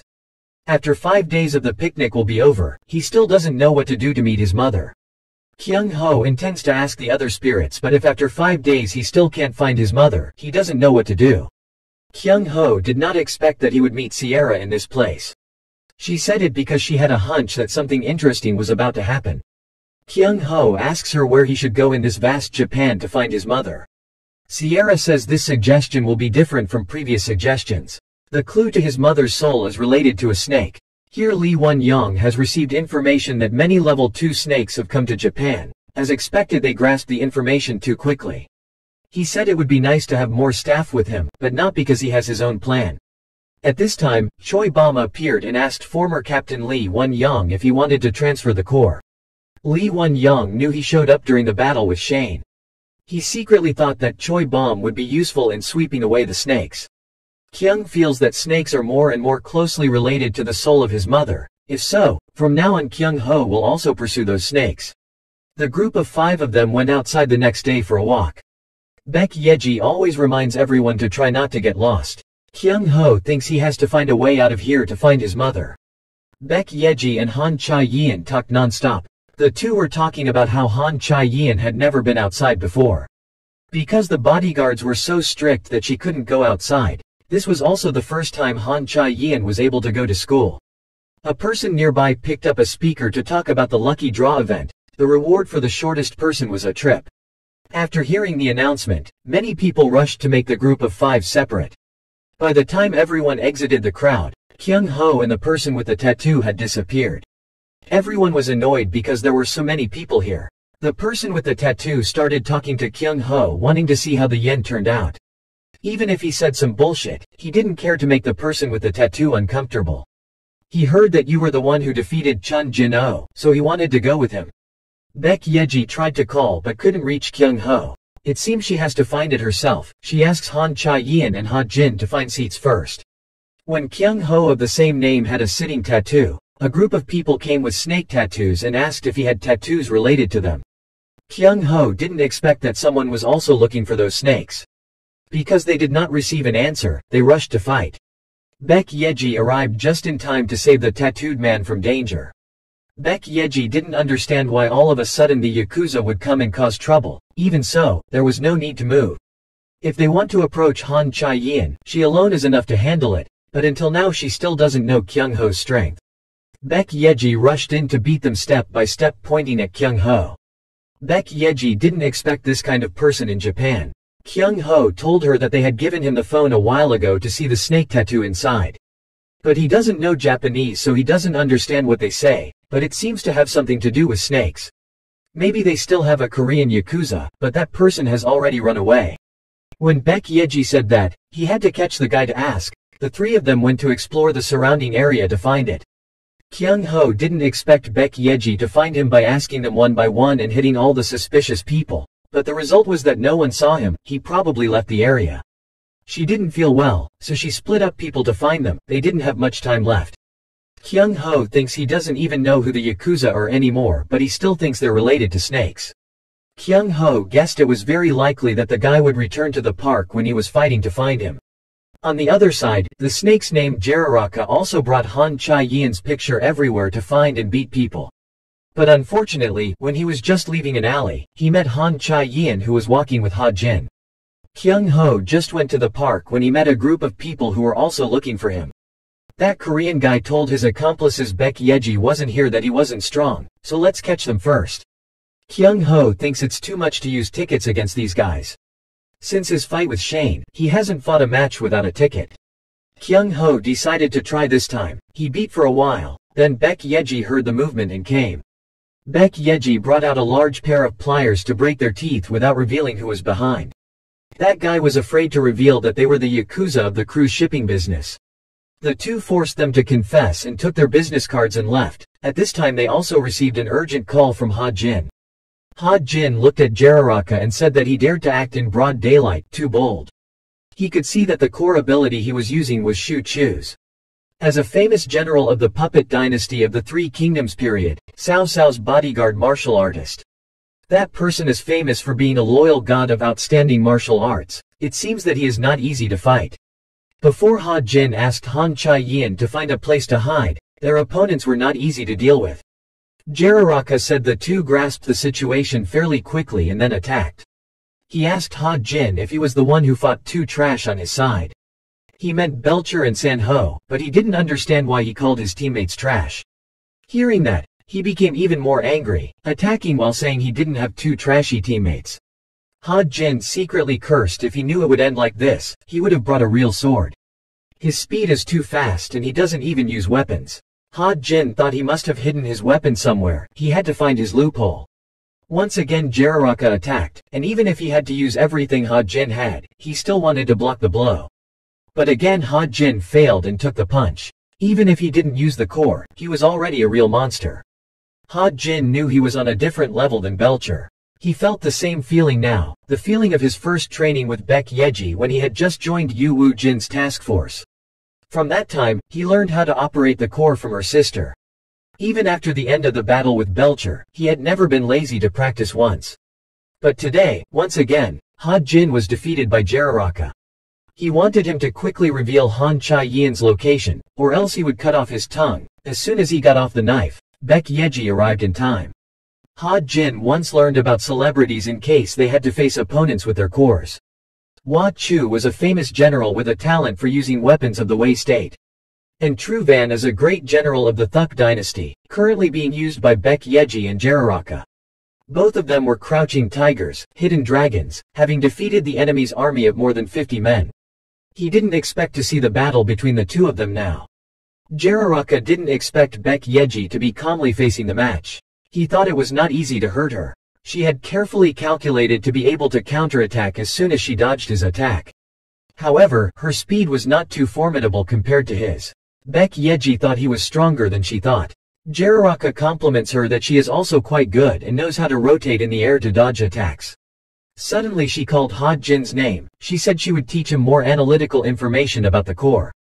The fighting form of the great man is divided into two major categories. The first type is the core strength system that enhances the strength of the muscles. The Sanho snake he faced or Hua Chu's core both used this type. The second type is the nervous system core that enhances speed and flexibility, and Belcher belongs to this category. Core is something that adds new strength to one's inherent ability. Meanwhile, the name that seems to be nothing but this muscle possesses the core of an exceptionally strong general. Jiraiya scolded the two of them who were whispering really loud. Then he attacked and asked Baek Yeji to show him what he could do. Although the person who awakens the core system is stronger than the person who awakens the nervous system, the person who awakens the core nervous system possesses more speed and calm. Just like what Baek Yeji said, the guy left after a while. When Jiraiya returned, he got into a fight with Bansi because she thought that his actions were exposed and the bodyguards would strengthen the body. Hua Sa came to stop the two's actions because maybe they really wanted to kill each other. Hua Sa tells the two of you to wait until the mission is completed. It wouldn't be good if this was passed on to the higher-ups. Belcher and Sanho leave because of an urgent mission, so only the three people left to decide this. Jiraiya says those trashes aren't helping either, so it's fine to talk about it later. Hua Sa asked what information he had gathered. Currently, two bodyguards have been identified to protect the target. Both male and female are high school students. Because both of them are awakeners, they think that perhaps Yu Wu Jin's team is quite strong. Hua Sa asks Bansi what about the guys who escaped. They are the leaders of the Yakuza. Level 2 fugitive Snorka has formed an organization similar to JK. The Yakuza organization led by him was about to be merged into the Umi Shipping Company as a spy link. Snoke, Hua Sa has heard this name before. He was the guy who carried out the mission to kill the third-class snakes right before joining the organization. The slashes on all the bodies were clearly slashed, as if he had used an extremely sharp weapon. Even though they didn't know the information, they had to deal with that name quickly. They do not know that Belcher and Sanho are currently looking for Snorka to sell information about the person with the snake tattoo on his neck to Snorka. The guy with the tattoo on his neck that the Snorka guys codenamed Hua Sa. In return, Sanho wants Snorka to sell the snake's information to him. If the weak like you two want to catch high-level snakes, they need information about them. At this moment, someone came to inform Snorka that someone broke into here. That person was none other than Kyung Ho. Before that, Kyung Ho thought of assimilating his soul to increase his strength, but both his mind and body would be heavily affected during the synchronization. Kyung Ho decided to find a way to make the most of soul synchronization. Sierra also said that before synchronizing the power he used was less than 50%. That's why his body couldn't bear to assimilate. Moreover, the feeling when synchronizing the soul and when focusing the soul is completely different. Kyung Ho has a feeling when using soul concentration. The power will be boosted to 100%. Even when fighting with Ha-Jin or Belcher, his body couldn't move. That's when his body suffered the most. If soul synchronization was limited to 10 minutes and he was able to use 100% of the sync's power, then soul concentration was the crux of the battle. Seeing Sanho looking at him worriedly, Snorka asked him if he was the one who woke up too. No, he wasn't the awakened one, but for the core, the power he was using was of unknown origin. Snorka says Kyung Ho is neither an awakened person nor a weapon, so don't be cocky. Kyung Ho didn't say much but rushed to attack him and soon snatched the weapon in his hand. He asks if he thinks he's just some trash that only knows how to use cores. Even when he was a level 2 snake, or the boss of this organization, he was never a guy who only relied on cores. Sanho felt that he guessed everything and knew in the palm of his hand every move of another person. Sanho felt like he was facing a god. When Bansi arrived, all three were beaten to death by Kyung Ho. Sanho said that he beat Snorka like that, but Bansi learned of his plot to sell classified information about the snake organization. Tonight the snakes will carry out their plan to capture Han Chai-yin. Bansi returned to announce that Snorka had been defeated earlier. She didn't know who it was, but she certainly didn't Pharaoh Balter and Sanho. That person's strength was on par with a level 1 snake. Hwa-saw guessed that the two people who didn't come to the summoning just now were level 1 snakes. They don't have any other information if it's intentionally erased, so it's most likely a level 1 snake. If the two level 1 snakes are the ones who handled the Snoke, then that's fine, but if it's a third party, then it's fine. Everything will be different. Jararaka said that Baek Yeji's strength is also quite strong. She is the strongest recently to switch heads with them. But Jararaka found it funny that he would never notice these things. He brought out his phone to see the location being located that he had placed on Ha Jin. Kyung Ho holds a business card in his hand, thinking that he must research the shipping company that Baek Yeji gave him. At this time, Baek Yeji brought 3 suitcases containing divided weapons, which were secret weapons. They had to use weapons in case the snakes appeared. There was a high probability that they would come tonight. Because they knew there was going to be this picnic, they appeared in front of them.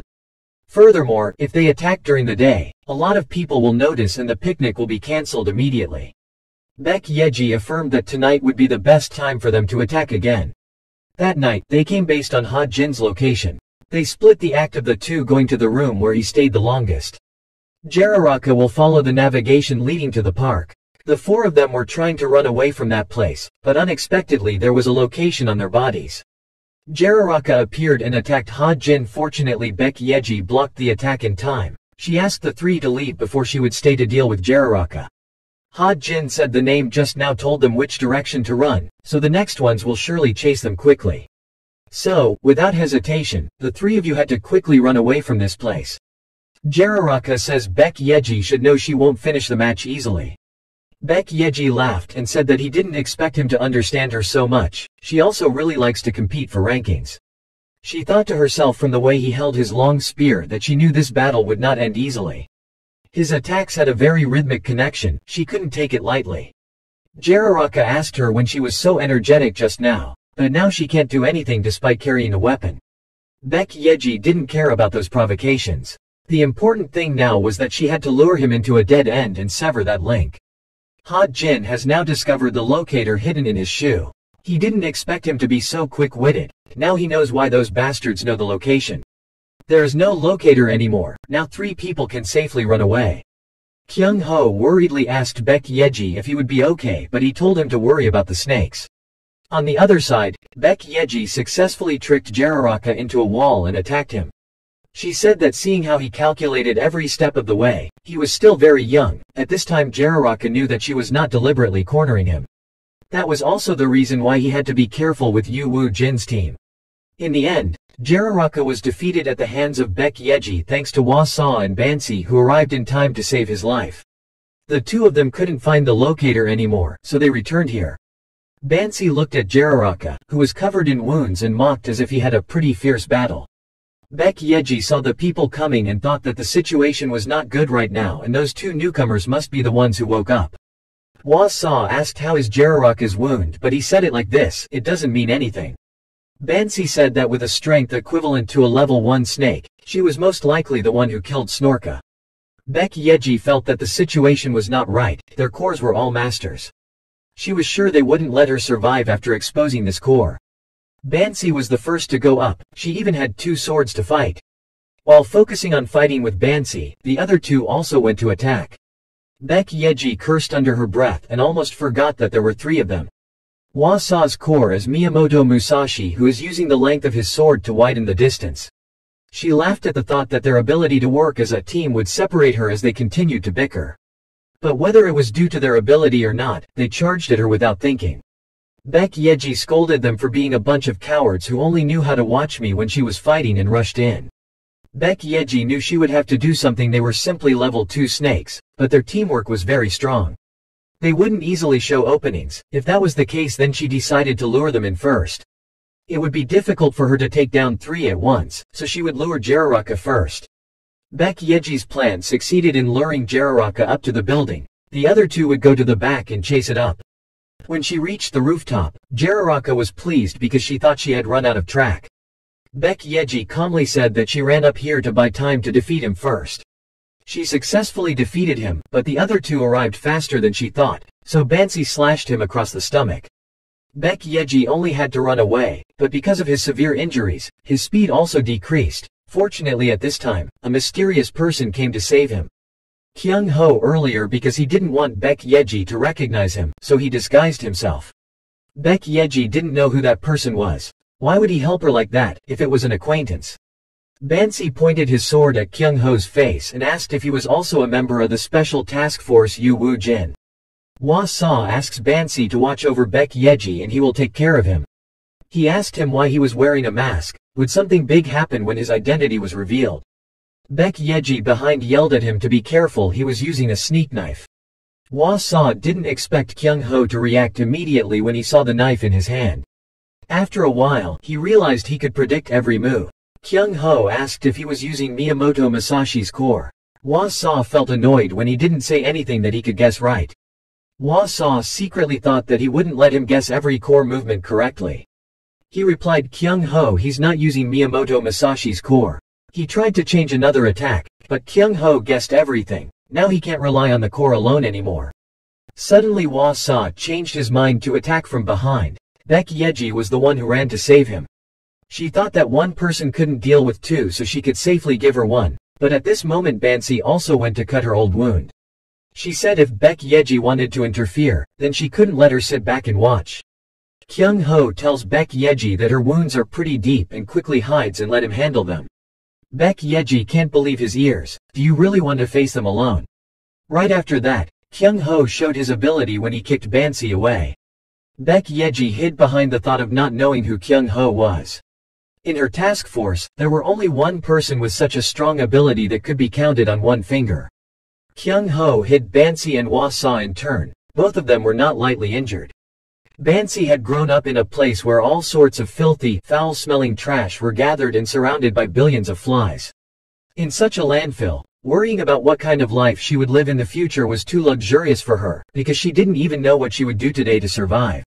Bansi used to think her life would be buried in that dump, but one day she was caught. They dumped it in a wild forest. There were children of the same age as her. One person showed up saying they were just trash that was being dumped on the street. Even if they die, no one cares. That person promises to give them a new life, but on the condition that they reach the northern destination within $10 days. This is the only chance for Bansi to change his life and escape from this dirty life. She left without hesitation or thought. The first night she nearly died from being bitten by a poisonous snake while sleeping, had to climb a tree to hide from the wild boar. On the third day, when it rained, her stamina was exhausted, and she didn't have the energy to move anymore.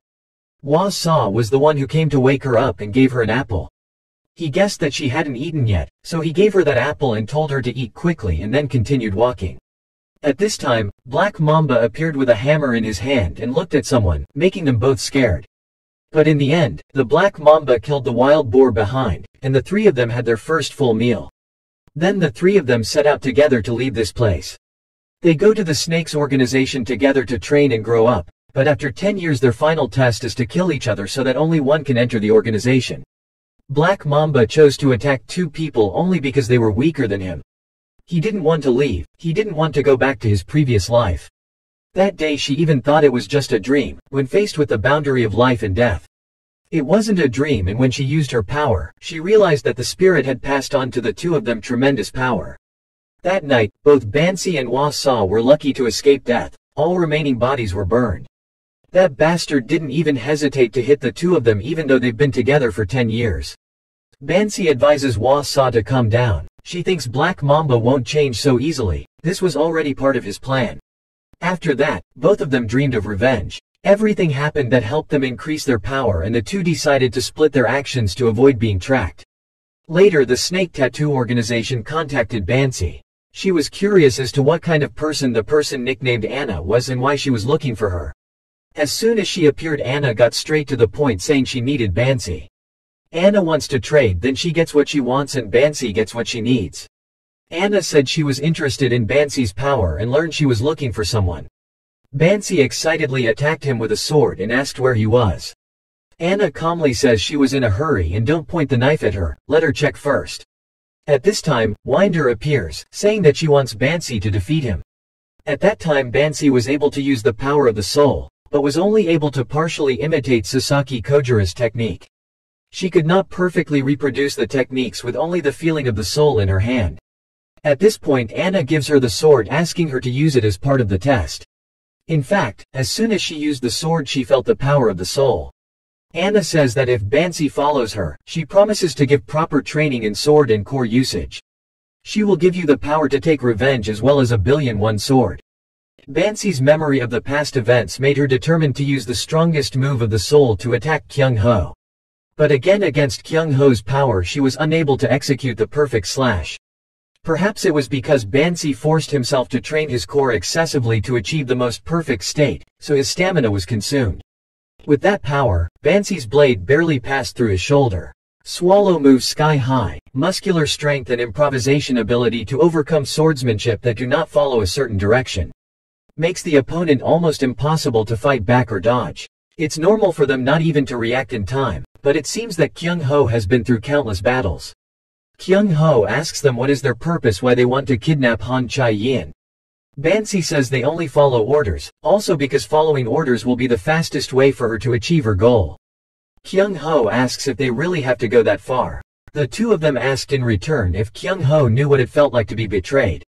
Is when the person you trust the most chooses to kill both you and your teammates. Since that day, the two have been searching for him, living only for the purpose of revenge. So they don't need to care about anything other than getting revenge. Kyung Ho asks how that's the goal. The two just have a lot of problems to deal with. Baek Yeji didn't leave, but hid nearby listening to the whole story. That person just mentioned the person named Han Chai-yin. Maybe he was one of the bodyguards. Kyung Ho continues to attack them, saying he also has someone he needs to find. He doesn't care who they seek revenge on, but if they get in the way of finding him, Kyung Ho will definitely kill him. Baek Yeji couldn't believe he was able to defeat 2 level 2 snakes in one hit alone. She thanks him that she was able to save her life and catch these guys. Baek Yeji approached them and asked them a few simple questions first and then brought them back to Shan Corporation. She asked them why they wanted to arrest Han Chai-yin. Hwa Sa went to protect Bansi but was beaten aside. Baek Yeji took the weapon to attack. Anyway, it didn't take 2 people to get information. Bansi now revealed that they only received orders to kidnap Han Chai-yin from Shan Group, and what the purpose was, even a level 2 snake like her could not know. Kyung Ho asked them how many people were mobilized in total. With her, Hwa Sa and the one they defeated Jararaka with, including Belcher and San Ho, there were 5 people in total. There were actually 2 more, but they didn't know who it was, because they didn't show up for the summons. Baek Yeji asks more about the fugitive Yakuza who betrayed the organization. He is a level 2 snake Snorka. They also received an extermination order, but before they arrived, that guy was already exterminated. Baek Yeji casually asks Snorka who they wanted revenge on. Bansi says it's not but another person, but no matter what scheme is used, it must be killed. She excitedly said she lived only to kill him, would do anything to kill him. Kyung Ho says they are selfish, why drag other people into this mess? He had heard their stories, he thought it was something big. Kyung Ho says Han Chai-yin is a very important person to him. At this time another group of snakes come to take Hwa Sa and Bansi away. Kyung Ho knew he was also exhausted, so he took Baek Yeji away. Baek Yeji still wants to stay there to settle accounts with a snake who dares to call her ugly. Luckily Kyung Ho still has a reason. Baek Yeji misunderstood Kyung Ho as a member of the second task force, so he also agreed. Kyung Ho said that she was very observant and was a member of the task force, but he voluntarily escaped from Captain Yu Woo Jin to come here, not because of the mission. So if Bodyguard 2 or Yu Woo Jin knew about this, then he would have to go back. he hoped she could keep it a secret. The person who sent Bansi and Hwa Sa away was also planning to assassinate the two of them. Today, Han Cha-Yian's group went to the beach together. Ha Jin asks Kyung Ho if he really saved Baek Yeji yesterday. Where does his strength come from? Ha Jin wondered if he was so strong because he practiced to death. Since he was young, he had to live as a mercenary to be as strong as he is now. How did he live his life after all? Kyung Ho did not expect that he would be able to meet Sierra in this place. Once again, Kyung Ho asks for a suggestion from her. This time he gets a hint regarding boats. Kyung Ho is more and more definitely related to the other transportation company. Han Cha-Yian came to ask Kyung Ho, who had worked all the way to Japan, why didn't he go to the water? Kyung Ho said it's not that he's afraid of water, but that he has a bad memory about water. Han Cha-Yian asked him if he wanted to play volleyball. No problem. Baek Yeji told him to keep playing and see how tired he was from taking care of the lady. After all, the war with snakes is not a day or two, so when you need to relax, just relax. Kyung Ho wonders if he looks tired. Maybe Han Cha-Yian is worried. Finally, he agreed to everyone go outside to play. When they returned, everyone decided to have a party. Kyung Ho rushed to hide the mask and clothes. At this moment, Bansi, covered in blood, appeared asking for his help. She said she would give him information about the snakes. Kyung Ho first tied Bansi's hands. He knew she was hurt but couldn't help but do so. Bansi says they betrayed the two of them. They received orders to deal with the three of them. Bansi wondered how these people knew about the organization. The leader told her not to be too surprised, because they were also the ones who passed the final test of the sword. Angry Jararaka says he doesn't know what the organization is. These people won't be able to get out of here. Hwa Sa asked the two of them not to hesitate any longer and run away. Those people who still haven't taken action watching them run are a pitiful bunch, doing all sorts of useless things.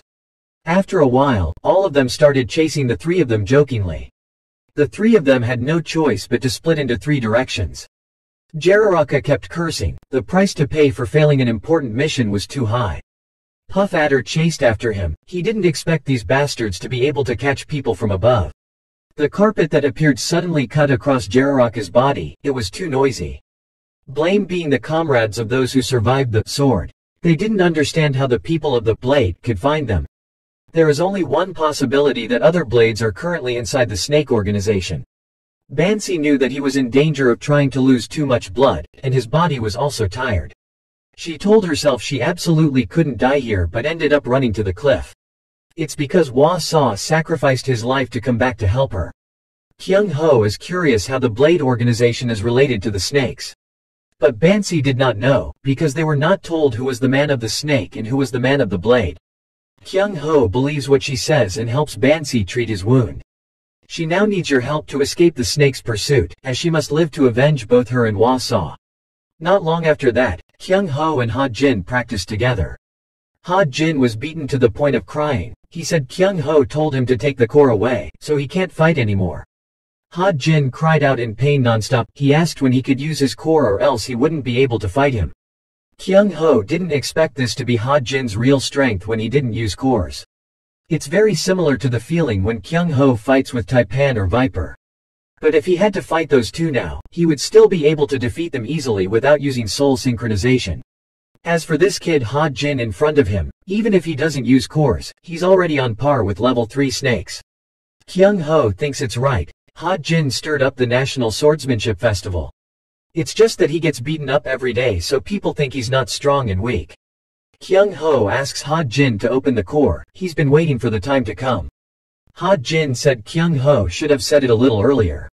Kyung Ho can see that his style is completely different when using the core, but Kyung Ho can still see Ha Jin's full movement. Sure enough, when using the same soul, it was possible to predict the enemy's movements. Just like when confronting San Ho, he also uses the same soul as him so he can defeat him without sinking. Kyung Ho remembers Sierra's words once saying the ticket allows him to use the mental power of a great man. Kyung Ho wonders what the spirit of the soul is. Lost in thought, Kyung Ho didn't notice the force that knocked Ha Jin away. Kyung Ho panicked and apologized, but he said it was okay. Ha Jin asks him not to worry about this and just let him help him get stronger.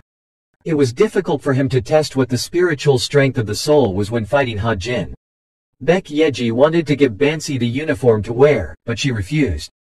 Baek Yeji was angry that if she wanted to follow everyone on a picnic, she had to wear a uniform. Bansi said that because she has a Japanese core, she feels stronger when wearing traditional Japanese clothes. Baek Yeji thought to herself that if she said that, wouldn't she have to wear cheongsam too? When Han Cha-yeon met Bansi, she used a worried look in her eyes. Baek Yeji asks her not to worry if she is here, Bansi won't dare to do anything. Looking at the deer next to Han Cha-yeon, Bansi said she once skinned deer to make clothes when she was in the forest. Han Cha-yeon hugged the deer and shouted not to eat it. At this time, someone holding a loudspeaker opened the fortune-telling event, and again a crowd of people appeared. Although everyone warned about protecting Han Cha-yeon, she also disappeared. Baek Yeji was worried about the distribution of people to find him and did not forget to lock Bansi's hand in Kyung Ho's hand. Watching the other two leave, Bansi asked if Kyung Ho was still hiding that he was the masked man. She asked how she could be so strong that she could risk her life. Bansi knelt down on the street despite everything and wanted him to help her. Kyung Ho talked now find the new Han Cha-yeon as the top. Suddenly Bansi escaped from Kyung Ho's arms and ran away. He thought she was running away so he tried to chase her. When he caught up to the place, he saw Bansi finishing the group of people next to Han Cha-yeon.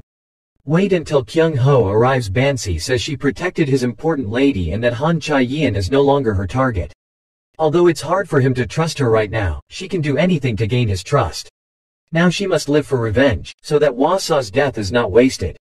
But Bansi does not know that he is not dead yet, being held by those people to lure her to come. Baek Yeji again put handcuffs on Bansi and Kyung Ho, since she still had to accompany them during the picnic, so they had to. Tomorrow this field trip is over. Baek Yeji has to go collect information about that transportation company. She entrusts Han Cha-yeon's picnic to Ha Jin, and Kyung Ho supervises Bansi. Everyone leaves Bansi again, asking if he still hasn't told them it was the masked one. She wonders how many snakes Kyung Ho has faced in the end. Kyung Ho doesn't count anymore, but probably not a few. He also met Black Mamba but never fought him. He said he was so strong that he couldn't see his movements, even though he thought he could beat him now. When she heard the name Black Mamba, she got a little excited. It was the person she had been looking for all this time. Once again Bansi wants Kyung Ho to make her stronger. She will do whatever he wants. Kyung Ho said that if she wanted to learn his way, she would be horribly injured, so he couldn't let her know. When the two talked, a balloon came, but Kyung Ho didn't know that Bansi caught it. She surprised Kyung Ho but didn't feel the ball exist. If Kyung Ho was the one wearing the mask, this would be impossible. Once again on the way, they encounter thugs who want to talk. Kyung Ho, instead of fighting them, chose to apologize. Bansi further doubts if Kyung Ho is the one wearing the mask. Bansi then kicked a thug hard and ran away. Then Kyung Ho ran away while scolding. At this point, Bansi was extremely desperate because she thought she had been tricked when the people who wanted to take her life appeared again. Kyung Ho also came to help at this time. He asked her to observe.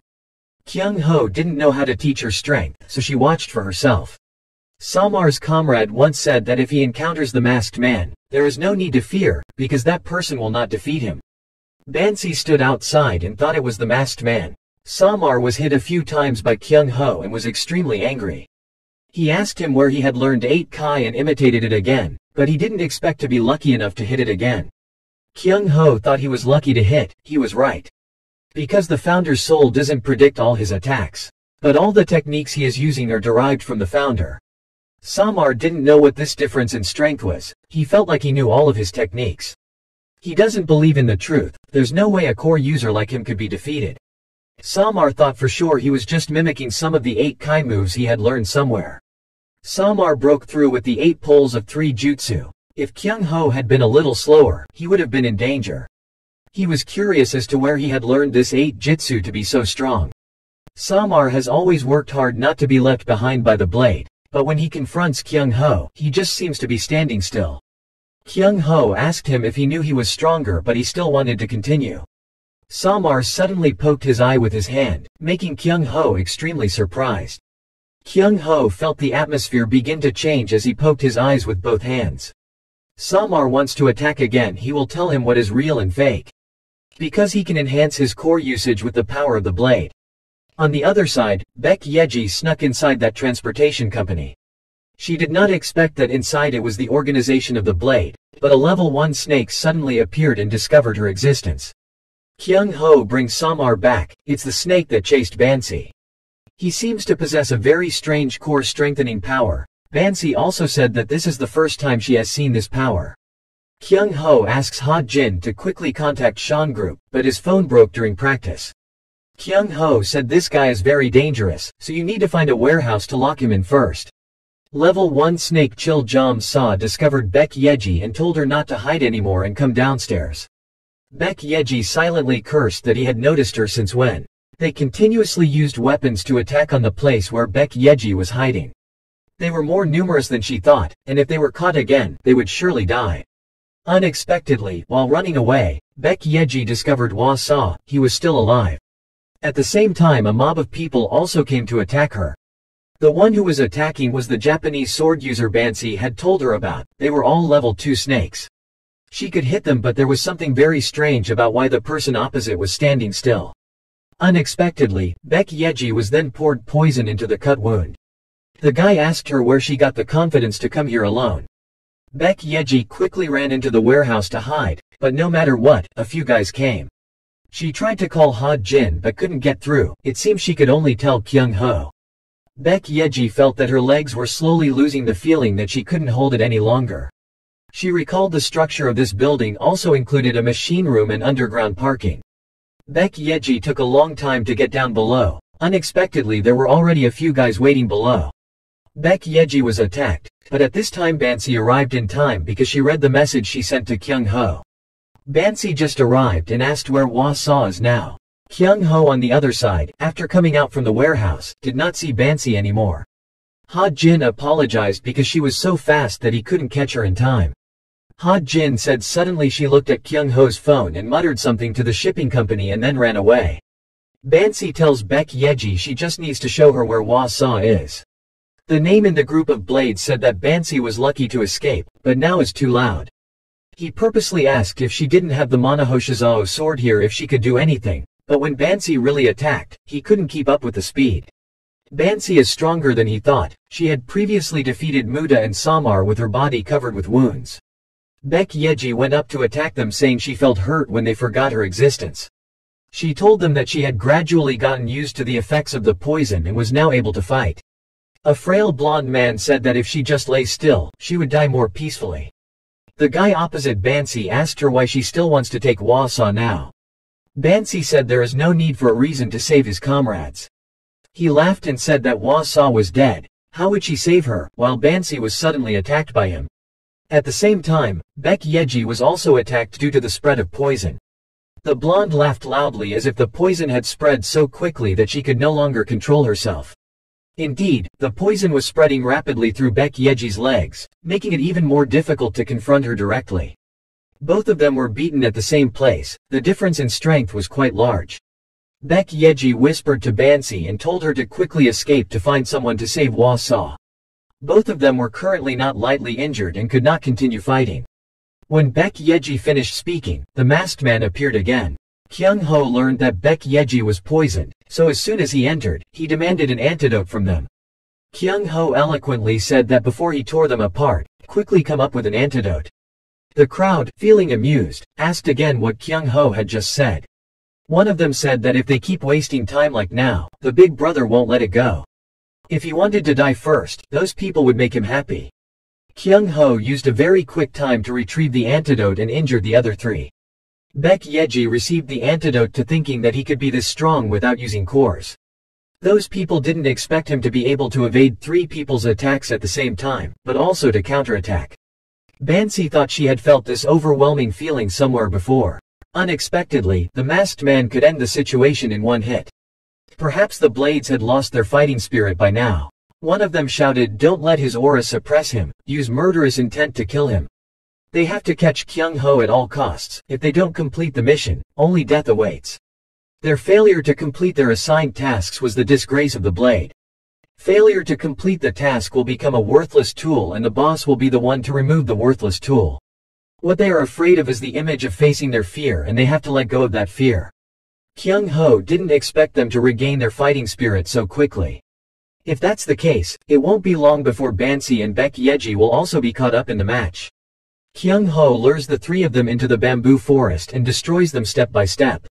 The inside is not affected by the two people outside and can exert its full strength.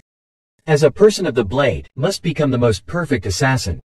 And must learn all the ways of hunting by targeting the weak points and openings of the opponent. But those are useless against someone with overwhelming power. Baek Yeji didn't expect that with just one hit, he could defeat some level 2 snakes. Kyung Ho asked if there were 2 more level 2 snakes inside the building. Baek Yeji said there was one more dangerous guy than them, a level 1 snake inside that transportation company. Although she didn't know what core he was using, but his strength made the level 2 snakes obediently obey, she was not sure that he would fight him. Now they had to infiltrate inside, but they were on high alert right now, so it would be difficult to sneak in. Bansi says she doesn't care if there are level 1 snakes there, as long as Hwa Sa is alive. Even if she goes alone, she has to go there to save her. Kyung Ho will also help the two get inside, because there are clues related to the spirit of his mother. Bansi says that, you two don't need to hesitate any longer, she will go to attract attention. She doesn't care if she meets a level 1 snake or just saves Hwa Sa. Baek Yeji scolded her for being an idiot. Even if they did, they had to keep the risk to a minimum. Seeing the two of them arguing, Kyung Ho plans to support the two of them. Bansi will go to the basement to save Hwa Sa, and Baek Yeji will go to Snoker's office to search for secret documents. Kyung Ho will be in the opposite building attracting their attention, and the two must use that time to achieve their goals. And if needed, he would also support the two of them. When Baek Yeji went inside, he immediately met 2 snakes hiding inside. As soon as the two saw her, they continued to attack non-stop. Baek Yeji tried to lure them out into the open so that Kyung Ho could shoot arrows on the other side. Thanks to the ticket, Kyung Ho can now see clearly, even things that he normally can't see clearly. From the shape of the falling raindrops to the direction of the wind, he could feel everything. The two attacked Baek Yeji because Kyung Ho's arrow shot through and couldn't concentrate. Baek Yeji thought to herself that it was thanks to someone wearing a mask to deal with the man in a suit that she could focus one-on-one with this guy. He was using an extremely complex martial arts sword to attack in rapid succession so that she could not see his loopholes. He planned to use a joint attack to force her to reveal an opening, and then gather the core to finish. It wasn't long before he actually found Baek Yeji's loophole. She calmly supported him and asked him if she thought she had made a mistake. It was her purpose.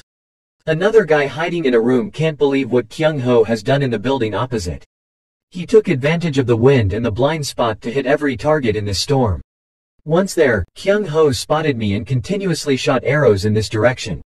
He wondered if he would die without knowing his name. He stayed in this organization until now just because he wanted to know his name again. He thought to himself that if he gave up here, he would die.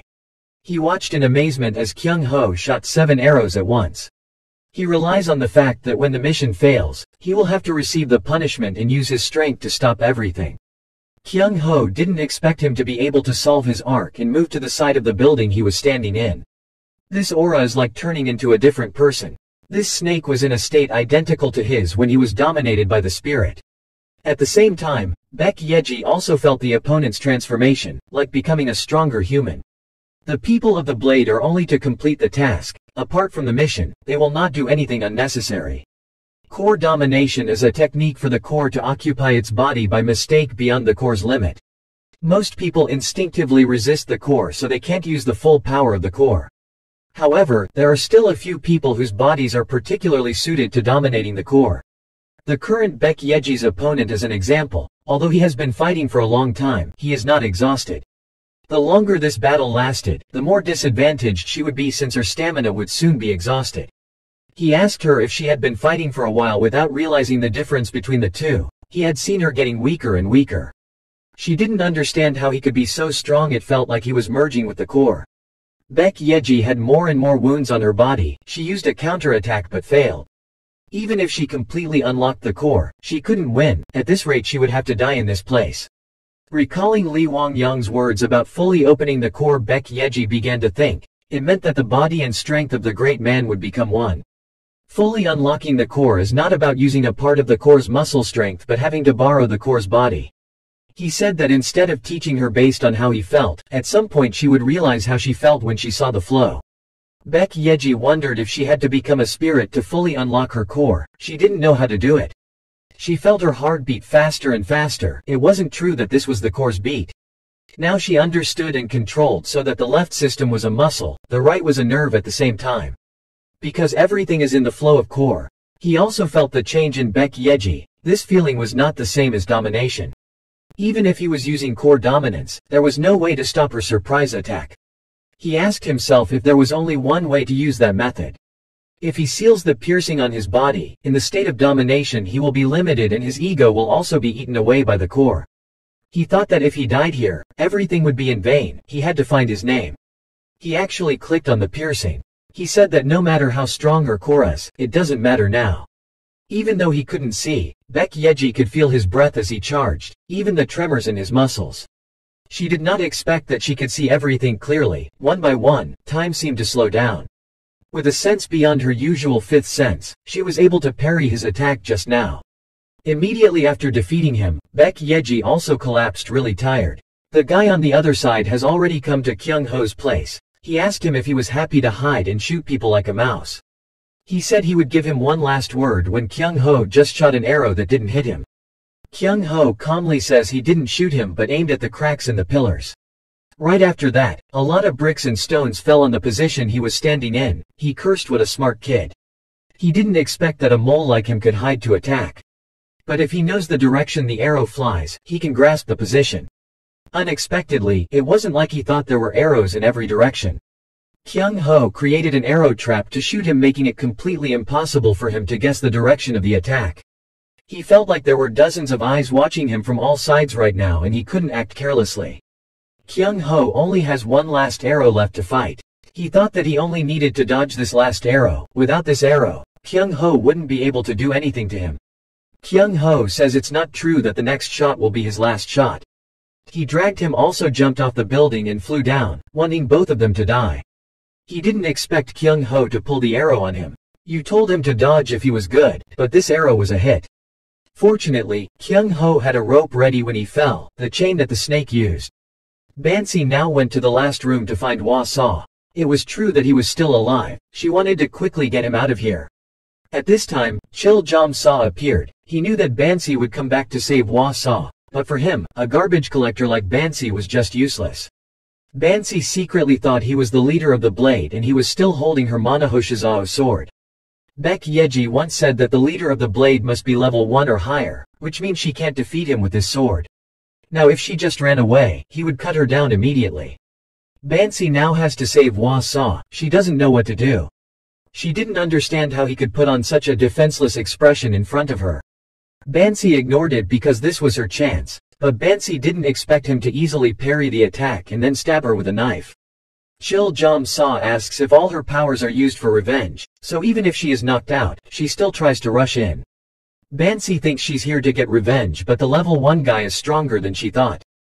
He didn't even hesitate to return the sword to Bansi, because he thought it would be more interesting when she had this, but when she had that sword back, Bansi's strength was nothing compared to Chil Jam Saw's. Chil Jam Saw asked her if she only had such strength and wanted to capture Black Mamba. Bansi didn't expect Black Mamba to have turned into a snake. Chil Jam Saw laughs at the flies like, you two really don't know anything. He knew that Guy had sacrificed to save the two of them. He had to tell Bansi the truth for her death to be interesting. At that time, Black Mamba appeared and asked his master if the castle was his.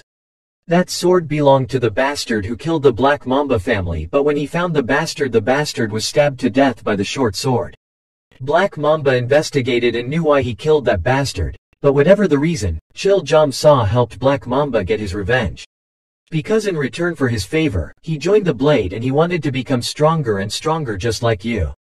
Chil Jam Saw asks if he has lost his family. He knows many children like that. He asked Black Mamba to forget all about the outside world and to become a man like him. You must follow him. Chil Jam Saw said if he misses his family, he can be like his father. But he only keeps the valuable ones, so prove your worth. Black Mamba agrees to treat him like his father in order to become stronger. Since meeting his father, he has realized that strength is everything. He had to endure everything in order to become a strong man beside his father. Until one day Black Mamba did an important mission and almost died because Bansi and Hwa Saw saved it. The two of them went into danger to save him because they saw him as the youngest brother. Since he was a child, he took the names of his deceased brothers and sisters and gave them two names. But until one day Chil Jam Saw informed Black Mamba that he had to kill all of his fellow trainers including the two of them. That's what he prepared for him to become stronger. Black Mamba did not expect to kill two people with his own hands. Chil Jam Saw watched him ask how he was now. Black Mamba says he's just remembering the day he followed his father to become stronger. Come to think of it, it was true that when he first came here, he followed his father to become stronger. He said that if he became the leader, his wish would come true. Chil Jam Saw asked him if he knew the power called core. It was completely different from normal strength. Black Mamba said he had never heard of such power, but he had met people with strange powers that were out of the ordinary. Chil Jam Saw said his feeling must be good to feel it. Core is the power obtained from stealing the souls of the dead, helping him break the limits of humans.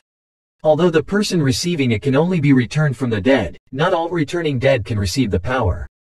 Chil Jam Saw said, however, that the blade knew how to obtain this power. He held out a notebook, a secret known only to the leaders of the blade.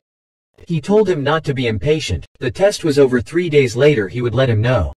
In the back of Black Mamba's mind, the three people behind him had to help Hwa Saw and Bansi escape from here. He plans to take those documents and learns how to make the two of them core powers. Until that day Black Mamba did what was in the manual then killed them. Chil Jam Saw appears saying Black Mamba has lost his last chance. He knew for sure that he would come back for the document, so he hid an important page that only someone who had awakened the core could make someone else have the core ability. Black Mamba heard this and was also very calm, as he had been the one to awaken the core since his family was killed. Chil Jam Saw told Bansi that Black Mamba acted immediately after learning the method to get the core. And he surreptitiously hid the two of them in the final test. He found it extremely funny because the two of them didn't know about this and kept harboring a hatred of wanting to kill him.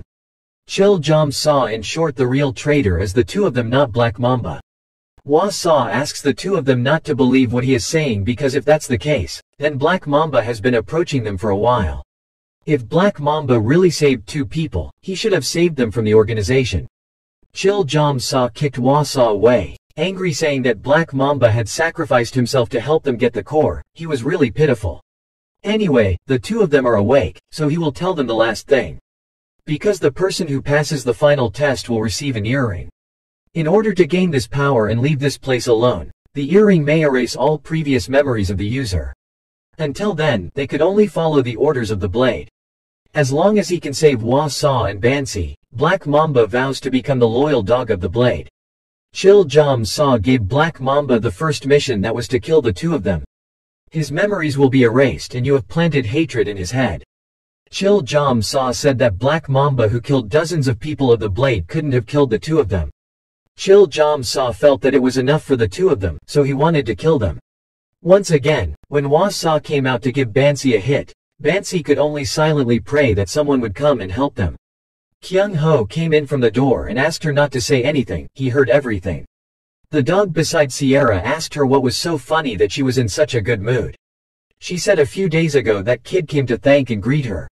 Kyung Ho told her that having learned about the spirit of the soul, he matured faster than she thought. Chil Jam Saw asks who he is and why he can use the power of the soul without the core. Kyung Ho asked his grandfather if he needed to tell him. If you don't want it, you don't have to say it, because he will verify it himself. Bansi thinks she can't let them fight. When she fought him, she realized that he had completely unlocked the core. She could feel it very clearly the moment she used one click. Her attack with amplified power in an instant was nullified by him. Bansi shouted for Kyung Ho to run away, but he didn't make it in time. The smoke passed and the two were still standing there holding their weapons, but Kyung Ho was unharmed. He thought to himself who he was after all. It was clear that the first hit just now wasn't simple at all. Could it be that there are people in this world who don't have a core and can still block his one-hit attack? Chil Jam Saw looked at Kyung Ho and said he was interesting. Kyung Ho silently asks if this is completely unlocking the core. He can break his bones with just one hit. He could feel the end if he let his guard down for once. If Kyung Ho synchronizes the soul, the memories of the soul's life will appear in his head. He needed to find the memory he needed among other memories. The spirit of the soul Kyung Ho has finally found. Now it's Kyung Ho's turn to attack. Even if he doesn't have the spirit of the soul, his ability is already amazing. Bansi watching from the outside thought this was the first time she had seen a level 1 snake. It was a huge difference from a level 2 snake. Kyung Ho felt his heart hurt again. Just this day he used soul synchronization 3 times, 2 times of soul concentration.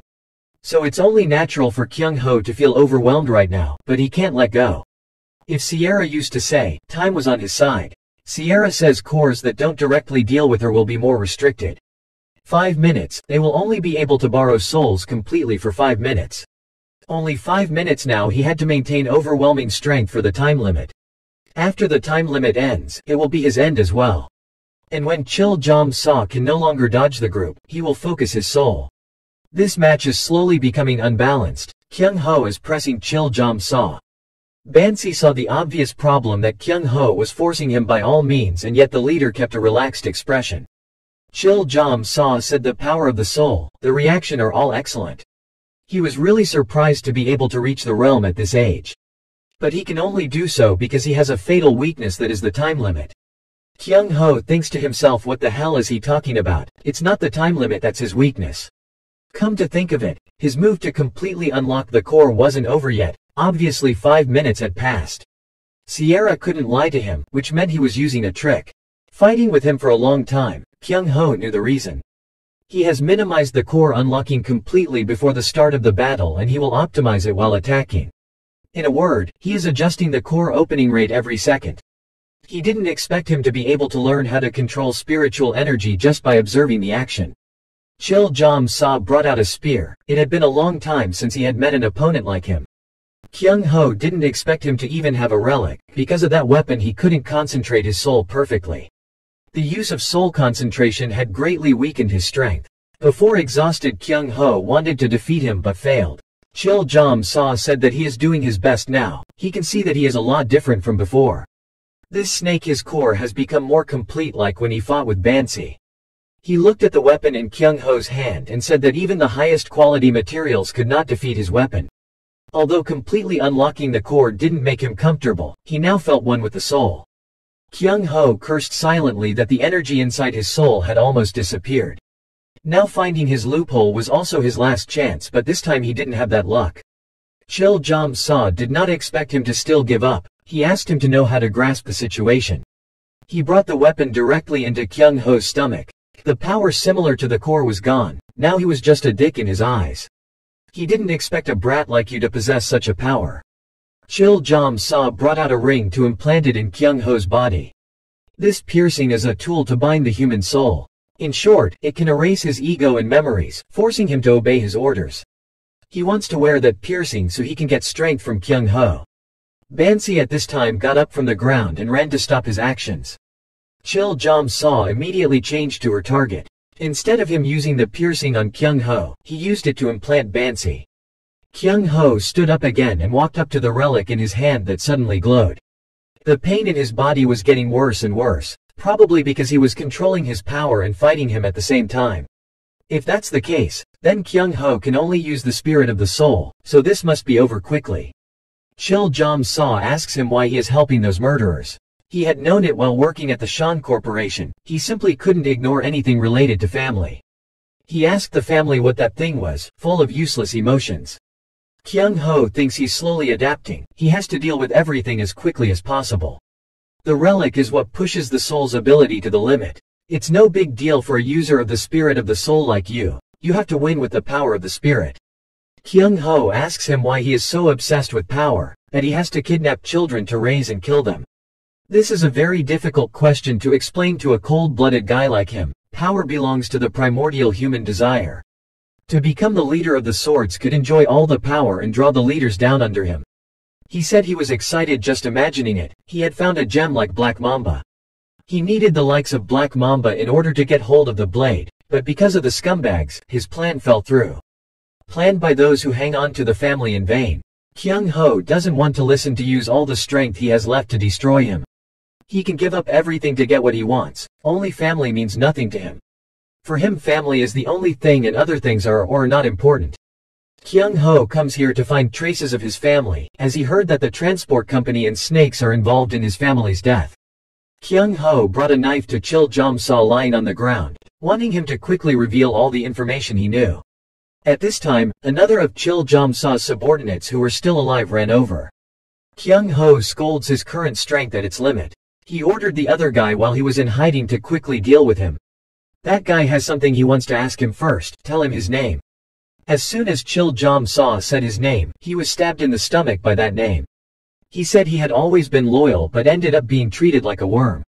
The one who is defeated by his subordinates is the insect. He went to ask Kyung Ho if he wanted to know what the snake's purpose was for taking over the transportation company. He doesn't really know, but all documents related to that are backed up by Chil Jam-sa. He then handed a piece of address paper to Kyung Ho. He just wanted to know his name. He was also an orphan who was abandoned and raised here. He thought that knowing his name would bring back his parents' memories, but he couldn't remember anything. After all, his goal is just that. Achieving the goal is no longer a reason to hide. He told Kyung Ho to get out of here. This building is about to collapse. Kyung Ho ran to take Bansi away. On the way out he had to find more Baek Yeji. After this incident, Kyung Ho was hospitalized and was in a coma for 4 days, making everyone extremely worried. Coming to Japan this time, there were so many things that happened even though he couldn't find a clue about his mother, but he did know the documents at Chil Jam-sa's headquarters. Just find it and everything will be over. What a horrible trip.